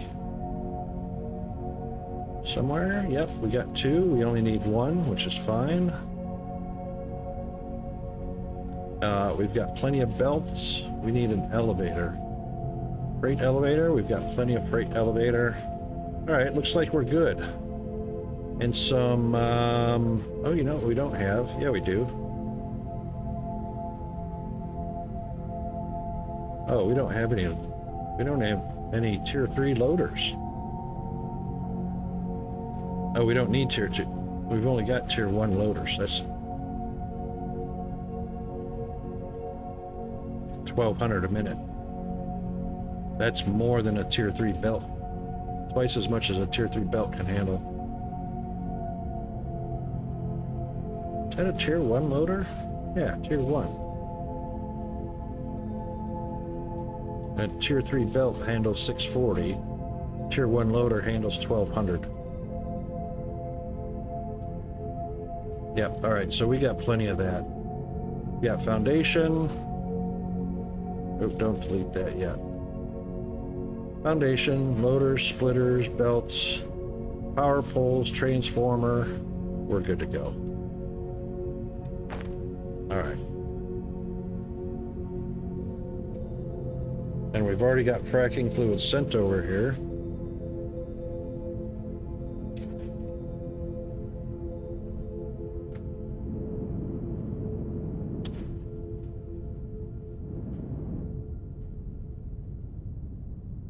I can't remember if the miner mines twice as fast with fracking fluid involved or whether it's the same rate as the normal miner.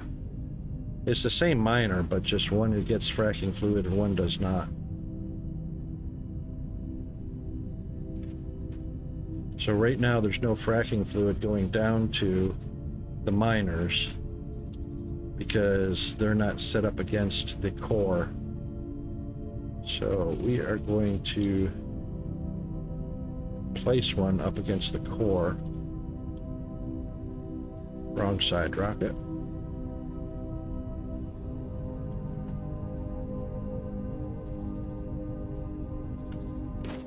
So even though we've got 4 miners set up here, they're not set up against the core of the ore vein. They're just mining out regular ore. And I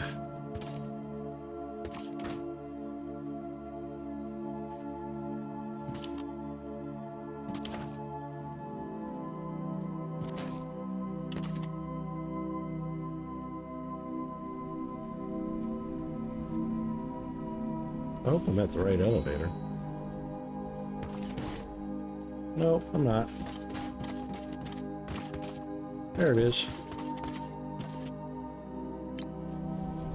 The miner's down here. The miner that I placed down here is up against the core of the ore vein. And it is going to be getting the fracking fluid. Yep. So we could probably put... Let's do...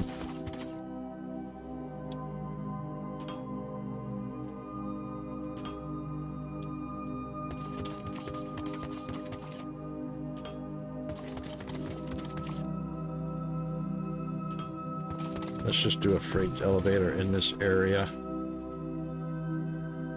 Let's see.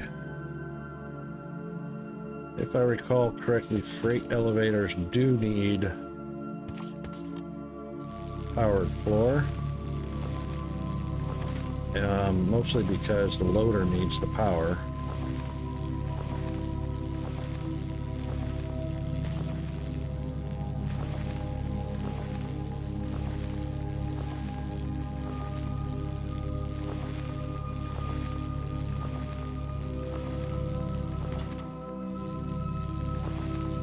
That should do it.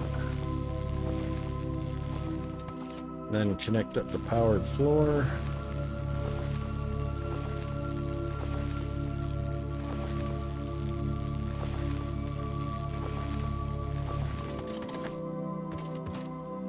Oh, power's on this side. Oh, that's fine.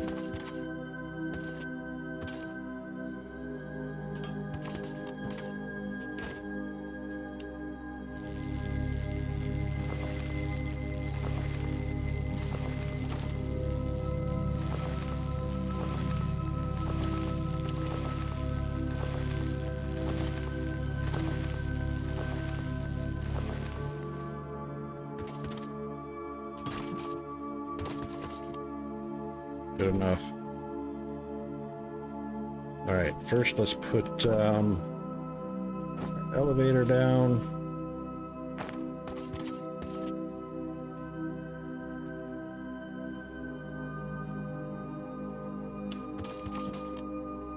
That should be fine.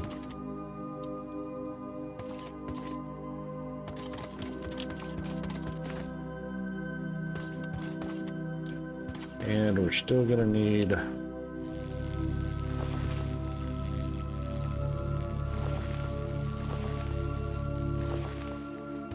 little bitty section for our transformer.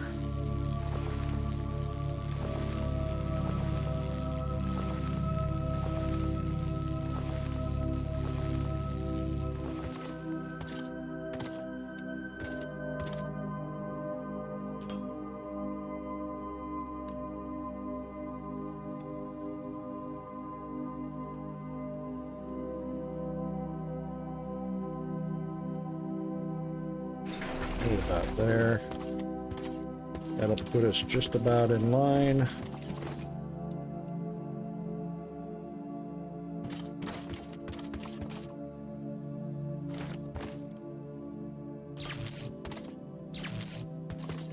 There we go.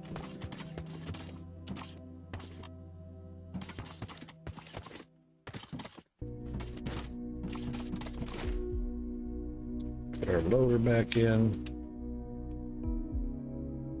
Put a loader in.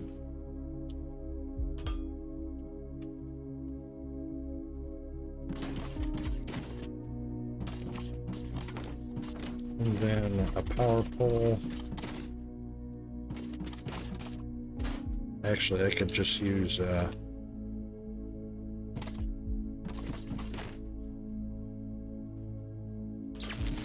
Boom. Done. All right. And then set up our power upstairs.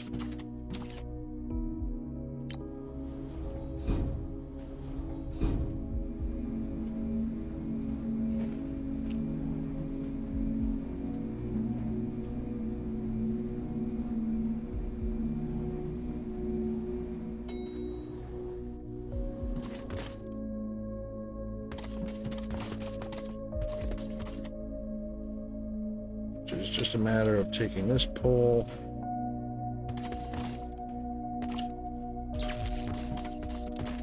and connecting it to the elevator. There, now we got power downstairs. Let's continue. We'll put the top of our freight elevator on it.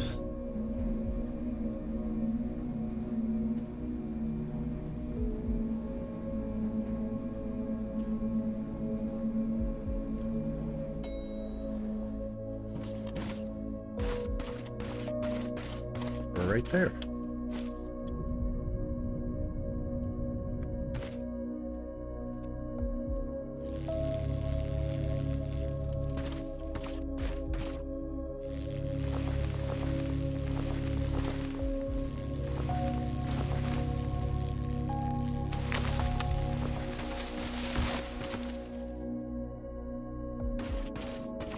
Perfect. Now let's take also a perimeter off the powered floor and motors. Might as well go ahead and do this side too.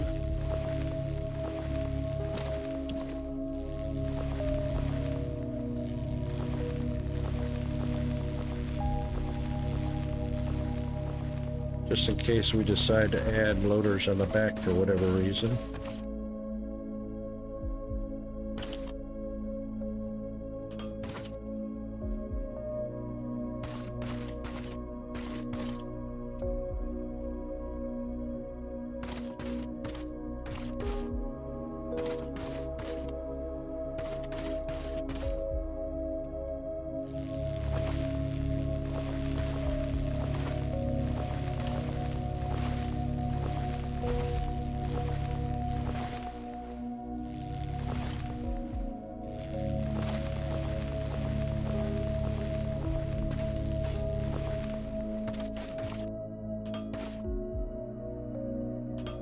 And we're connected.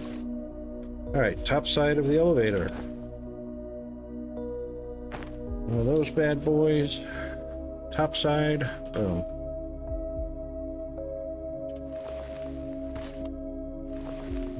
And then, of course, an output. And we'll connect that to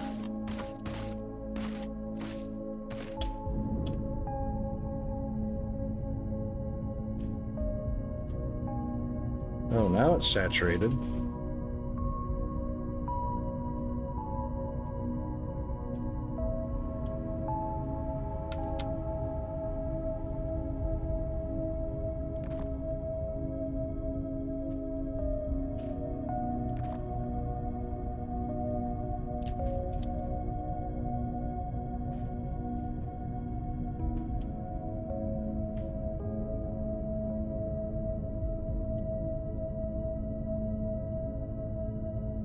Oh, I want it over there. Shift. What was the shift? Oh, that was unsatisfactory. Sheesh. Doesn't matter. I'll take that one and put it right there. That one right there.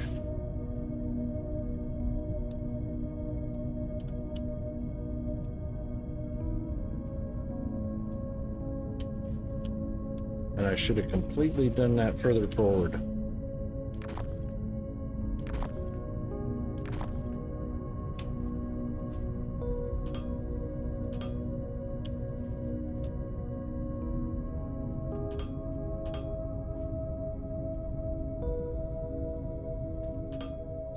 Right there.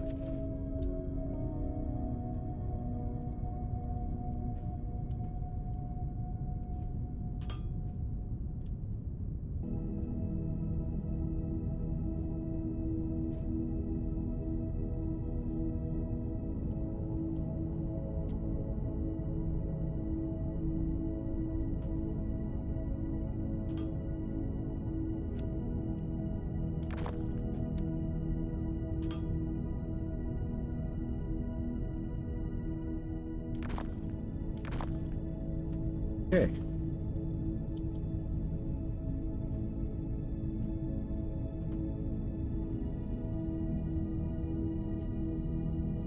Really should have put that into a buffer, but that's all right.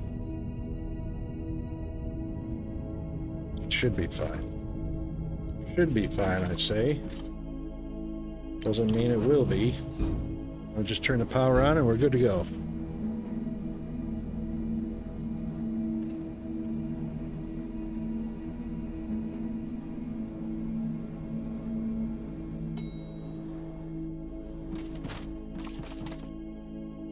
You autosave.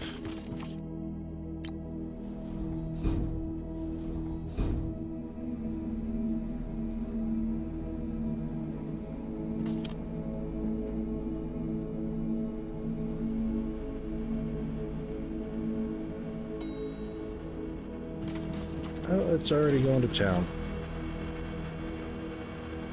I thought I had to enable, but it was already enabled automatically. And doing its thing.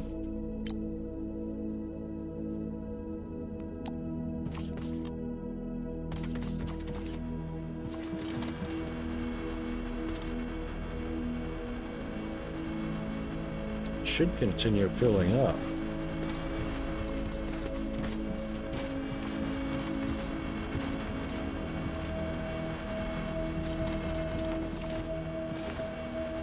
Oh, it is.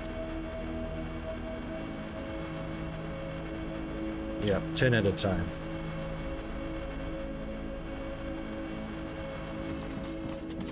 All right.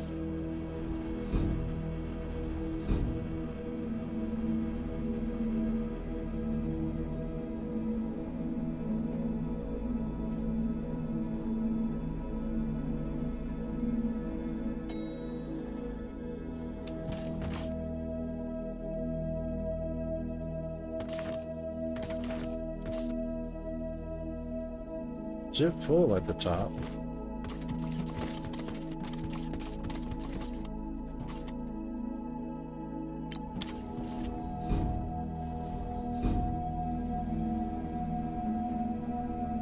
Probably is. It's just took that amount of time for the elevator to take it up there, so it wasn't showing any output. But it is. Yep. All right, now we won't have a shortage of technum. And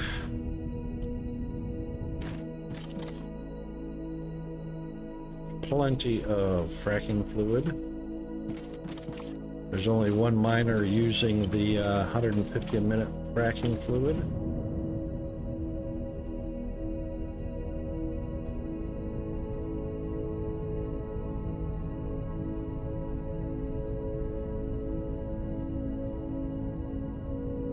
Now, this ore is being belted mostly just for the steam generators. The cargo ships are bringing the rest of the ore over to the main processing to have it crushed down into ignium powder for use by the furnaces.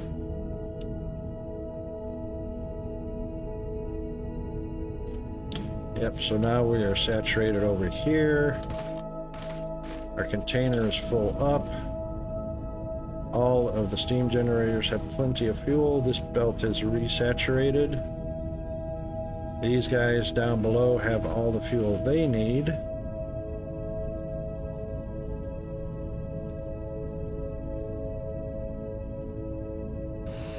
And now the rest of this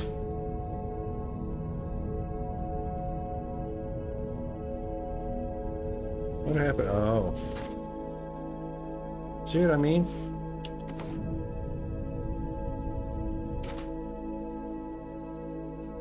All because of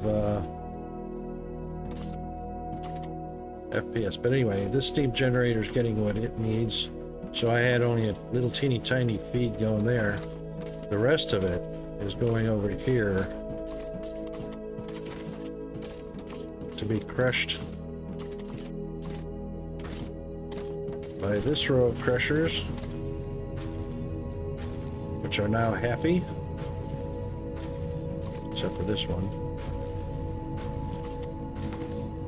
What's going on here?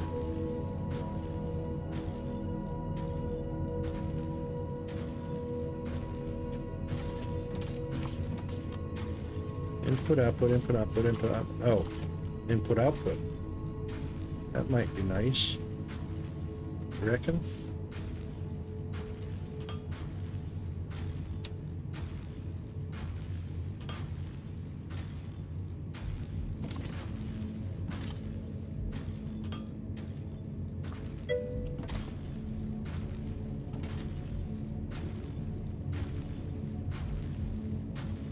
Yes, indeed. So now it's got one. Now it's working.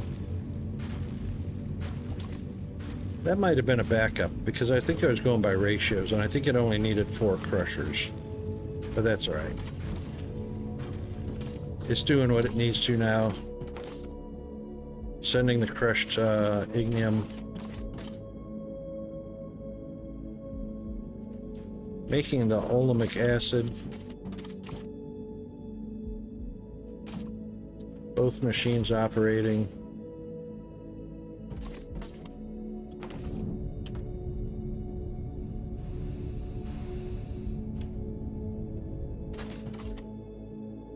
Yeah, it looks like we got a little low because I had that issue with the ignium that is now fixed.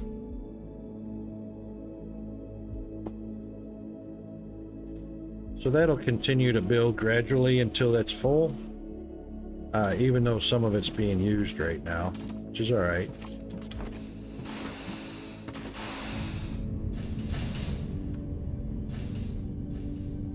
It's being used in this operation over here.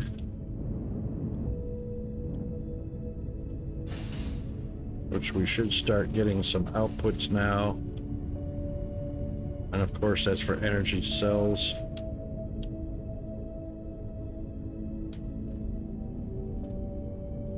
Glass is catching up. And honestly, these little the bus line idea, you really don't need a bus line. Really don't. A lot of people like to have a bus line for their factories, but as long as you've got 2 main products, and that is the plates and the rods. As long as you've got plenty of rods being made and plenty of plates being made, like over there, you can ship by cargo ship all day long and you'll be fine.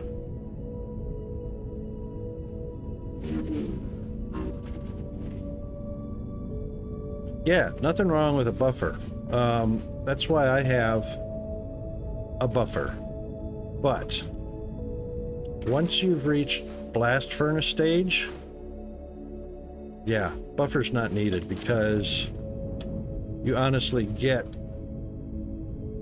see how many belts worth of plates you get?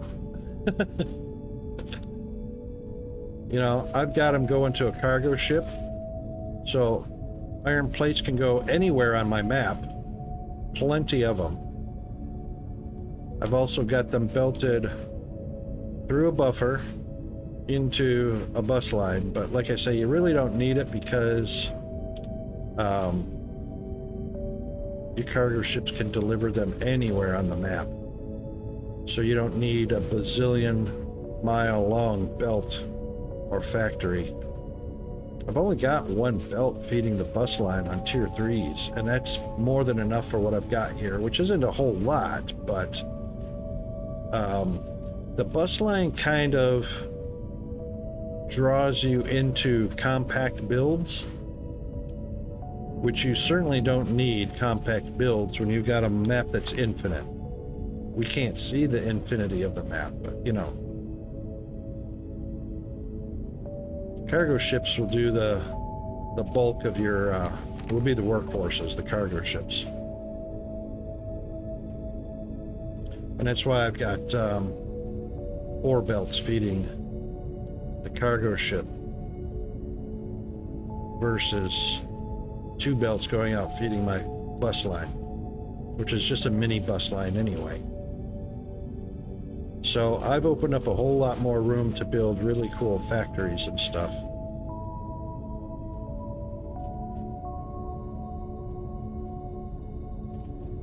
So I've got ships bringing the ore, Technum ore, over. I've got cargo ships bringing ferrite ore to go through a crusher line. That's what this is a crusher line.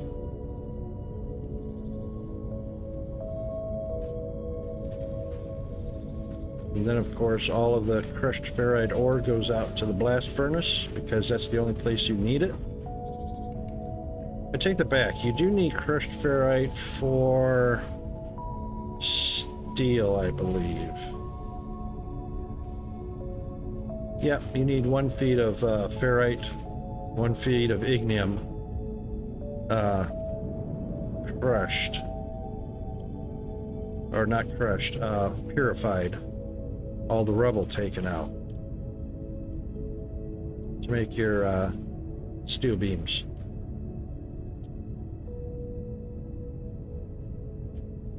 Then of course you got your Technum rods. And again, I've only got 1 feet of Technum rods going to the bus. Mostly because the Technum rods, the plates, come in here to your, this would be the main manufacturing of machinery parts. And foundation, or belts. So you'll be making foundation, science packs, foundation, and machinery parts.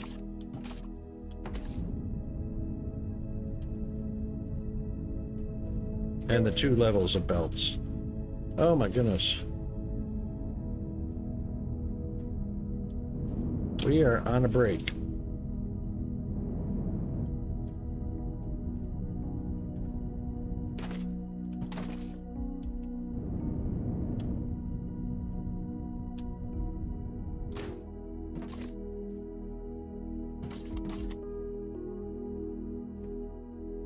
So we'll be right back.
Okie doke.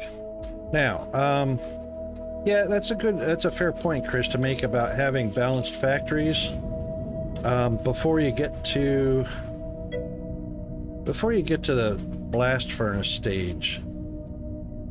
But once you get to the blast furnace stage, you're going to be making the two products that everywhere in your world you're going to be using: rods and plates. So, because what have we got here? So 1, 2, 3, 4, 5, 6, 7, 8. Damn it. 1, 2, 3, 4, 5, 6, 7, 8, 9, 10, 11, 12, 13, 14, 15, 16, 17. 17 times 6.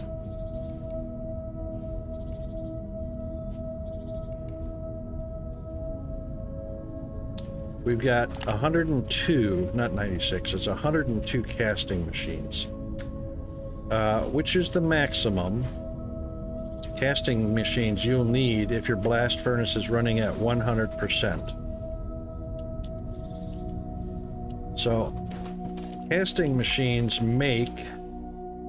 I haven't even configured the recipe for these yet. There's Peanut.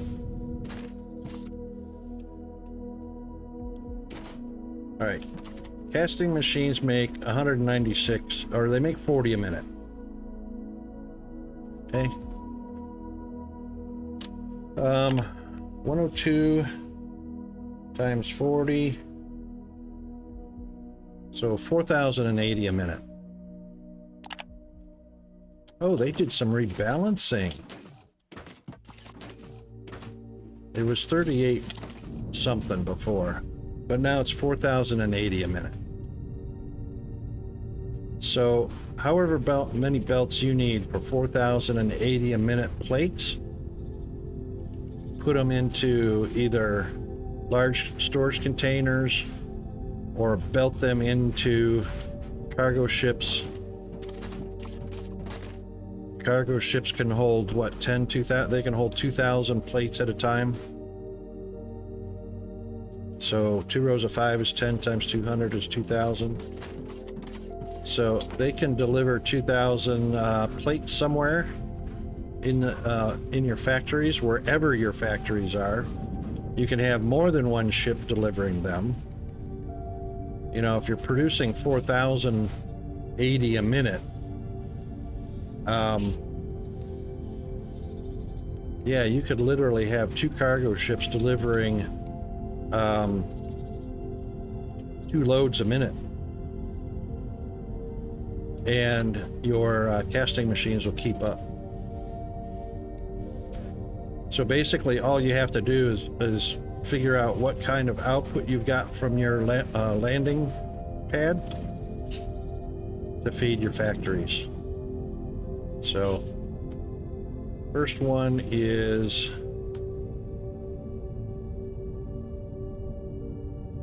first feed of plates go into making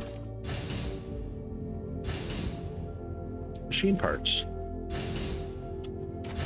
And you need 40-minute plates to make 40-minute machine parts. The reason I'm using tier 1 machines is because I'm saving a huge amount of electricity on tier 1 assemblers, because I can line up enough tier 1 assemblers, you know, until I get up to 640 a minute belt speed to match the output of however many tier 2 or tier 3 assemblers. And the number of red or tier 1 assemblers to match a tier 3 assembler, or however many tier 3 assemblers, saves me roughly about half to 3/4 amount, half to 75% of the power needed versus using tier 3 assemblers.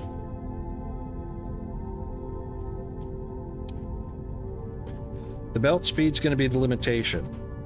So it doesn't matter how many tier 1s you need or tier 3s you need to saturate the output of a tier 3 belt. The energy savings is going to be astronomical by using tier 1s to match the output of the tier 3s to match 640 a minute on the belt. Astronomical. And some people will say, well, you're going to take up 3 times as much space or 4 times as much space. Well, the map's infinite. How much space do you need? You know, that's the way I look at it. I can stretch this out until my belts at 640 a minute can't supply, and then I run another belt and do another, 100 or 200 assemblers until it sucks the belt dry. There's plenty of space to do that, and saving power like crazy. I mean, everything I've got on this map, every bit of my factory is running off of these solar panels during the day and these steam generators at night. That's not a lot. 2, 4, that's 5, that's 10. 2, 4, 6, 8. 18. 2, 4, 6, 8, 10, 12, that's 22, 27, 28, because I got 1 steam generator hidden down here. So I got 28 steam generators that handle the nighttime power requirements that turn off and switch over to the solar panels during the day.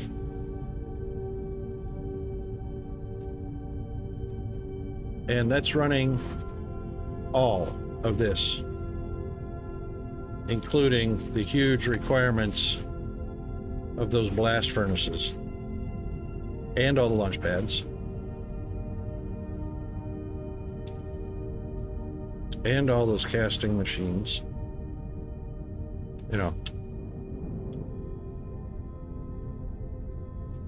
So I'm saving a lot. If I started going up to tier 2 or tier 3 assemblers, I'd have to double or triple my solar panels and my steam power.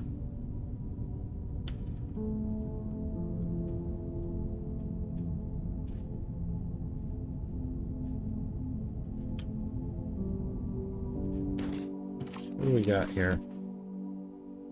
What do we got? Max output, 650 kilowatts.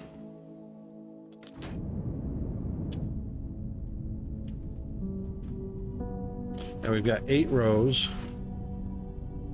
1, 2, 3, 4, 5, 6, 7, 8, 9, 10, 11, 12, 13, 14, 15, 16, 17, 18, 19, 20, 21, 22, 23, 24, 25, 26.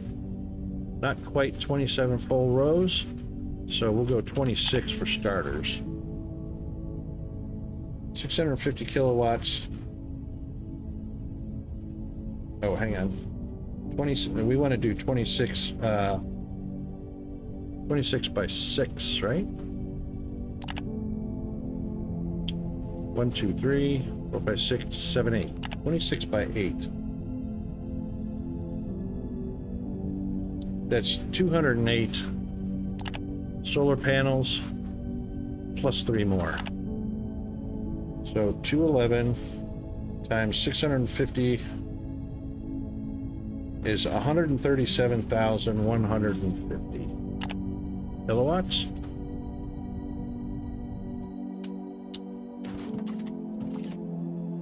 Yep. So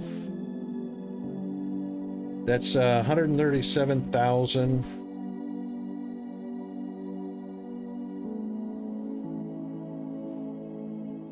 Thousand watts. So it's 137,000 or 137 megawatts.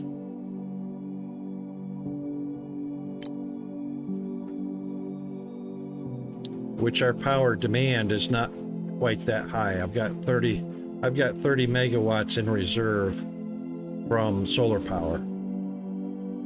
So my max is 137,000. Looks like I'm floating between a demand of 108 to 114-ish. And I've got the matching amount of steam power down below.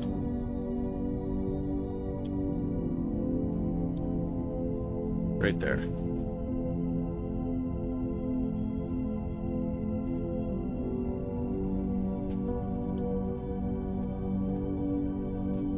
Plus I got plenty of room to expand. So that was just to get us down the river a little bit. Once I make it out of this little river, then I got all of this lake area. We're in this river right here, so once we get out here, we start shooting south, and we got a lot of room for steam power. And plenty of room for solar, because you just make a rooftop of solar and you're good to go.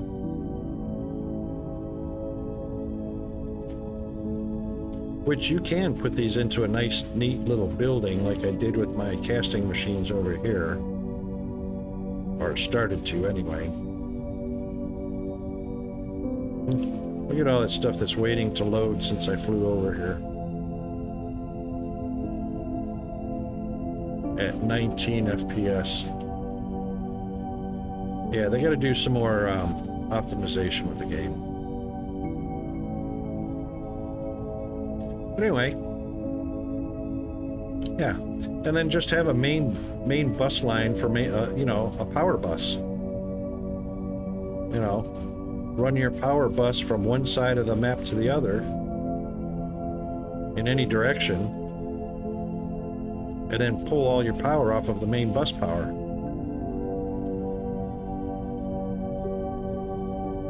Which is what I did here, running this direction. Doesn't go very far, but you know, main bus line, just pull all your power off of it. Then you're never out of power. As long as you've got fuel going to your power, or, you know, solar. The only reason you need fuel is for steam for the nighttime, because your solar doesn't work at night. But I think we actually have, if I'm not mistaken, I think we have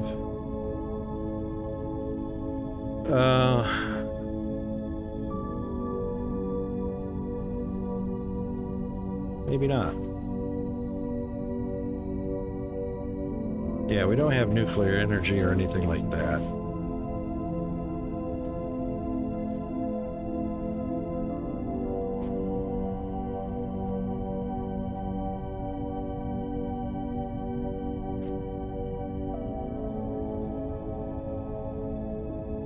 Steam, boiler, burners, biomass.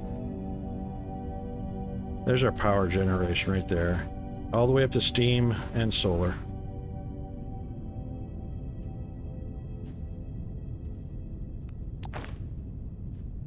So yeah, as long as we're here, might as well grab some fuel from this here bucket.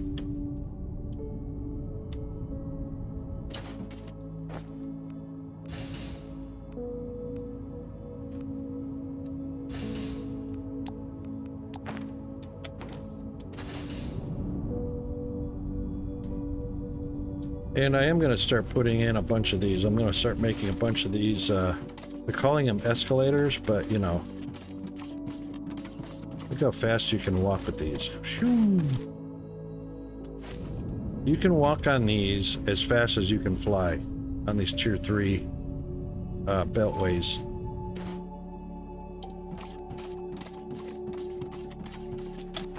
That's as fast as you can fly. That speed didn't change coming off of those beltways. So, you know, two-way beltways can save you a bunch on fuel.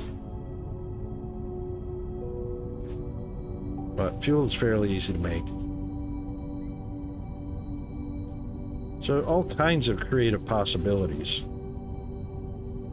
What does it take to make? But again, belts. You know, belts are going to kill your FPS. So it only takes a few plates. A few plates and some liquid fuel. And you got jetpack fuel.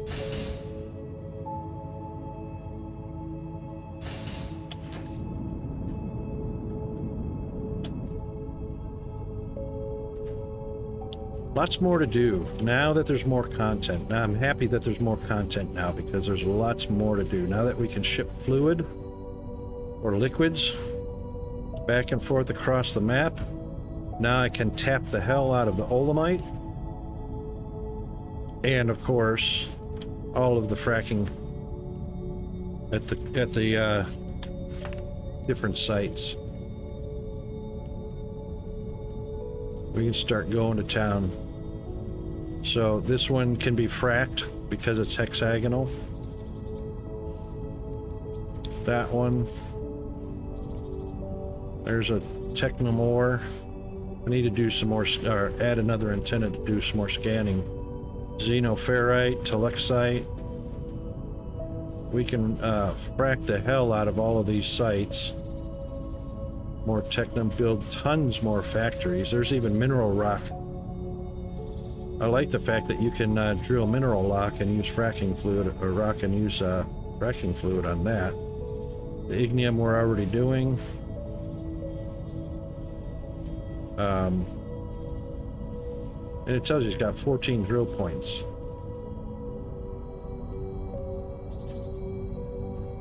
Here's some more Technum. Ignium. Yes, you're not gonna run out. You're not gonna run out. Bunch more over here. So this is gonna. Oh, this is actually really cool. We got Technum, mineral rock, and Telexite all lined up right here. And I'd be willing to bet, once I get the antennas more antennas put on, I'd be willing to bet there's a ignium and a ferrite somewhere near here, so that you've got all 5, or maybe even an olamite. Well, you can't frack olamite. That's the only difference that I know of. There might be one that I've just never uncovered yet.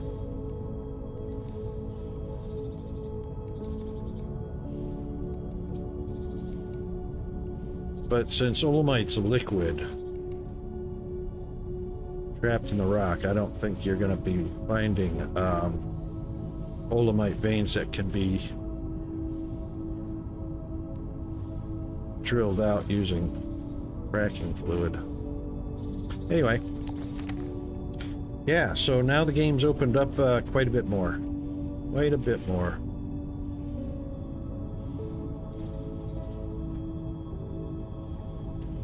Telexite, I'll probably keep the pipe because it's right there at the base anyway. So that'll get fracking fluid piped to it instead of shipped by cargo ship.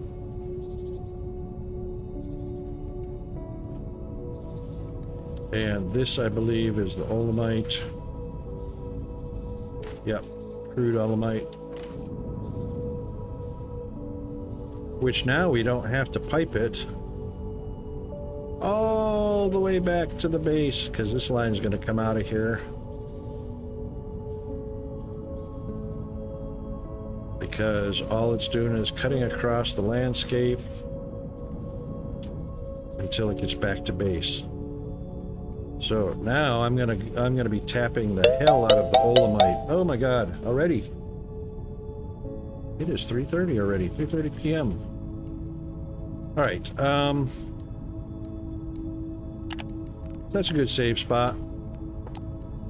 And definitely going to be tapping the olamite, but we'll set up our antennas first to get them all on the map. And look, and that will keep us busy until the next. Aw, look at that, a little ram. I guess we're gonna have critters coming up pretty soon. Actually, I think they mentioned that.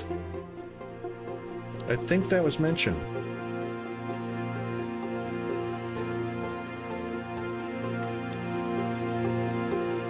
You know what? I think when I was playing the beta, there were critters in the game. Rambos, I think those are called Rambos.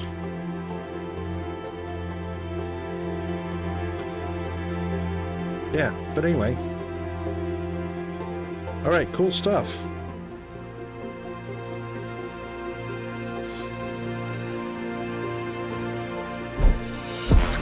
Let's pop on over to our... ooh, let's turn that off for sure. A little bit of feedback echo there. And yes, it is still winter here, so we have the winter dry grass. Even though, let's see, we've already peaked at our afternoon temperature right around 1 o'clock. But in the middle of winter here, we are at 95 degrees. There it is. 35 degrees Celsius for our metric friends. 95 degrees in the middle of winter. Actually, I don't know if it's really middle. Winter's generally, what, 3 months? Each season is 3 months, so June 21st was the first day of winter for us. June, July, August. So we're almost 2/3 of the way through winter.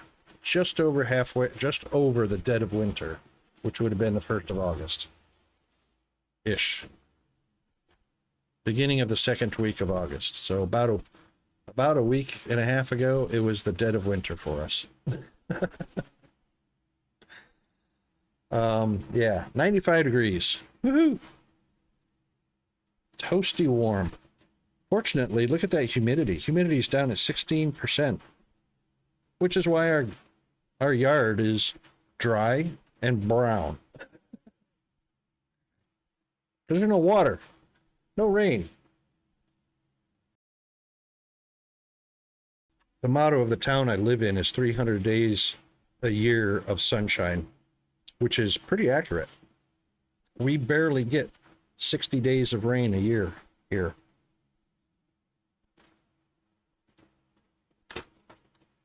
And funny enough, we live in a tropical rainforest here in the tablelands. Just a few miles down the road, it's more like 300 days of rain a year. It's very weird how the geographic areas so close together have such different weather patterns. But anyway, let's see who we're going to raid. Raid.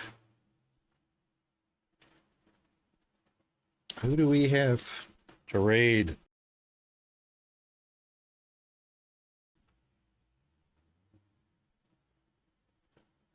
Anybody in chat streaming right now by chance? We could go raid you. Let's see. Who's on our raid list? I know it's, oddly enough, it's the worst, the ending of my stream is, 1:30 a.m. Eastern time in the U.S. There's not many people that are awake. All right, let's see.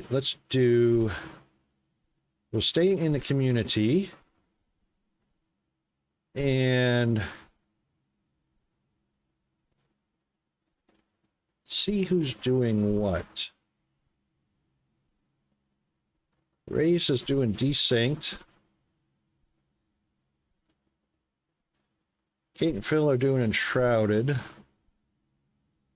Toxic Pig is doing Elder Scrolls.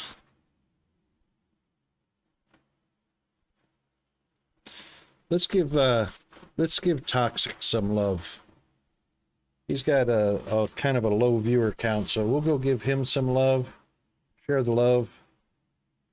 And while we're waiting for that to start up, here are the rating tools. You can just copy and paste right out of chat. And the Tomb Raider icons are for non-subscribers. And the other one that is all text, I don't know why Bot of the Spectre does that. All text is for our subs. Using the sub emotes, there you go. And we'll go ahead and get the raid started. And give a big, huge thank you, and for all you guys that came to participate or watch the stream, because it's all about watching videos. But always great to see everybody. Mr. Chris, 000328, Andy outside.